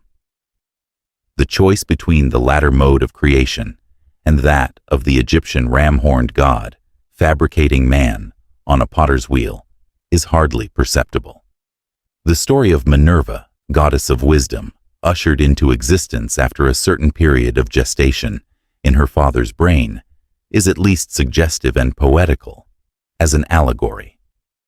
No ancient Greek was ever burned for not accepting it literally, and, at all events, heathen fables in general are far less preposterous and blasphemous than those imposed upon Christians ever since the Church accepted the Old Testament and the Roman Catholic Church opened its register of thaumaturgical saints. Many of the natives of India, continues Professor Mueller, confess that their feelings revolt against the impurities attributed to the gods by what they call their sacred writings. Yet there are honest Brahmins who will maintain that these stories have a deeper meaning, that immorality, being incompatible with a divine being, a mystery, must be supposed to be concealed in these time-hallowed fables, a mystery which an inquiring and reverent mind may hope to fathom. This is precisely what the Christian clergy maintain in attempting to explain the indecencies and incongruities of the Old Testament. Only, instead of allowing the interpretation to those who have the key to these seeming incongruities, they have assumed to themselves the office and right, by divine proxy, to interpret these in their own way. They have not only done that, but have gradually deprived the Hebrew clergy of the means to interpret their scriptures as their fathers did, so that to find among the rabbis in the present century a well-versed Kabbalist is quite rare. The Jews have themselves forgotten the key. How could they help it? Where are the original manuscripts? The oldest Hebrew manuscript in existence is said to be the Bodleian Codex, which is not older than between 800 and 900 years. The break between Ezra and this codex is thus 15 centuries. In 1490, the Inquisition caused all the Hebrew Bibles to be burned, and Torquemada alone destroyed 6,000 volumes at Salamanca, except a few manuscripts of the Torah Ketubim and Nebiim used in the synagogues, and which are of quite a recent date. We do not think there is one old manuscript in existence which is not punctuated, hence, completely misinterpreted and altered by the Masorets. Were it not for this timely invention of the Masorah, no copy of the Old Testament could possibly be tolerated in our century. It is well known that the Masorets, while transcribing the oldest manuscripts, put themselves to task to take out, except in a few places, which they have probably overlooked, all the immodest words and put in places sentences of their own, often changing completely the sense of the verse. It is clear, says Donaldson, that the Masoretic school at Tiberias were engaged in settling or unsettling the Hebrew text until the final publication of the Masorah itself. Therefore, had we but the original texts, judging by the present copies of the Bible in our possession, it would be really edifying to compare the Old Testament with the Vedas and even with the Brahmanical books. We verily believe that no faith, however blind, could stand before such an avalanche of crude impurities and fables. If the latter are not only accepted, but enforced upon millions of civilized persons who find it respectable and edifying to believe in them as divine revelation, why should we wonder that Brahmins believe their books to be equally a sruti, a revelation? Let us thank the Masorets by all means, but let us study at the same time both sides of the medal. Legends, myths, allegories, symbols, if they but belong to the Hindu, Chaldean, or Egyptian tradition, are thrown into the same heap of fiction. Hardly are they honored with a superficial search into their possible relations to astronomy or sexual emblems. The same myths, when and because mutilated, are accepted as sacred scriptures, more, the Word of God. Is this impartial history? Is this justice to either the past, the present, or the future? Ye cannot serve God and mammon, said the Reformer 19 centuries ago. Ye cannot serve truth and public prejudice would be more applicable to our own age. Yet our authorities pretend they serve the former. There are few myths in any religious system, but have an historical as well as a scientific foundation. Myths, as Pocock ably expresses it, are now proved to be fables, just in proportion as we misunderstand them. Truths, in proportion as they were once understood. Our ignorance it is which has made a myth of history, and our ignorance is an Hellenic inheritance, much of it the result of Hellenic vanity. Bunsen and Champollion have already shown that the Egyptian sacred books are by far older than the oldest parts of the book of Genesis. And now, a more careful research seems to warrant the suspicion, which with us amounts to a certainty, that the laws of Moses are copies from the code of the Brahmanic Manu. Thus, according to every probability, Egypt owes her civilization, her civil institutions, and her arts to India. But against the latter assumption, we have a whole army of authorities arrayed, and what matters if the latter do deny the fact at present? Sooner or later they will have to accept it, whether they belong to the German or French school. Among, but not of those who so readily compromise between interest and conscience, there are some fearless scholars who may bring out to light incontrovertible facts. Some 20 years since, Max Muller, in a letter to the editor of the London Times, April 1857, maintained most vehemently that nirvana meant annihilation in the fullest sense of the word. See Chips, etc., Volume 1, page 287, on the meaning of nirvana.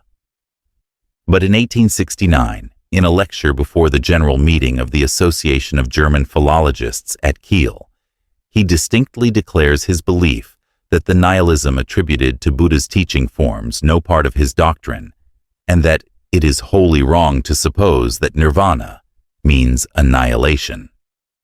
Trubner's American and Oriental Literary Record, October 16, 1869. Also, In Man's Ancient Faiths and Modern, page 128. Yet if we mistake not, Professor Muller was as much of an authority in 1857 as in 1869. It will be difficult to settle, says now this great scholar, whether the Vedas is the oldest of books, and whether some of the portions of the Old Testament may not be traced back to the same, or even an earlier date, than the oldest hymns of the Veda. But his retraction about the Nirvana allows us a hope that he may yet change his opinion on the question of Genesis likewise, so that the public may have simultaneously the benefit of truth and the sanction of one of Europe's greatest authorities. It is well known how little the Orientalists have come to anything like an agreement about the age of Zoroaster, and until this question is settled, it would be safer perhaps to trust implicitly in the Brahmanical calculations by the zodiac than to the opinions of scientists. Leaving the profane horde of unrecognized scholars, those we mean who yet wait their turn, to be chosen for public worship as idols symbolical of scientific leadership, where can we find, among the sanctioned authorities of the day, two that agree as to this age? There's Bunsen, who places Zoroaster at Bactra and the emigration of Bactrians to the Indus at 3784 BC, and the birth of Moses at 1392. Now, it is rather difficult to place Zoroaster anterior to the Vedas, considering that the whole of his doctrine is that of the earlier Vedas. True, he remained in Afghanistan for a period more or less problematical before crossing into the Punjab. But the Vedas were begun in the latter country. They indicate the progress of the Hindus as the Avesta, that of the Iranians.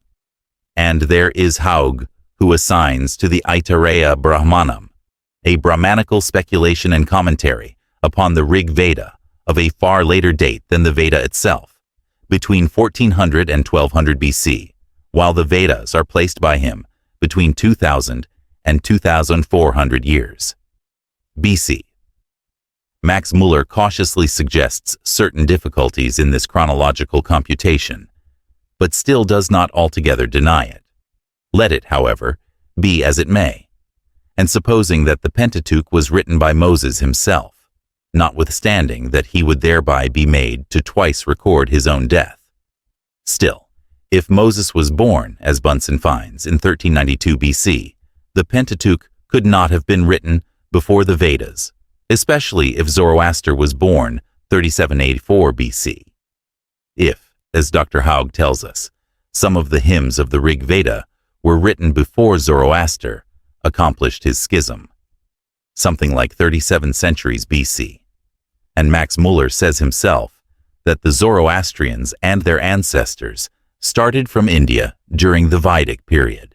How can some of the portions of the Old Testament be traced back to the same, or even an earlier date than the oldest hymns of the Veda? It has generally been agreed among Orientalists that the Aryans, 3,000 years BC, were still in the steppes east of the Caspian and united. Rawlinson conjectures that they flowed east from Armenia as a common center, while two kindred streams began to flow, one northward over the Caucasus and the other westward over Asia Minor and Europe. He finds the Aryans, at a period anterior to the 15th century before our era, settled in the territory watered by the upper Indus. Thence, Vedic Aryans migrated to the Punjab and Zendic Aryans westward, establishing the historical countries. But this, like the rest, is a hypothesis and only given as such. Again, Rawlinson, evidently following Max Muller, says, "The early history of the Aryans is for many ages an absolute blank." But many learned Brahmins, however, have declared that they found trace of the existence of the Vedas as early as 2100 BC, and Sir William Jones, taking for his guide the astronomical data, places the Yagur Veda, 1580 BC. This would be still before Moses. It is upon the supposition that the Aryans did not leave Afghanistan for the Punjab prior to 1500 BC that Max Muller and other Oxford savants have supposed that portions of the Old Testament may be traced back to the same or even an earlier date than the oldest hymns of the Veda. Therefore, until the Orientalists can show us the correct date at which Zoroaster flourished, no authority can be regarded as better for the ages of the Vedas than the Brahmins themselves. As it is a recognized fact that the Jews borrowed most of their laws from the Egyptians, let us examine who were the Egyptians. In our opinion, which is but a poor authority, of course, they were the ancient Indians, and in our first volume we have quoted passages from the historian Koluka Bhatta that support such a theory. What we mean by ancient India is the following. No region on the map, except it be the ancient Scythia, is more uncertainly defined than that which bore the designation of India. Ethiopia is perhaps the only parallel. It was the home of the Kushite or Hamitic races and lay to the east of Babylonia. It was once the name of Hindustan, when the dark races, worshippers of Bala Mahadeva and Bhavani Mahidevi, were supreme in that country. The India of the early sages appears to have been the region at the sources of the Oxus and Jaxartes.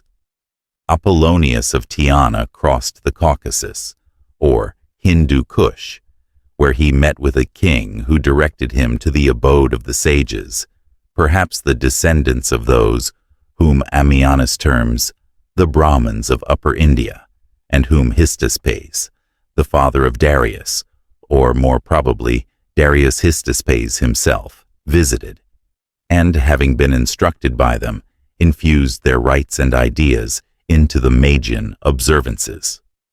This narrative about Apollonius seems to indicate Kashmir as the country which he visited, and the Nagas, after their conversion to Buddhism, as his teachers. At this time, Aryan India did not extend beyond the Punjab. To our notion, the most baffling impediment in the way of ethnological progress has always been the triple progeny of Noah. In the attempt to reconcile post-Diluvian races with a genealogical descent from Shem, Ham, and Japhet, the Christianesque Orientalists have set themselves a task impossible of accomplishment. The biblical Noachian ark has been a Procrustean bed to which they had to make everything fit. Attention has therefore been diverted from veritable sources of information as to the origin of man, and a purely local allegory mistaken for a historical record emanating from an inspired source. Strange and unfortunate choice. Out of all the sacred writings of all the branch nations, sprung from the primitive stock of mankind, Christianity must choose for its guidance the national records and scriptures of a people perhaps the least spiritual of the human family, the Semitic. A branch that has never been able to develop out of its numerous tongues a language capable of embodying ideas of a moral and intellectual world, whose form of expression and drift of thought could never soar higher than the purely sensual and terrestrial figures of speech, whose literature has left nothing original, nothing that was not borrowed from the Aryan thought, and whose science and philosophy are utterly wanting in those noble features which characterize the highly spiritual and metaphysical systems of the Indo-European, Japetic races. Bunsen shows Khamism, the language of Egypt, as a very ancient deposit from Western Asia, containing the germs of the Semitic, and thus bearing witness to the primitive cognate unity of the Semitic and Aryan races. We must remember in this connection that the peoples of southwestern and western Asia, including the Medes, were all Aryans. It is yet far from being proved who were the original and primitive masters of India. That this period is now beyond the reach of documentary history does not preclude the probability of our theory that it was the mighty race of builders, whether we call them Eastern Ethiopians or dark-skinned Aryans, the word meaning simply noble warrior, a brave. They ruled supreme at one time over the whole of ancient India, enumerated later by Manu as the possession of those whom our scientists term the Sanskrit-speaking people. These Hindus are supposed to have entered the country from the northwest. They are conjectured by some to have brought with them the Brahmanical religion, and the language of the conquerors was probably the Sanskrit. On these three meager data, our philologists have worked ever since the Hindustani and its immense Sanskrit literature was forcibly brought into notice by Sir William Jones, all the time with the three sons of Noah clinging around their necks. This is exact science, free from religious prejudices. Verily, ethnology would have been the gainer if this Noachian trio had been washed overboard and drowned before the ark reached land. The Ethiopians are generally classed in the Semitic group, but we have to see how far they have a claim to such a classification. We will also consider how much they might have had to do with the Egyptian civilization, which, as a writer expresses it, seems referable in the same perfection to the earliest dates, and not to have had a rise and progress, as was the case with that of other peoples. For reasons that we will now adduce, we are prepared to maintain that Egypt owes her civilization, commonwealth and arts, especially the art of building, to pre-Vedic India, and that it was a colony of the dark-skinned Aryans, or those whom Homer and Herodotus term the Eastern Ethiopians, i.e., the inhabitants of southern India, who brought to it their ready-made civilization in the anti-chronological ages of what Bunsen calls the pre-Manite, but nevertheless epochal history. In Pokaka's India in Greece, we find the following suggestive paragraph. The plain account of the wars carried on between the solar chiefs, Usras, Osiris, the prince of the Guklas, and Tupu, is the simple historical fact of the wars of the Apians, or sun tribes of Ud, with the people of Tupu, or Thibet, who were in fact the lunar race, mostly Buddhists, and opposed by Rama, and the Aethiopias, or people of Ud, subsequently the Aethiopians of Africa. We would remind the reader in this connection that Ravan, the giant, who, in the Ramayana, wages such a war with Ramachandra, is shown as king of Lanka, which was the ancient name for Ceylon, and that Ceylon, in those days, perhaps formed part of the mainland of southern India, and was peopled by the eastern Ethiopians, conquered by Rama, the son of Dasarata, the solar king of ancient Oud. A colony of these emigrated to northern Africa. If, as many suspect, Homer's Iliad and much of his account of the Trojan War is plagiarized from the Ramayana, then the traditions which served as a basis for the latter must date from a tremendous antiquity. Ample margin is thus left in pre-chronological history for a period, during which the eastern Ethiopians might have established the hypothetical Mizraic colony with their high Indian civilization and arts. Science is still in the dark about cuneiform inscriptions. Until these are completely deciphered, especially those cut in rocks found in such abundance within the boundaries of the old Iran, who can tell the secrets they may yet reveal? There are no Sanskrit monumental inscriptions older than Chandragupta, 315 BC, and the Persepolitan inscriptions are found 220 years older. There are even now some manuscripts in characters utterly unknown to philologists and paleographists, and one of them is, or was, sometime since in the Library of Cambridge, England. Linguistic writers class the Semitic with the Indo-European language, generally including the Ethiopian and the ancient Egyptian in the classification.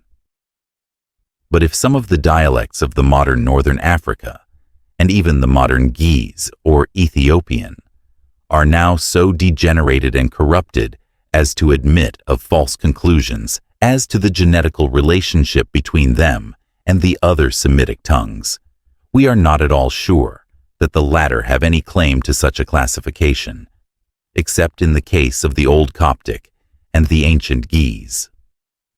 That there is more consanguinity between the Ethiopians and the Aryan dark-skinned races, and between the latter and the Egyptians, is something which yet may be proved. It has been lately found that the ancient Egyptians were of the Caucasian type of mankind, and the shape of their skulls is purely Asiatic. If they were less copper-colored than the Ethiopians of our modern day, the Ethiopians themselves might have had a lighter complexion in days of old. The fact that, with the Ethiopian kings, the order of succession gave the crown to the nephew of the king, the son of his sister, and not to his own son, is extremely suggestive. It is an old custom which prevails until now in southern India. The Raja is not succeeded by his own sons, but by his sister's sons. Of all the dialects and tongues alleged to be Semitic, the Ethiopian alone is written from left to right, like the Sanskrit and the Indo-Aryan people. Thus, against the origin of the Egyptians being attributed to an ancient Indian colony, there is no graver impediment than Noah's disrespectful son, Ham, himself a myth. But the earliest form of Egyptian religious worship and government, theocratic and sacerdotal, and her habits and customs all bespeak an Indian origin. The earliest legends of the history of India mention two dynasties now lost in the night of time. The first was the dynasty of kings of the race of the sun, who reigned in Ayodhya, now Oudh. The second, that of the race of the moon, who reigned in Prayag, Allahabad.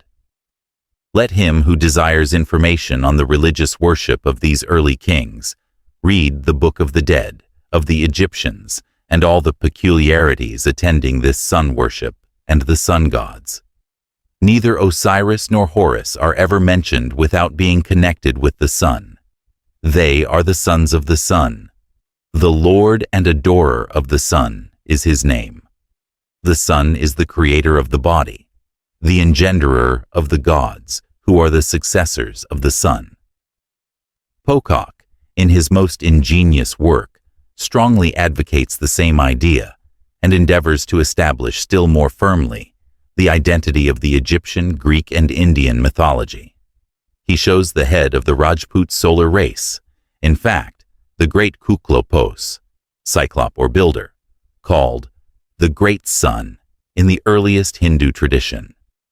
This Gokla prince, the patriarch of the vast bands of Inakienses, he says, this great sun was deified at his death, and according to the Indian doctrine of the metempsychosis, his soul was supposed to have transmigrated into the bull Apis, the Serapis of the Greeks, and the Sorapus, or sun chief of the Egyptians.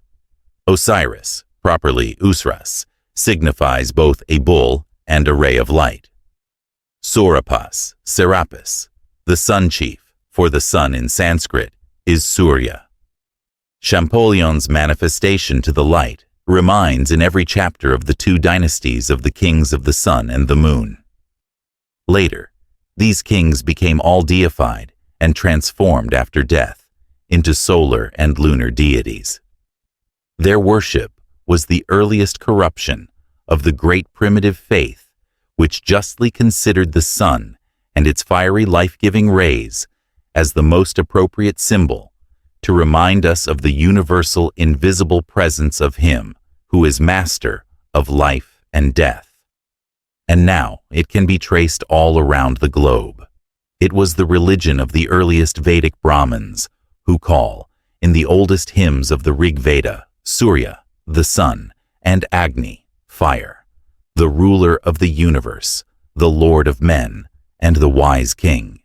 It was the worship of the Magians, the Zoroastrians, the Egyptians and Greeks, whether they called him Mithra, or Ahura Mazda, or Osiris, or Zeus, keeping in honor of his next of kin, Vesta, the pure celestial fire.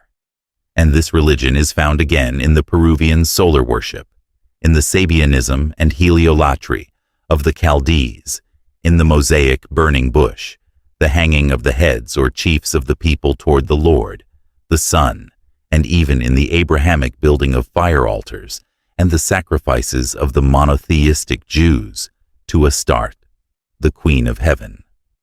To the present moment, with all the controversies and researches, history and science remain as much as ever in the dark as to the origin of the Jews. They may as well be the exiled Chandalas, or pariahs, of old India, the bricklayers mentioned by Vinasvati, Vedavyasa, and Manu, as the Phoenicians of Herodotus, or the Hyksos of Josephus, or descendants of Pali shepherds, or a mixture of all these. The Bible names the Tyrians as a kindred people, and claims dominion over them. There is more than one important character in the Bible, whose biography proves him a mythical hero. Samuel is indicated as the personage of the Hebrew Commonwealth. He is the doppel of Samson, of the Book of Judges, as will be seen, being the son of Anna and Elkanah, as Samson was of Manoah or Manoah. Both were fictitious characters, as now represented in the revealed book. One was the Hebrew Hercules, and the other Ganesa. Samuel is credited with establishing the Republic as putting down the Canaanite worship of Baal and Astarte, or Adonis and Venus, and setting up that of Jehovah. Then the people demanded a king, and he anointed Saul, and after him David of Bethlehem. David is the Israelitish King Arthur. He did great achievements and established a government in all Syria and Idumea. His dominion extended from Armenia and Assyria on the north and northeast, the Syrian desert and Persian Gulf on the east, Arabia on the south, and Egypt and the Levant on the west. Only Phoenicia was excepted. His friendship with Hiram seems to indicate that he made his first expedition from that country into Judea, and his long residence at Hebron, the city of the Kabiri, Arba or Four, would seem likewise to imply that he established a new religion in the country. After David came Solomon, powerful and luxurious, who sought to consolidate the dominion which David had won. As David was a Jehovah worshipper, a temple of Jehovah, Tukt Sulema, was built in Jerusalem, while shrines of Moloch Hercules, Chemosh, and Astarte were erected on Mount Olivet. These shrines remained till Josiah. There were conspiracies formed. Revolts took place in Idumea and Damascus, and Ahiah, the prophet, led the popular movement, which resulted in deposing the house of David and making Jeroboam king. Ever after the prophets dominated in Israel, where the calf worship prevailed, the priests ruled over the weak dynasty of David, and the lascivious local worship existed over the whole country. After the destruction of the house of Ahab, and the failure of Jehu and his descendants to unite the country under one head, the endeavor was made in Judah. Isaiah had terminated the direct line in the person of Ahaz, Isaiah 7:9, and placed on the throne a prince from Bethlehem, Micah 5:2-5. This was Hezekiah. On ascending the throne, he invited the chiefs of Israel to unite in alliance with him against Assyria. 2 Chronicles 31:21, 31:1-5, 2 Kings 18:7. He seems to have established a sacred college, Proverbs 25:1, and to have utterly changed the worship. Even unto breaking into pieces the brazen serpent that Moses had made. This makes the story of Samuel and David and Solomon mythical. Most of the prophets who were literate seem to have begun about this time to write. The country was finally overthrown by the Assyrians, who found the same people and institutions as in the Phoenician and other countries. Hezekiah was not the lineal, but the titular son of Ahaz. Isaiah, the prophet, belonged to the royal family, and Hezekiah was reputed his son-in-law. Ahaz refused to ally himself with the prophet and his party, saying, "I will not tempt, depend on, the Lord." Isaiah 7:12. The prophet had declared, "If you will not believe, surely you shall not be established," foreshadowing the deposition of his direct language. "Ye weary my God," replied the prophet, and predicted the birth of a child by an Alma, or temple woman, and that before it should attain full age. Hebrews 5:14. Isaiah 7:16, 8:4. The king of Assyria should overcome Syria and Israel. This is the prophecy which Irenaeus took such pains to connect with Mary and Jesus, and made the reason why the mother of the Nazarene prophet is represented as belonging to the temple and consecrated to God from her infancy. In a second song, Isaiah celebrated the new chief to sit on the throne of David, 9:6-7-11-1, who should restore to their homes the Jews whom the Confederacy had led captive, Isaiah 8:2-12, Joel 3:1-7, Obadiah 7:11-14. Micah, his contemporary, also announced the same event, 4:7-13, 5:1-7. The Redeemer was to come out of Bethlehem, in other words, was of the house of David, and was to resist Assyria, to whom Ahaz had sworn allegiance, and also to reform religion, 2 Kings 18:4-8. This Hezekiah did. He was grandson of Zechariah the seer, 2 Chronicles 29:1-26-5, the counselor of Uzziah, and as soon as he ascended the throne, he restored the religion of David and destroyed the last vestiges of that of Moses, the esoteric doctrine, declaring, "Our fathers have trespassed." 2 Chronicles 29:6-9. He next attempted a reunion with the northern monarchy, there being an interregnum in Israel, 2 Chronicles 30:1-6, 31:1-6-7. It was successful, but resulted in an invasion by the king of Assyria. But it was a new regime, and all this shows the course of two parallel streams in the religious worship of the Israelites, one belonging to the state religion and adopted to fit political exigencies, the other pure idolatry, resulting from ignorance of the true esoteric doctrine preached by Moses. For the first time since Solomon built them, the high places were taken away. It was Hezekiah who was the expected Messiah of the exoteric state religion.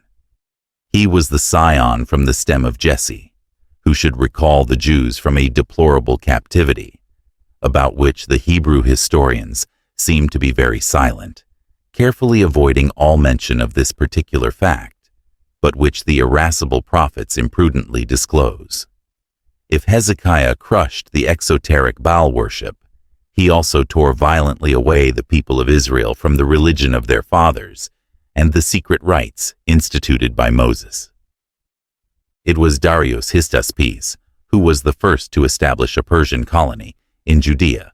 Zorobabel was perhaps the leader. The name Zorobabel means the seed or son of Babylon, as Zoroaster is the seed, son, or prince of Ishtar. The new colonists were doubtless Judei. This is a designation from the east. Even Siam is called Judea, and there was an Ayodhya in India. The temples of Solom or peace were numerous. Throughout Persia and Afghanistan, the names of Saul and David are very common. The law is ascribed in turn to Hezekiah, Ezra, Simon the Just, and the Asmonean period. Nothing definite. Everywhere contradictions.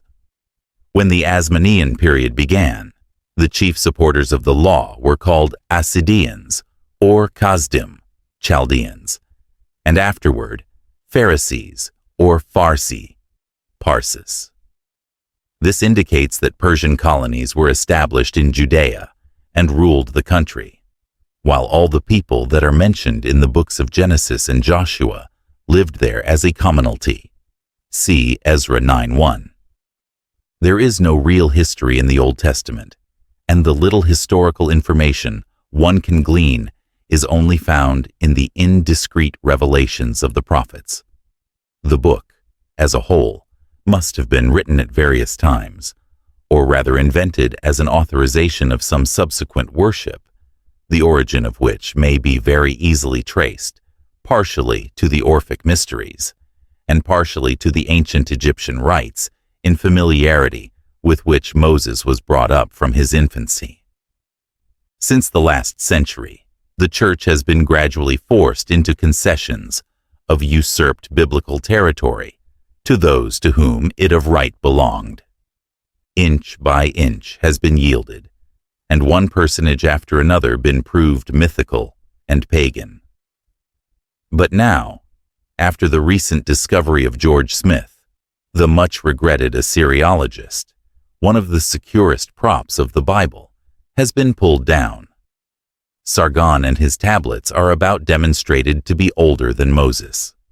Like the account of Exodus, the birth and story of the lawgiver seem to have been borrowed from the Assyrians, as the jewels of gold and jewels of silver were said to be from the Egyptians. On page 224 of Assyrian Discoveries, Mr. George Smith says, "In the palace of Sennacherib at Kuyunjik, I found another fragment of the curious history of Sargon, a translation of which I published in the Transactions of the Society of Biblical Archaeology, Volume 1, Part 1, page 46. This text relates that Sargon, an early Babylonian monarch, was born of royal parents, but concealed by his mother, who placed him on the Euphrates in an ark of rushes, coated with bitumen, like that in which the mother of Moses hid her child. See Exodus 2. Sargon was discovered by a man named Aki, a water carrier, who adopted him as his son, and he afterward became king of Babylonia. The capital of Sargon was the great city of Agadi, called by the Semites Akkad, mentioned in Genesis as a capital of Nimrod, Genesis 10, L0, and here he reigned for 45 years. Akkad lay near the city of Sippara, on the Euphrates and north of Babylon. The date of Sargon, who may be termed the Babylonian Moses, was in the 16th century, and perhaps earlier. G. Smith adds in his Chaldean account that Sargon the Frye was a Babylonian monarch who reigned in the city of Akkad about 1600 BC. The name of Sargon signifies the right, true, or legitimate king. This curious story is found on fragments of tablets from Kuyunjik and reads as follows. 1. Sargona, the powerful king, the king of Akkad am I. 2. My mother was a princess, my father I did not know, a brother of my father ruled over the country. 3. In the city of Azupirana, which is by the side of the river Euphrates. 4. My mother, the princess, conceived me. In difficulty she brought me forth. 5. She placed me in an ark of rushes. With bitumen my exit she sealed up. 6. She launched me in the river which did not drown me. 7. The river carried me to Aki. The water carrier it brought me. 8. Aki, the water carrier in tenderness of bowels, lifted me, etc. And now, Exodus 2. And when she, Moses' mother, could not longer hide him, she took for him an ark of bulrushes, and daubed it with slime and with pitch, and put the child therein, and she laid it in the flags by the river's brink.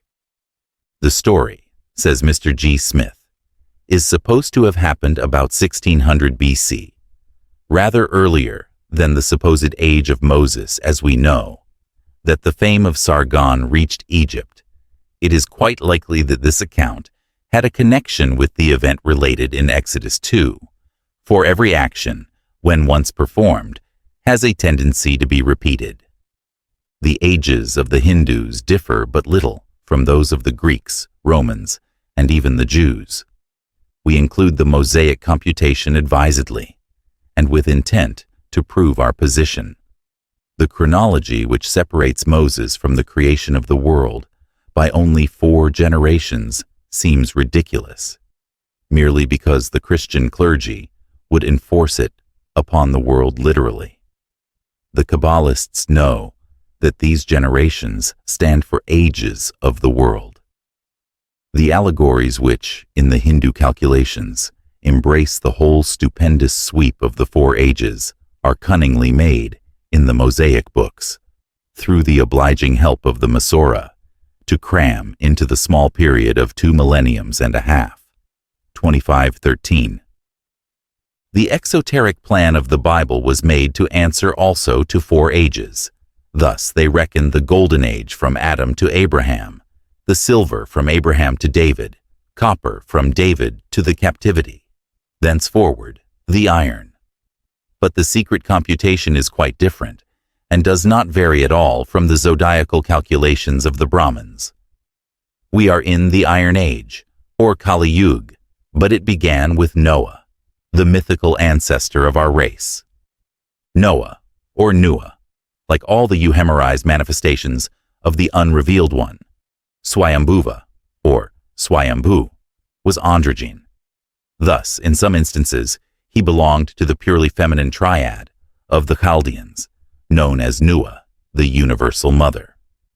We have shown in another chapter that every male triad had its feminine counterpart, 1 in 3, like the former. It was the passive complement of the active principle, its reflection. In India, the male Trimurti is reproduced in the Sakti Trimurti, the feminine, and in Chaldea, Anna, Belita, and Davkina answered to Anu, Bel, Nua. The former 3 resumed in 1. Belita were called Sovereign Goddess, Lady of the Nether Abyss, Mother of Gods, Queen of the Earth, Queen of Fecundity. As the primordial humidity, whence proceeded all, Belita is Tamti, or the sea, the mother of the city of Erech, the great Chaldean necropolis, therefore an infernal goddess. In the world of stars and planets, she is known as Istar, or Astoreth.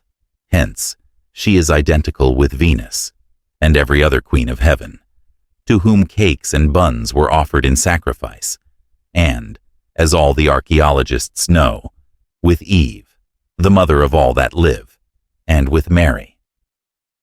The ark, in which are preserved the germs of all living things necessary to repeople the earth, represents the survival of life and the supremacy of spirit over matter through the conflict of the opposing powers of nature. In the astrotheosophic chart of the Western Rite, the ark corresponds with the navel and is placed at the sinister side, the side of the woman, the moon, one of whose symbols is the left pillar of Solomon's temple, Boaz. The umbilicus is connected with the receptacle in which are fructified the germs of the race. The ark is the sacred arga of the Hindus, and thus the relation in which it stands to Noah's ark may be easily inferred when we learn that the arga was an oblong vessel used by the high priests as a sacrificial chalice in the worship of Isis, Astarte, and Venus Aphrodite, all of whom were goddesses of the generative powers of nature, or of matter. Hence, representing symbolically the ark containing the germs of all living things. We admit that pagans had, and now have, as in India, strange symbols, which, to the eyes of the hypocrite and Puritan, seem scandalously immoral. But did not the ancient Jews copy most of these symbols? We have described elsewhere the identity of the lingam with Jacob's pillar, and we could give a number of instances from the present Christian rites, bearing the same origin, did but space permit, and were not all these noticed fully by Inman and others? See Inman's Ancient Faiths embodied in ancient names. Describing the worship of the Egyptians, Mrs. Lydia Maria Child says, This reverence for the production of life, introduced into the worship of Osiris, the sexual emblems so common in Hindustan. A colossal image of this kind was presented to his temple in Alexandria by King Ptolemy Philadelphus. Reverence for the mystery of organized life led to the recognition of a masculine and feminine principle in all things, spiritual or material. The sexual emblems, everywhere conspicuous in the sculptures of their temples, would seem impure in description, but no clean and thoughtful mind could so regard them while witnessing the obvious simplicity and solemnity with which the subject is treated. Thus speaks this respected lady and admirable writer, and no truly pure man or woman would ever think of blaming her for it. But such a perversion of the ancient thought is but natural in an age of cant and prudery like our own. The water of the flood, when standing in the allegory for the symbolic sea, Tamti, typifies the turbulent chaos or matter called the Great Dragon. According to the Gnostic and Rosicrucian medieval doctrine, the creation of woman was not originally intended. She is the offspring of man's own impure fancy and, as the Hermetists say, an obtrusion. Created by an unclean thought, she sprang into existence at the evil 7th hour, when the supernatural real worlds had passed away, and the natural or delusive worlds began evolving along the descending microcosmos, or the arc of the great cycle, in plainer phraseology. First Virgo, the celestial virgin of the zodiac, she became Virgo-Scorpio, but in evolving his second companion, man had unwittingly endowed her with his own share of spirituality, and the new being whom his imagination had called into life became his savior. From the snares of Eve Lilith, the first Eve, who had a greater share of matter in her composition than the primitive spiritual man. Thus woman stands in the cosmogony in relation to matter, or the great deep, as the virgin of the sea, who crushes the dragon under her foot. The flood is also very often shown, in symbolical phraseology, as the great dragon. For one acquainted with these tenets, it becomes more than suggestive to learn that with the Catholics the Virgin Mary is not only the accepted patroness of Christian sailors, but also the Virgin of the Sea. So was Dido the patroness of the Phoenician mariners, and together with Venus and other lunar goddesses, the moon having such a strong influence over the tides, was the Virgin of the Sea. Mar, the sea, is the root of the name Mary. The blue color, which was with the ancients symbolical of the great deep or the material world, hence of evil, is made sacred to our Blessed Lady. It is the color of Notre Dame de Paris. On account of its relation to the symbolical serpent, this color is held in the deepest aversion by the ex-Nazarenes, disciples of John the Baptist, now the Mandaeans of Basra.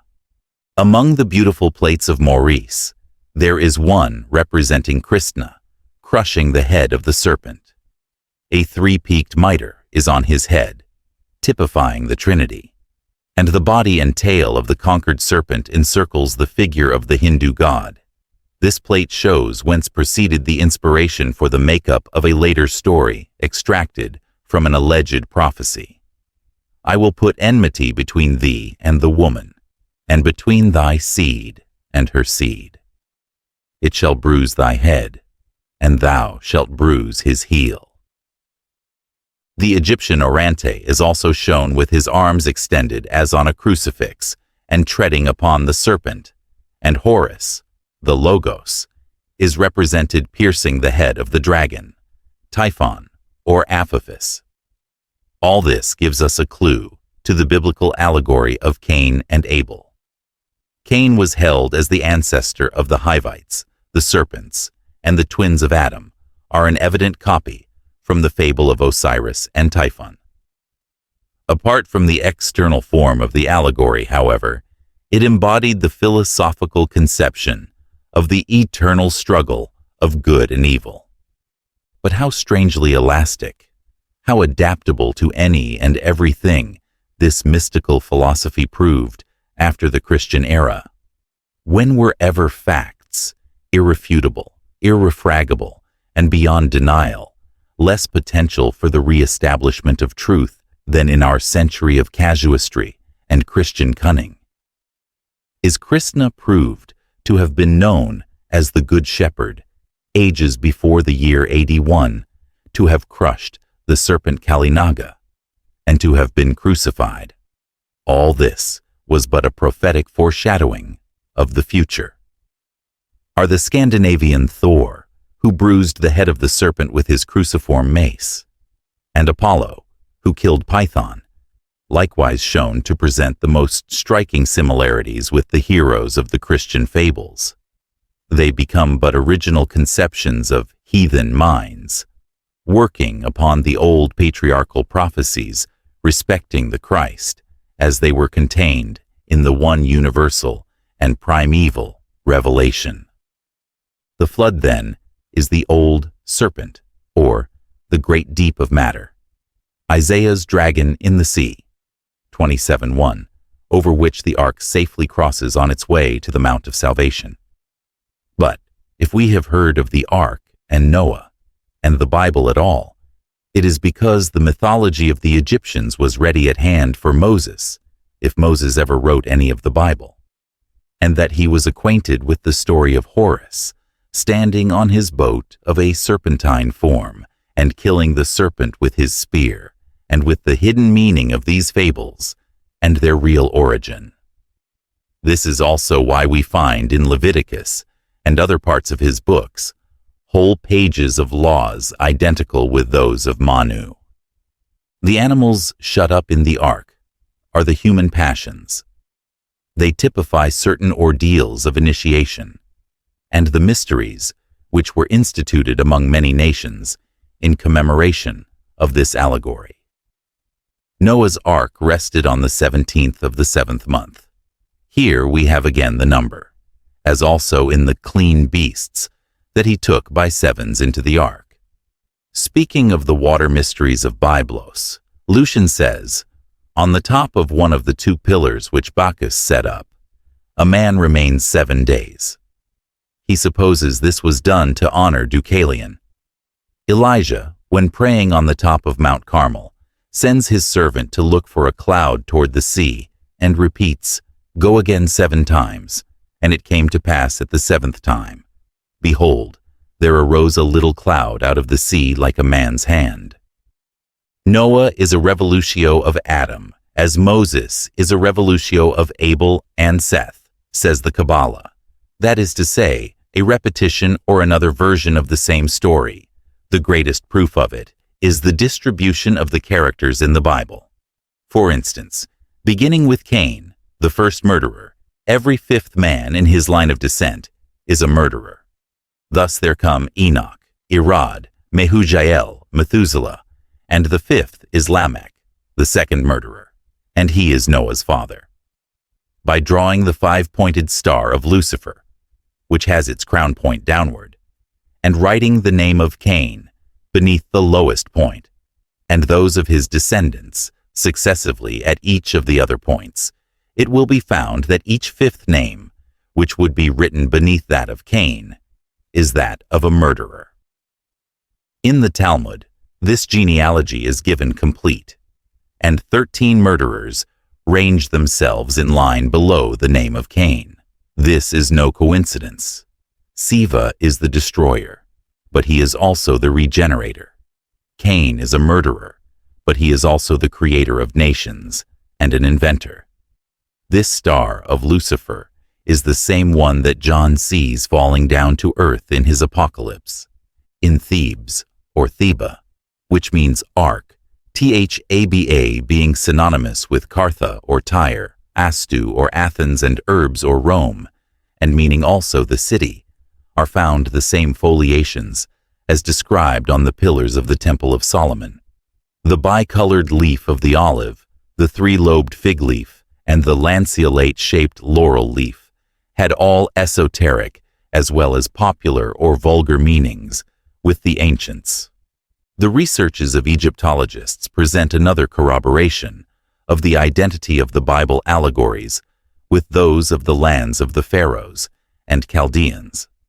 The dynastic chronology of the Egyptians, recorded by Herodotus, Manetho, Eratosthenes, Diodorus Siculus, and accepted by our antiquarians, divided the period of Egyptian history under 4 general heads: the dominion of gods, demigods, heroes, and mortal men.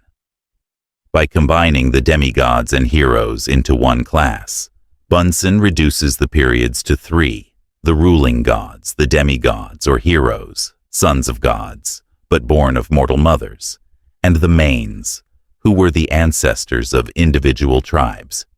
These subdivisions, as anyone may perceive, correspond perfectly with the biblical Elohim, sons of God, giants, and mortal Noachian men. Diodorus of Sicily and Berosus give us the names of the 12 great gods who presided over the 12 months of the year and the 12 signs of the zodiac. These names, which include Nua, are too well known to require repetition. The double-faced Janus was also at the head of 12 gods, and in his representations of him, he is made to hold the keys to the celestial domains. All these, having served as models for the biblical patriarchs, have done still further service, especially Janus, by furnishing copy to St. Peter and his 12 apostles, the former also double-faced in his denial, and also represented as holding the keys of paradise. This statement that the story of Noah is but another version in its hidden meaning of the story of Adam and his 3 sons gathers proof on every page of the book of Genesis. Adam is the prototype of Noah. Adam falls because he eats of the forbidden fruit of celestial knowledge. Noah, because he tastes of the terrestrial fruit, the juice of the grape representing the abuse of knowledge in an unbalanced mind. Adam gets stripped of his spiritual envelope, Noah of his terrestrial clothing, and the nakedness of both makes them feel ashamed. The wickedness of Cain is repeated in Ham, but the descendants of both are shown as the wisest of races on earth, and they are called on this account snakes, and the sons of snakes, meaning the sons of wisdom and not of Satan, as some divines would be pleased to have the world understand the term. Enmity has been placed between the snake and the woman only in this mortal phenomenal world of man, as born of woman.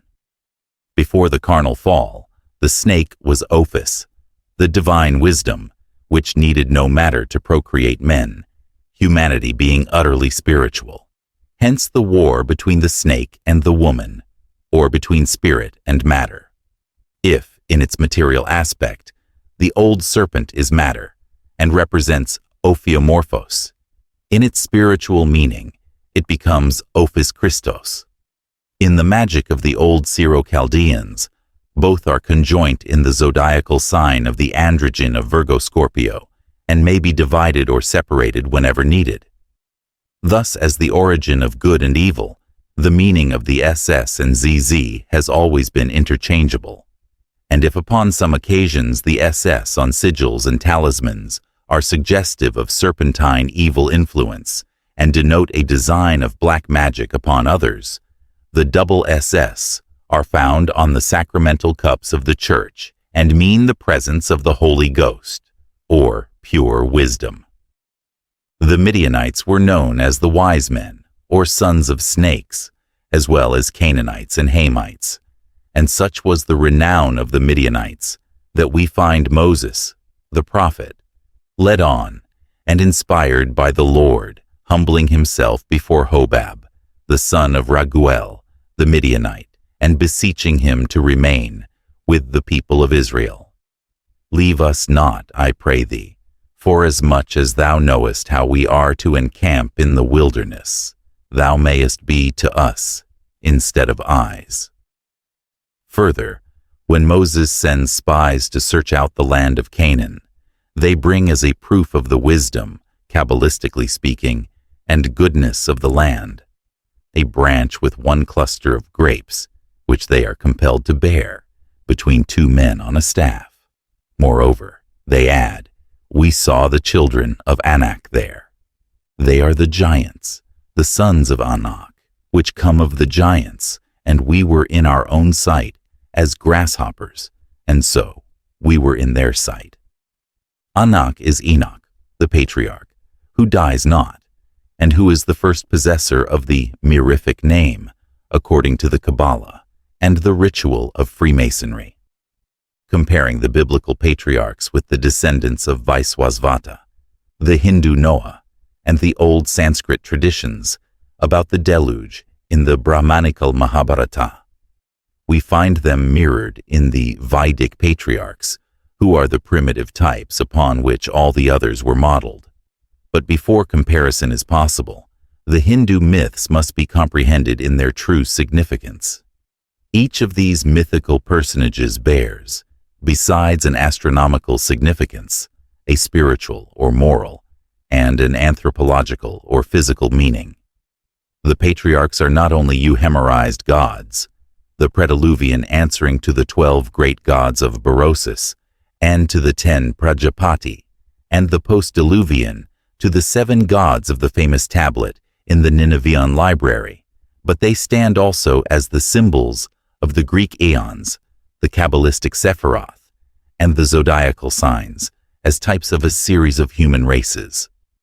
This variation from 10 to 12 will be accounted for presently and proved on the very authority of the Bible. Only, they are not the first gods described by Cicero, which belong to a hierarchy of higher powers, the Elohim, but appertain rather to the second class of the 12 gods, the dei minores, and who are the terrestrial reflections of the first, among whom Herodotus places Hercules. Alone, out of the group of 12, Noah, by reason of his position at the transitional point, belongs to the highest Babylonian triad, Noah, the spirit of the waters. The rest are identical with the inferior gods of Assyria and Babylonia, who represented the lower order of emanations, introduced around Bel, the demiurge, and help him in his work, as the patriarchs are shown to assist Jehovah, the Lord God. Besides these, many of which were local gods, the protecting deities of rivers and cities, there were the 4 classes of genius. We see Ezekiel making them support the throne of Jehovah in his vision, a fact which, if it identifies the Jewish Lord God with one of the Babylonian Trinity, connects at the same time the present Christian God with the same triad, inasmuch as it is these 4 cherubs, if the reader will remember, on which Irenaeus makes Jesus ride, and which are shown as the companions of the evangelists. The Hindu Kabbalistic derivation of the books of Ezekiel and Revelation are shown in nothing more plainly than in this description of the 4 beasts, which typify the 4 elementary kingdoms, earth, air, fire, and water. As is well known, they are the Assyrian sphinxes, but these figures are also carved on the walls of nearly every Hindu pagoda. The author of the Revelation copies, faithfully, in his text, see chapter 4, verse 7, the Pythagorean pentacle, of which Levi's admirable sketch is reproduced on page 452. The Hindu goddess Adonari, or as it might be more properly written, Adonari, since the second A is pronounced almost like the English O, is represented as surrounded by the same figures.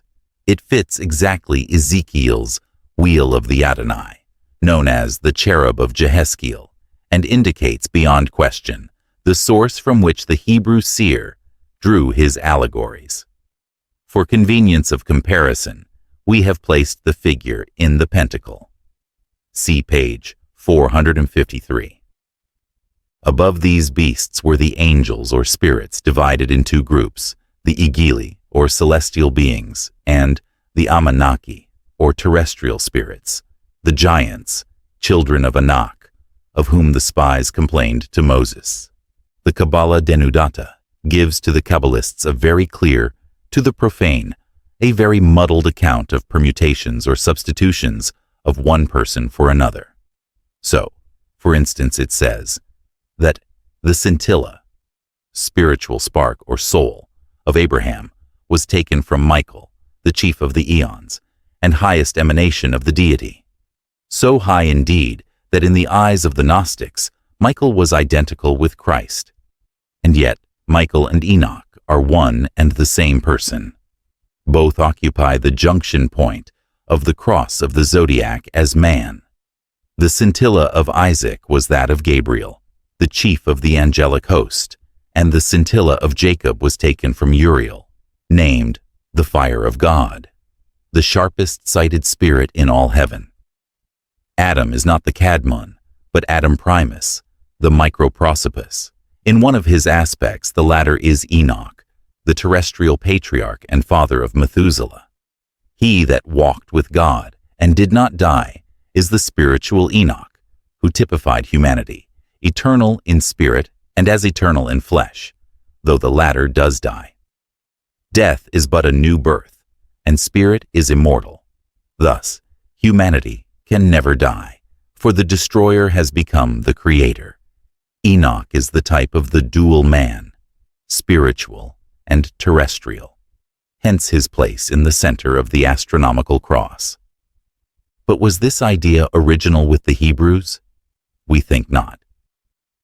Every nation which had an astronomical system, and especially India, held the cross in the highest reverence, for it was the geometrical basis of the religious symbolism of their avatars, the manifestation of the deity, or of the creator in his creature, man, of God in humanity, and humanity in God, as spirits.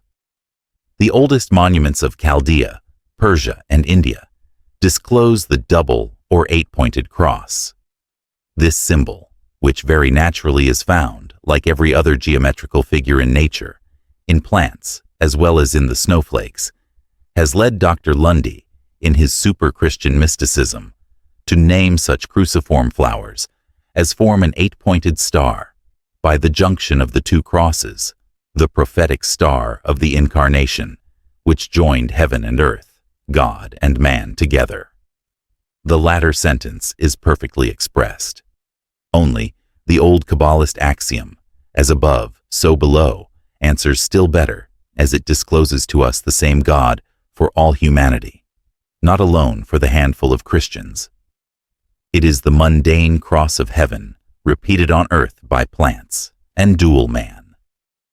The physical man superseding the spiritual, at the junction point of which stands the mythical Libra Hermes Enoch. The gesture of one hand pointing to heaven is balanced by the other pointing down to the earth. Boundless generations below, boundless regenerations above. The visible, but the manifestation of the invisible. The man of dust abandoned to dust. The man of spirit reborn in spirit. Thus, it is finite humanity, which is the son of the infinite God. Abba, the Father, Amoria, the Mother, the Son, the universe. This primitive triad is repeated in all the Theogonies.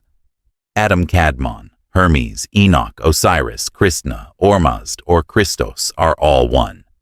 They stand as Metatrons between body and soul, eternal spirits which redeem flesh by the regeneration of flesh below, and soul by the regeneration above, where humanity walks once more with God. We have shown elsewhere that the symbol of the cross, or Egyptian Tau, was by many ages earlier than the period assigned to Abraham, the alleled forefather of the Israelites, for otherwise Moses could not have learned it of the priests, and that the Tau was held as sacred by the Jews, as by other pagan nations, is proved by a fact admitted now by Christian divines, as well as by infidel archaeologists. Moses in Exodus 12:22, orders his people to mark their doorposts and lintels with blood, lest the Lord God should make a mistake and smite some of his chosen people instead of the doomed Egyptians. And this mark is a tau, the identical Egyptian handled cross, with the half of which talisman Horus raised the dead, as is shown on a sculptured ruin at Philae. How gratuitous is the idea that all such crosses and symbols were so many unconscious prophecies of Christ, is fully exemplified in the case of the Jews upon whose accusation Jesus was put to death. For instance, the same learned author remarks in Monumental Christianity that the Jews themselves acknowledged this sign of salvation until they rejected Christ. And in another place, he asserts that the rod of Moses, used in his miracles before Pharaoh, was, no doubt, this crux ansata, or something like it, also used by the Egyptian priests. Thus the logical inference would be that 1. If the Jews worshipped the same symbols as the pagans, then they were no better than they, and 2. If, being so well versed as they were in the hidden symbolism of the cross, in the face of their having waited for centuries for the Messiah, they yet rejected both the Christian Messiah and Christian cross, then there must have been something wrong about both. Those who rejected Jesus as the Son of God were neither the people ignorant of religious symbols, nor the handful of atheistical Sadducees who put him to death, but the very men who were instructed in the secret wisdom, who knew the origin as well as the meaning of the cruciform symbol, and who put aside both the Christian emblem and the Savior suspended from it, because they could not be parties to such a blasphemous imposition upon the common people. Nearly all the prophecies about Christ are credited to the patriarchs and prophets. If a few of the latter may have existed as real personages, every one of the former is a myth. We will endeavor to prove it by the hidden interpretation of the zodiac and the relations of its signs to these antediluvian men. If the reader will keep in mind the Hindu ideas of cosmogony as given in Chapter 6, he will better understand the relation between the biblical antediluvian patriarchs and that puzzle of commentators, Ezekiel's wheel. Thus, be it remembered 1. That the universe is not a spontaneous creation, but an evolution from pre-existent matter. 2. That it is only one of an endless series of universes. 3. That eternity is pointed off into grand cycles, in each of which 12 transformations of our world occur, following its partial destruction by fire and water, alternately, so that when a new minor period sets in, the Earth is so changed, even geologically, as to be practically a new world. 4. That of these 12 transformations, the Earth after each of the first 6 is grosser, and everything on it, man included, more material than after the preceding one, while after each of the remaining 6 the contrary is true, both Earth and man growing more and more refined and spiritual with each terrestrial change. 5. That when the apex of the cycle is reached, a gradual dissolution takes place, and every living and objective form is destroyed. But when that point is reached, humanity has become fitted to live subjectively as well as objectively, and not humanity alone, but also animals, plants, and every atom. After a time of rest, say the Buddhists, when a new world becomes self-formed, the astral souls of animals, and of all beings, except such as have reached the highest nirvana, will return on earth again to end their cycles of transformations, and become men in their turn. This stupendous conception the ancients synthesized for the instruction of the common people into a single pictorial design, the zodiac, or celestial belt.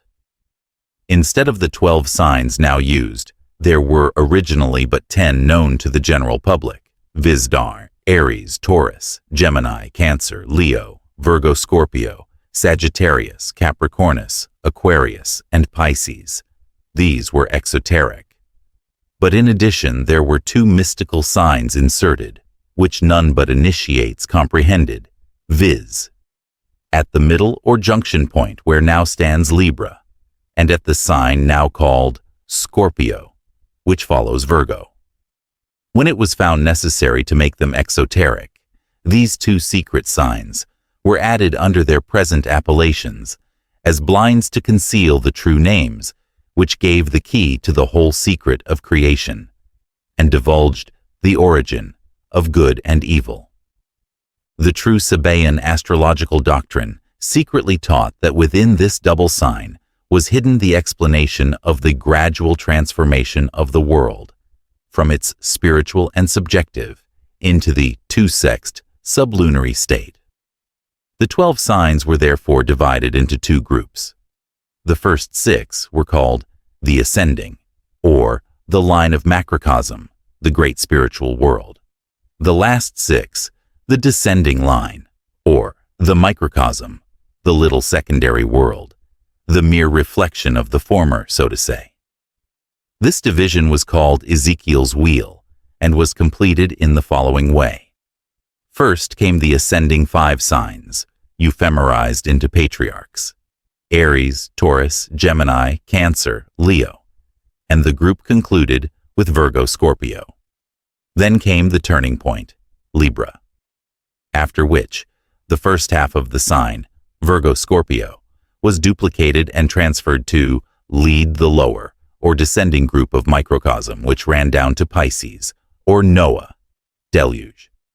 To make it clearer, the sign Virgo, Scorpio, which appeared originally thus, became simply Virgo, and the duplication, or Scorpio, was placed between Libra, the 7th sign, which is Enoch, or the angel Metatron, or mediator between spirit and matter, or God and man.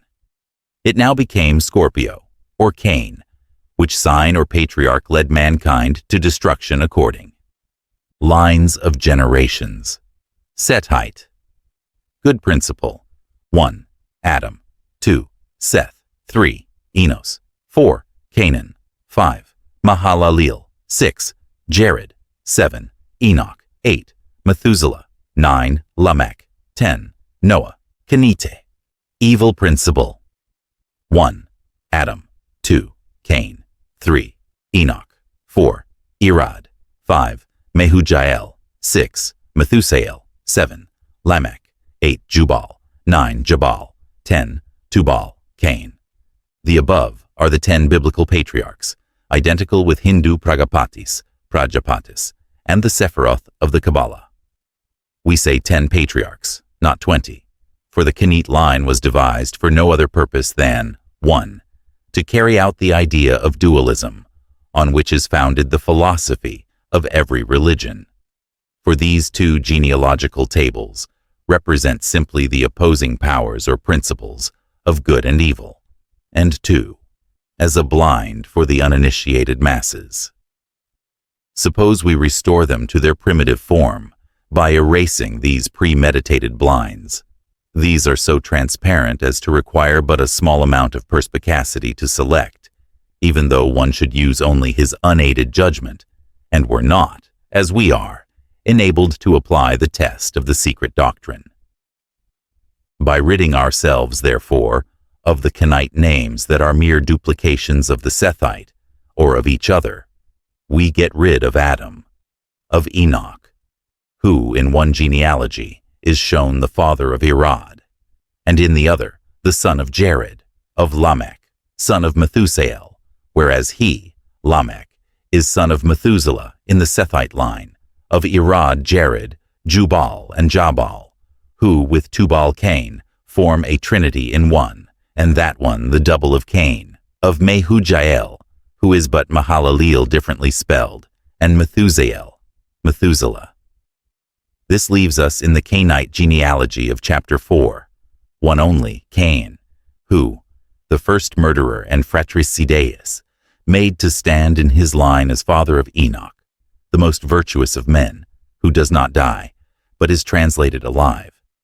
Turn we now to the Sethite table, and we find that Enos, or Enoch, comes second from Adam and is father to Cain, An. This is no accident.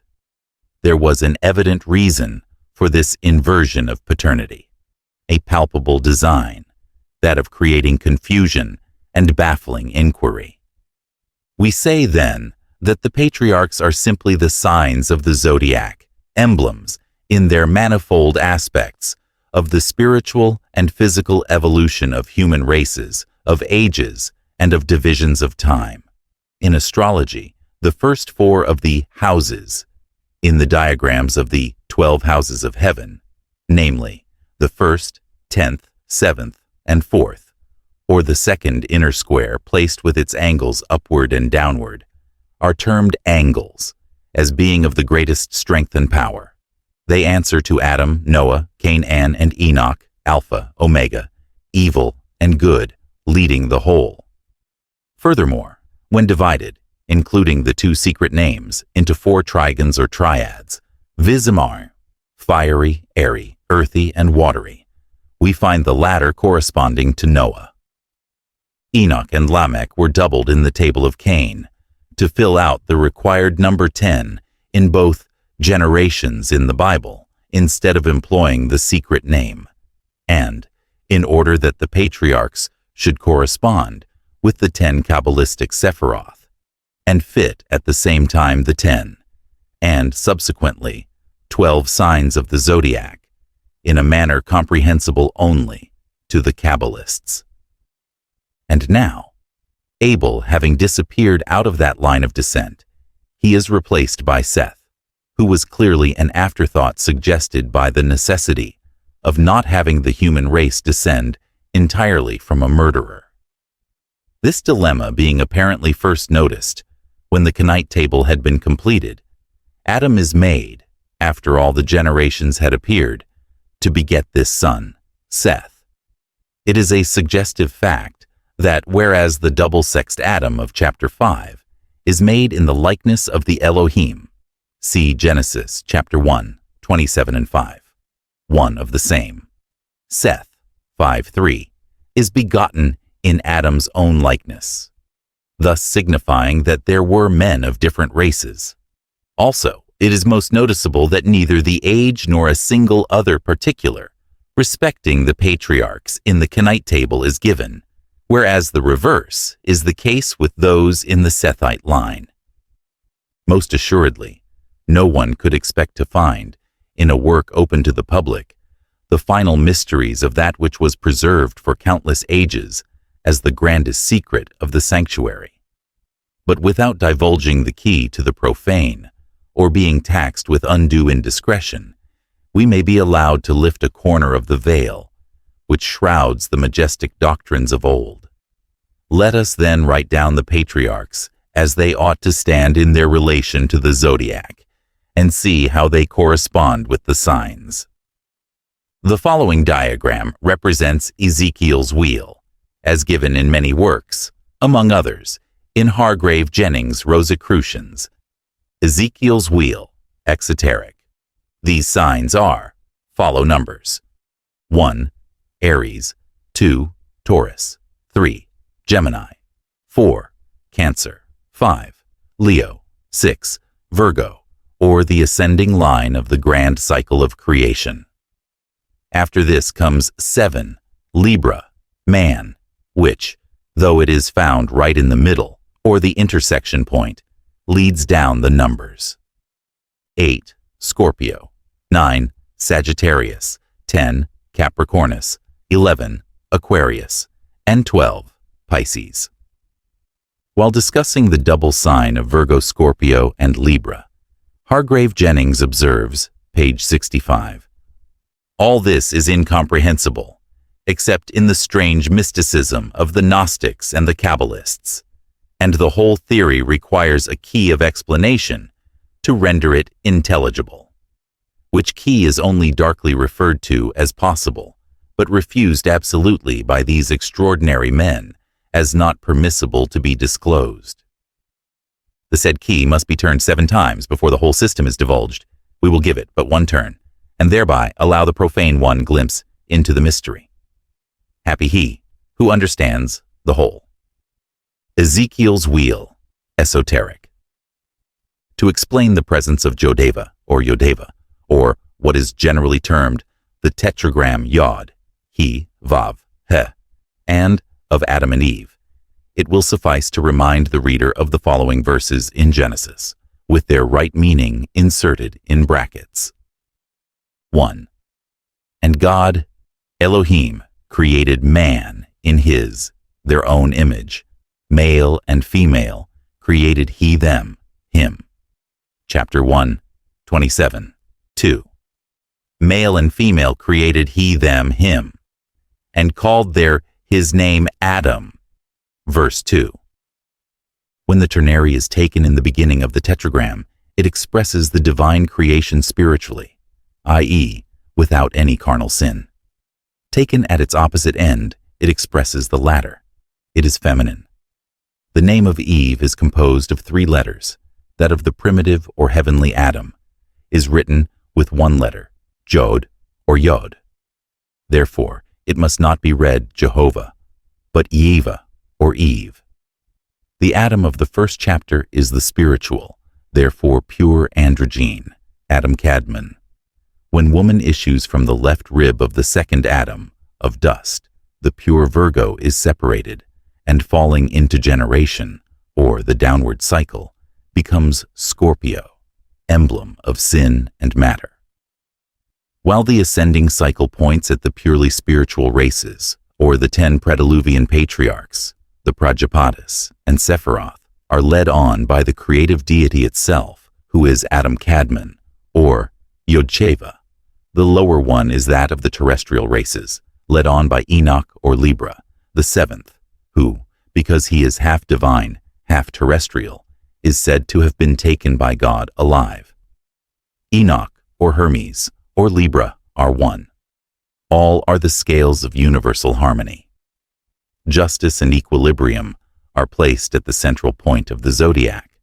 The grand circle of the heavens, so well discoursed upon by Plato in his Timaeus, symbolizes the unknown as a unity, and the smaller circles which form the cross, by their division on the plane of the zodiacal ring, typify, at the point of their intersection, life.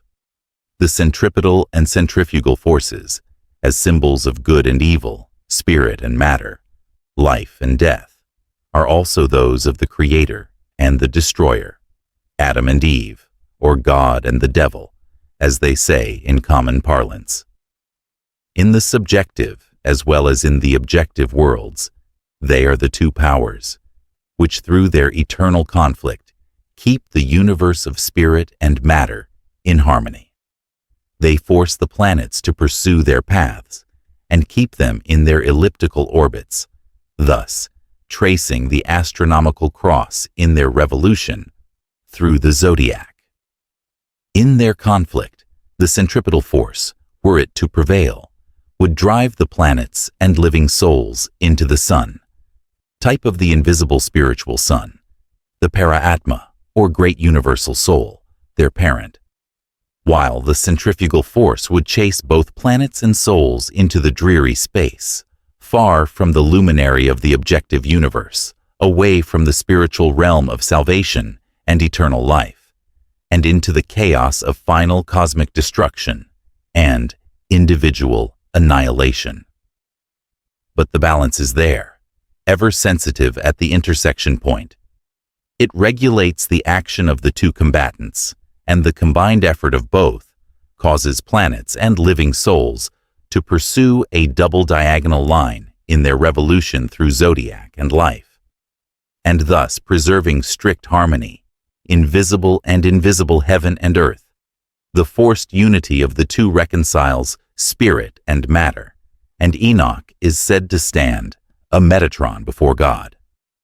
Reckoning from him down to Noah and his 3 sons, each of these represent a new world, i.e., our Earth, which is the 7th after every period of geological transformation, gives birth to another and distinct race of men and beings. Cain leads the ascending line, or macrocosm, for he is the son of the Lord, not of Adam, Genesis 4:1. The Lord is Adam Cadmon, Cain, the son of sinful thought, not the progeny of flesh and blood. Seth, on the other hand, is the leader of the races of earth, for he is the son of Adam, and begotten in his own likeness, after his image. Genesis 5:3. Cain is Kenu, Assyrian, and means eldest, while the Hebrew word means a smith, an artificer. Our science shows that the globe has passed through 5 distinct geological phases, each characterized by a different stratum, and these are in reverse order, beginning with the last. 1. The Quaternary period, in which man appears as a certainty. 2. The Tertiary period, in which he may have appeared. 3. Secondary period, that of gigantic saurians, the Megalosaurus, Ichthyosaurus, and Plesiosaurus, no vestige of man. 4. The Paleozoic period, that of gigantic crustacea. 5.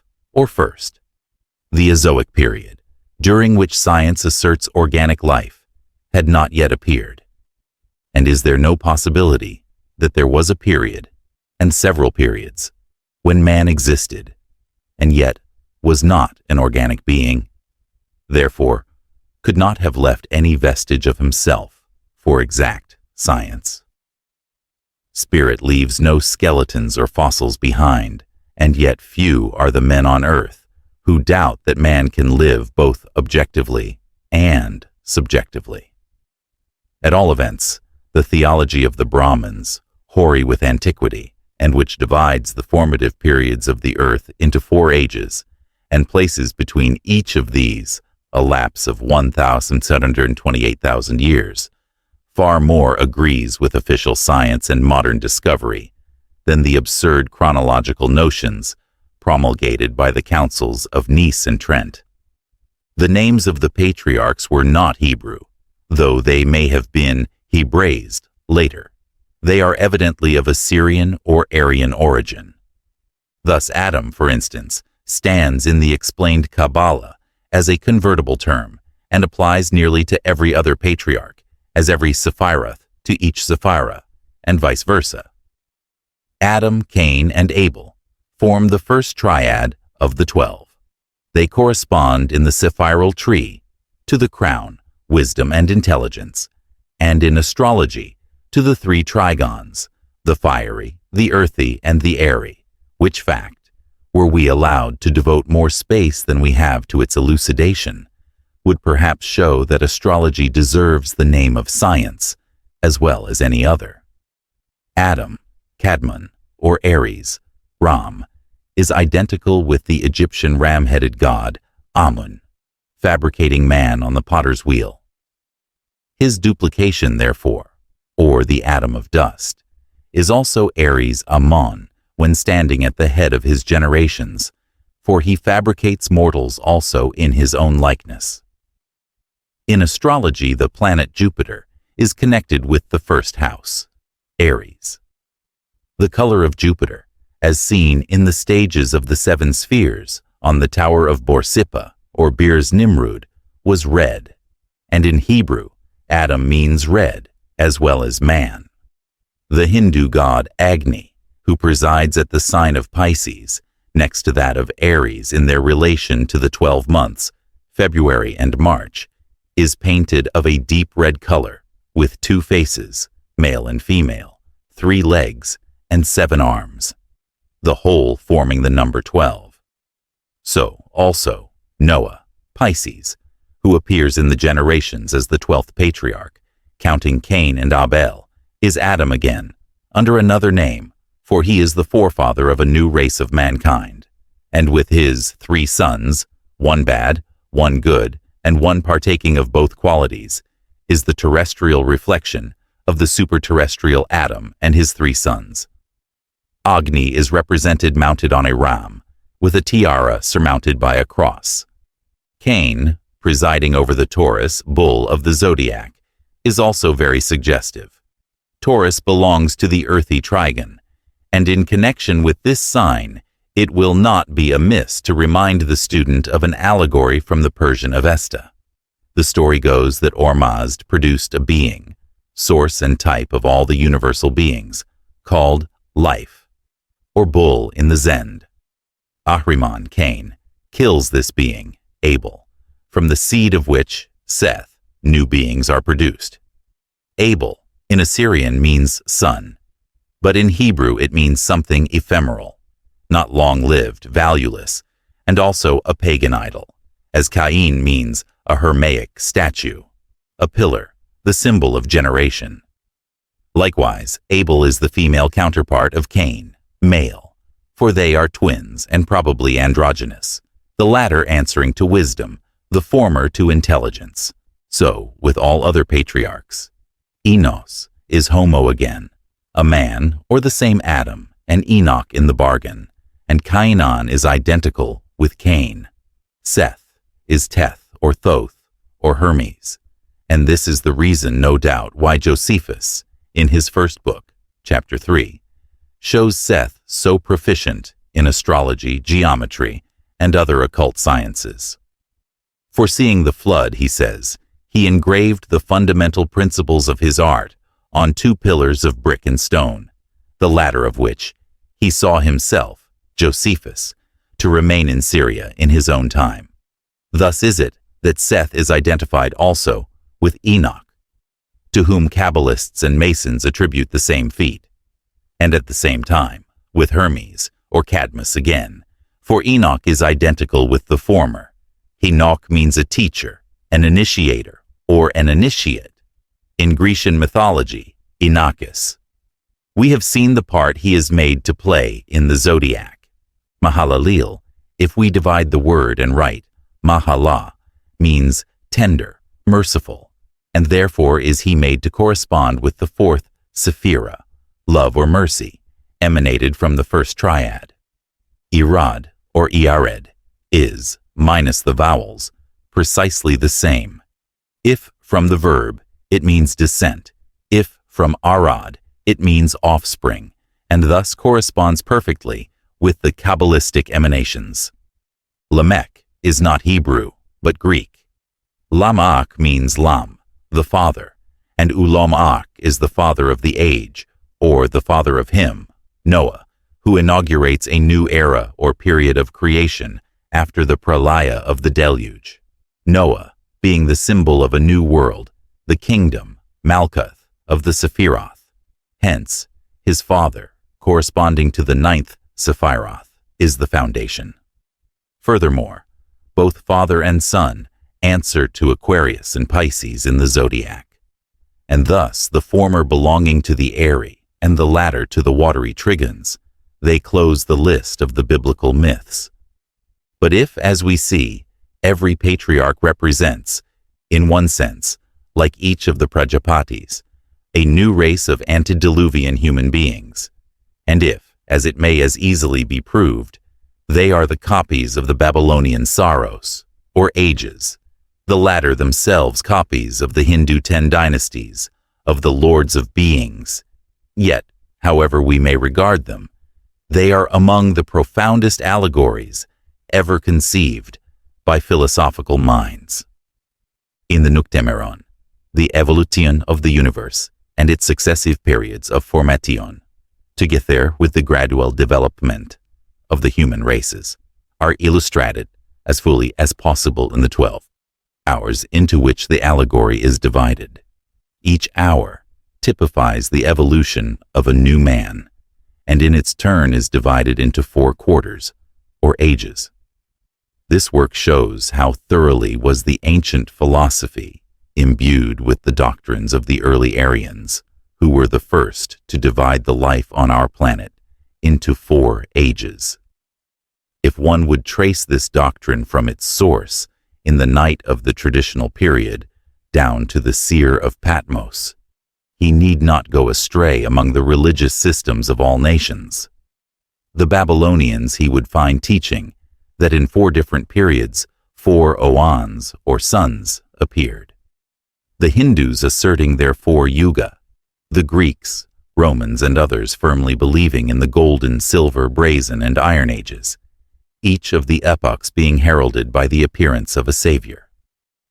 The 4 Buddhas of the Hindus and the 3 prophets of the Zoroastrians, Oshadharkami, Oshadharma, and Sosiosh, preceded by Zarathustra, are the types of these ages.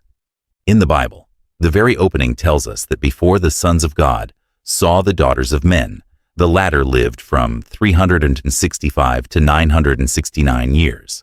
But when the Lord God saw the iniquities of mankind, he concluded to allow them at most 120 years of life. Genesis 6:3. To account for such a violent oscillation in the human mortality table is only possible by tracing this decision of the Lord God to its origin. Such incongruities as we meet at every step in the Bible can be only attributed to the facts that the book of Genesis and the other books of Moses were tampered with and remodeled by more than one author, and that in their original state, they were, with the exception of the external form of the allegories, faithful copies from the Hindu sacred books. In Manu, Book 1, we find the following. In the first age, neither sickness nor suffering were known. Men lived 4 centuries. This was in the Krita, or Satya Yuga. The Krita Yuga is the type of justice. The bull which stands firm on its 4 legs is its image. Man adheres to truth, and evil does not, as yet, direct his actions. But in each of the following ages, primitive human life loses 1/4 of its duration, that is to say, in Treta Yuga man lives 300, in Dwapara Yuga 200, and in Kali Yuga, or our own age, but 100 years generally, at the most. Noah, son of Lamech, Ulamach, or father of the age, is the distorted copy of Manu, son of Swayambhu, and the 6 Manus, or Rishis, issued from the Hindu first man, are the originals of Terah, Abraham, Isaac, Jacob, Joseph, and Moses, the Hebrew sages, who, beginning with Terah, were all alleged to have been astrologers, alchemists, inspired prophets, and soothsayers, or in a more profane but plainer language, magicians. If we consult the Talmudistic Mishnah, we find therein the first emanated divine couple, the androgyne demiurge Kochma, or Hachma Akamoth, and Binah, building themselves a house with 7 pillars. They are the architects of God, wisdom and intelligence, and his compass and square. The 7 columns are the future 7 worlds, or the typical 7 primordial days of creation. Chochma immolates her victims. These victims are the numberless forces of nature which must die, expend themselves, in order that they should live. When one force dies out, it is but to give birth to another force, its progeny. It dies but lives in its children, and resuscitates at every 7th generation. The servants of Chochma, or wisdom, are the souls of H. Adam, for in him are all the souls of Israel. There are 12 hours in the day, says the Mishnah, and it is during these hours that is accomplished the creation of man. Would this be comprehensible, unless we had Manu to teach us that this day embraces the 4 ages of the world and has a duration of 12,000 divine years of the Devas? The creators, Elohim, outline, in the second, who are the shape of a more corporeal form of man. They separate it into 2 and prepared the sexes to become distinct from each author. Such is the way the Elohim proceeded in reference to every created thing. Every fish, fowl, plant, beast, and man was androgyne at the first hour. Says the commentator, the great Rabbi Simeon, O companions, companions, man as emanation was both man and woman, as well on the side of the father as on the side of the mother. And this is the sense of the words, and Elohim spoke, let there be light, and it was light. And this is the twofold man. A spiritual woman was necessary as a contrast for the spiritual man. Harmony is the universal law. In Taylor's translation, Plato's discourse upon creation is rendered so as to make him say of this universe that he caused it to move with circular motion.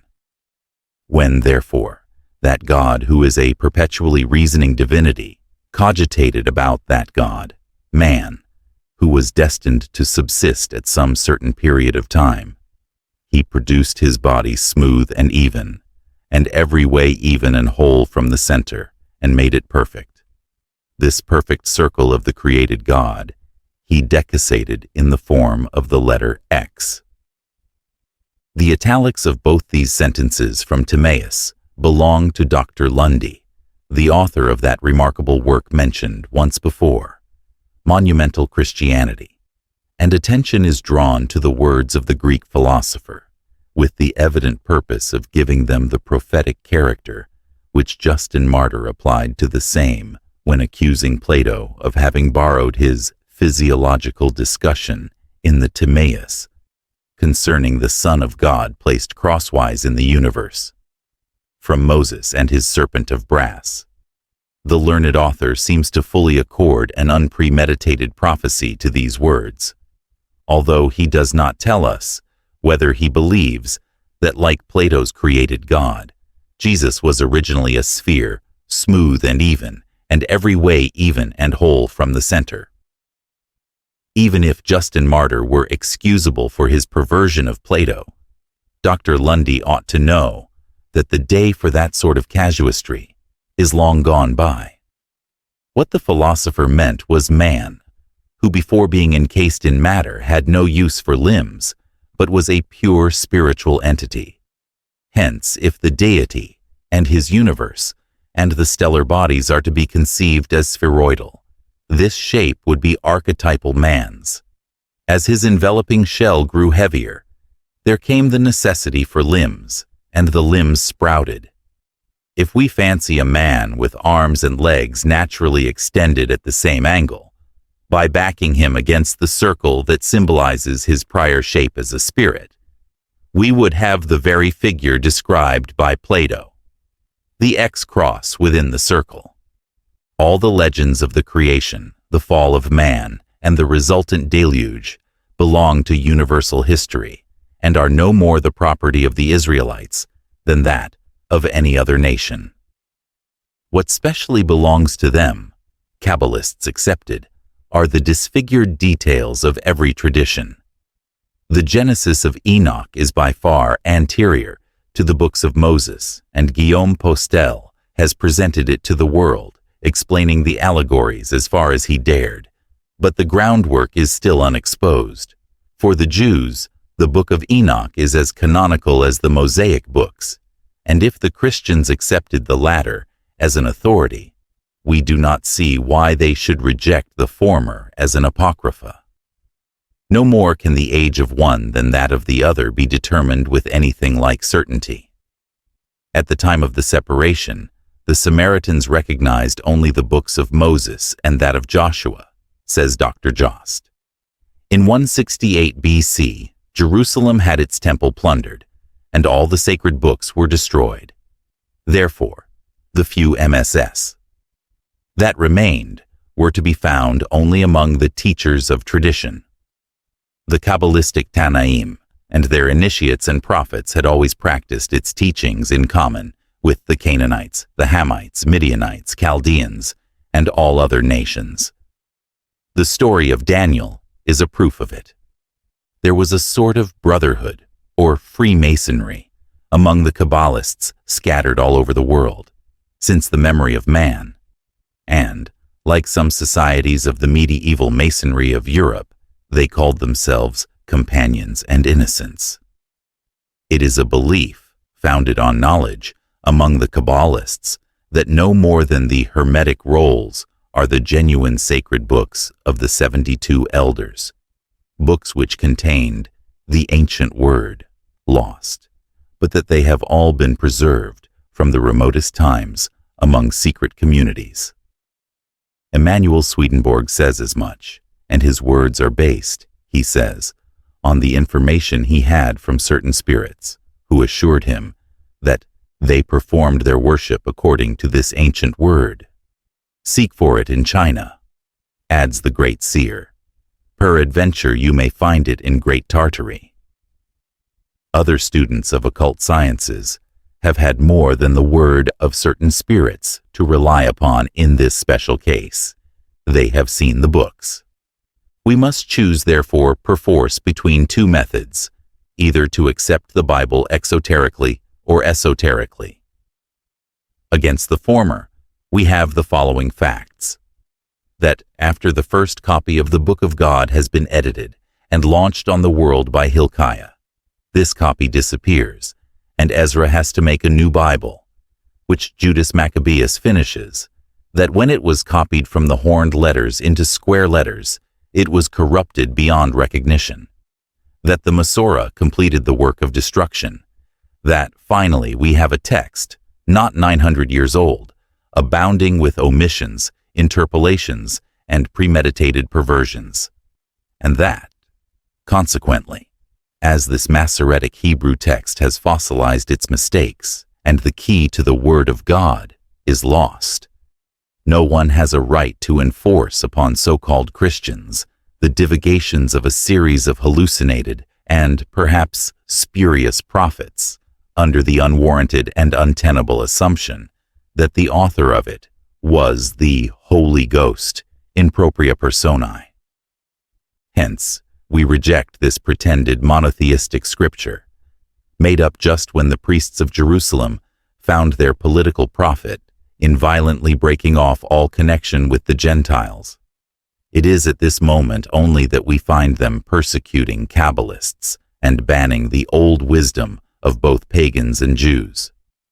The real Hebrew Bible was a secret volume, unknown to the masses, and even the Samaritan Pentateuch is far more ancient than the Septuagint. As for the former, the fathers of the Church never even heard of it. We prefer decidedly to take the word of Swedenborg that the ancient word is somewhere in China or the Great Tartary. The more so as the Swedish seer is declared, at least by one clergyman, namely the Reverend Dr. R. L. Taffel of London, to have been in a state of inspiration from God while writing his theological works. He is given even the superiority over the penman of the Bible. For, while the latter had the words spoken to them in their ears, Swedenborg was made to understand them rationally, and was, therefore, internally, and not externally, illuminated. When, says the reverend author, a conscientious member of the new church hears any charges made against the divinity and the infallibility of either the soul or the body of the doctrines of the New Jerusalem, he must at once place himself on the unequivocal declaration made in those doctrines, that the Lord has effected his second coming in, and by means of those writings which were published by Emanuel Swedenborg as his servant, and that, therefore, those charges are not and cannot be true. And if it is the Lord that spoke through Swedenborg, then there is a hope for us that at least one divine will corroborate our assertions, that the ancient Word of God is nowhere but in the heathen countries, especially Buddhistic Tartary, Tibet, and China. The primitive history of Greece is the primitive history of India, exclaims Pocock in his India in Greece. In view of subsequent fruits of critical research, we may paraphrase the sentence and say, the primitive history of Judea is a distortion of Indian fable engrafted on that of Egypt. Many scientists, encountering stubborn facts and being reluctant to contrast the narratives of the divine revelation with those of the Brahmanical books, merely present them to the reading public. Meanwhile, they limit their conclusions to criticisms and contradictions of each other. So, Max Muller opposes the theories of Spiegel and someone else, and Professor Whitney those of the Oxford Orientalist, and Dr. Haug made onslaughts on Spiegel, while Dr. Spiegel chose some other victim, and now even the time-honored Akkadians and Turanians have had their day of glory. The Proto-Chaldeans, Chaldeo-Scyths, Sumerians, and whatnot, have to make room for some other fictions. Alas, for the Akkads, Halevi, the Assyriologist attacks the Akkado-Sumerian language of Old Babylon, and Chabas, the Egyptologist, not content with dethroning the Turanian speech, which has rendered such eminent services to Orientalists when perplexed, calls the venerable parent of the Akkadians, François Lenormand, himself a charlatan. Profiting by the learned turmoil, the Christian clergy take heart for their fantastic theology, on the ground that when the jury disagree, there is a gain of time, at least, for the indicted party. And thus is overlooked the vital question whether Christendom would not be the better for adopting Christism in place of Christianity, with its Bible, its vicarious atonement, and its devil. But to so important a personage as the latter, we could not do less than devote a special chapter.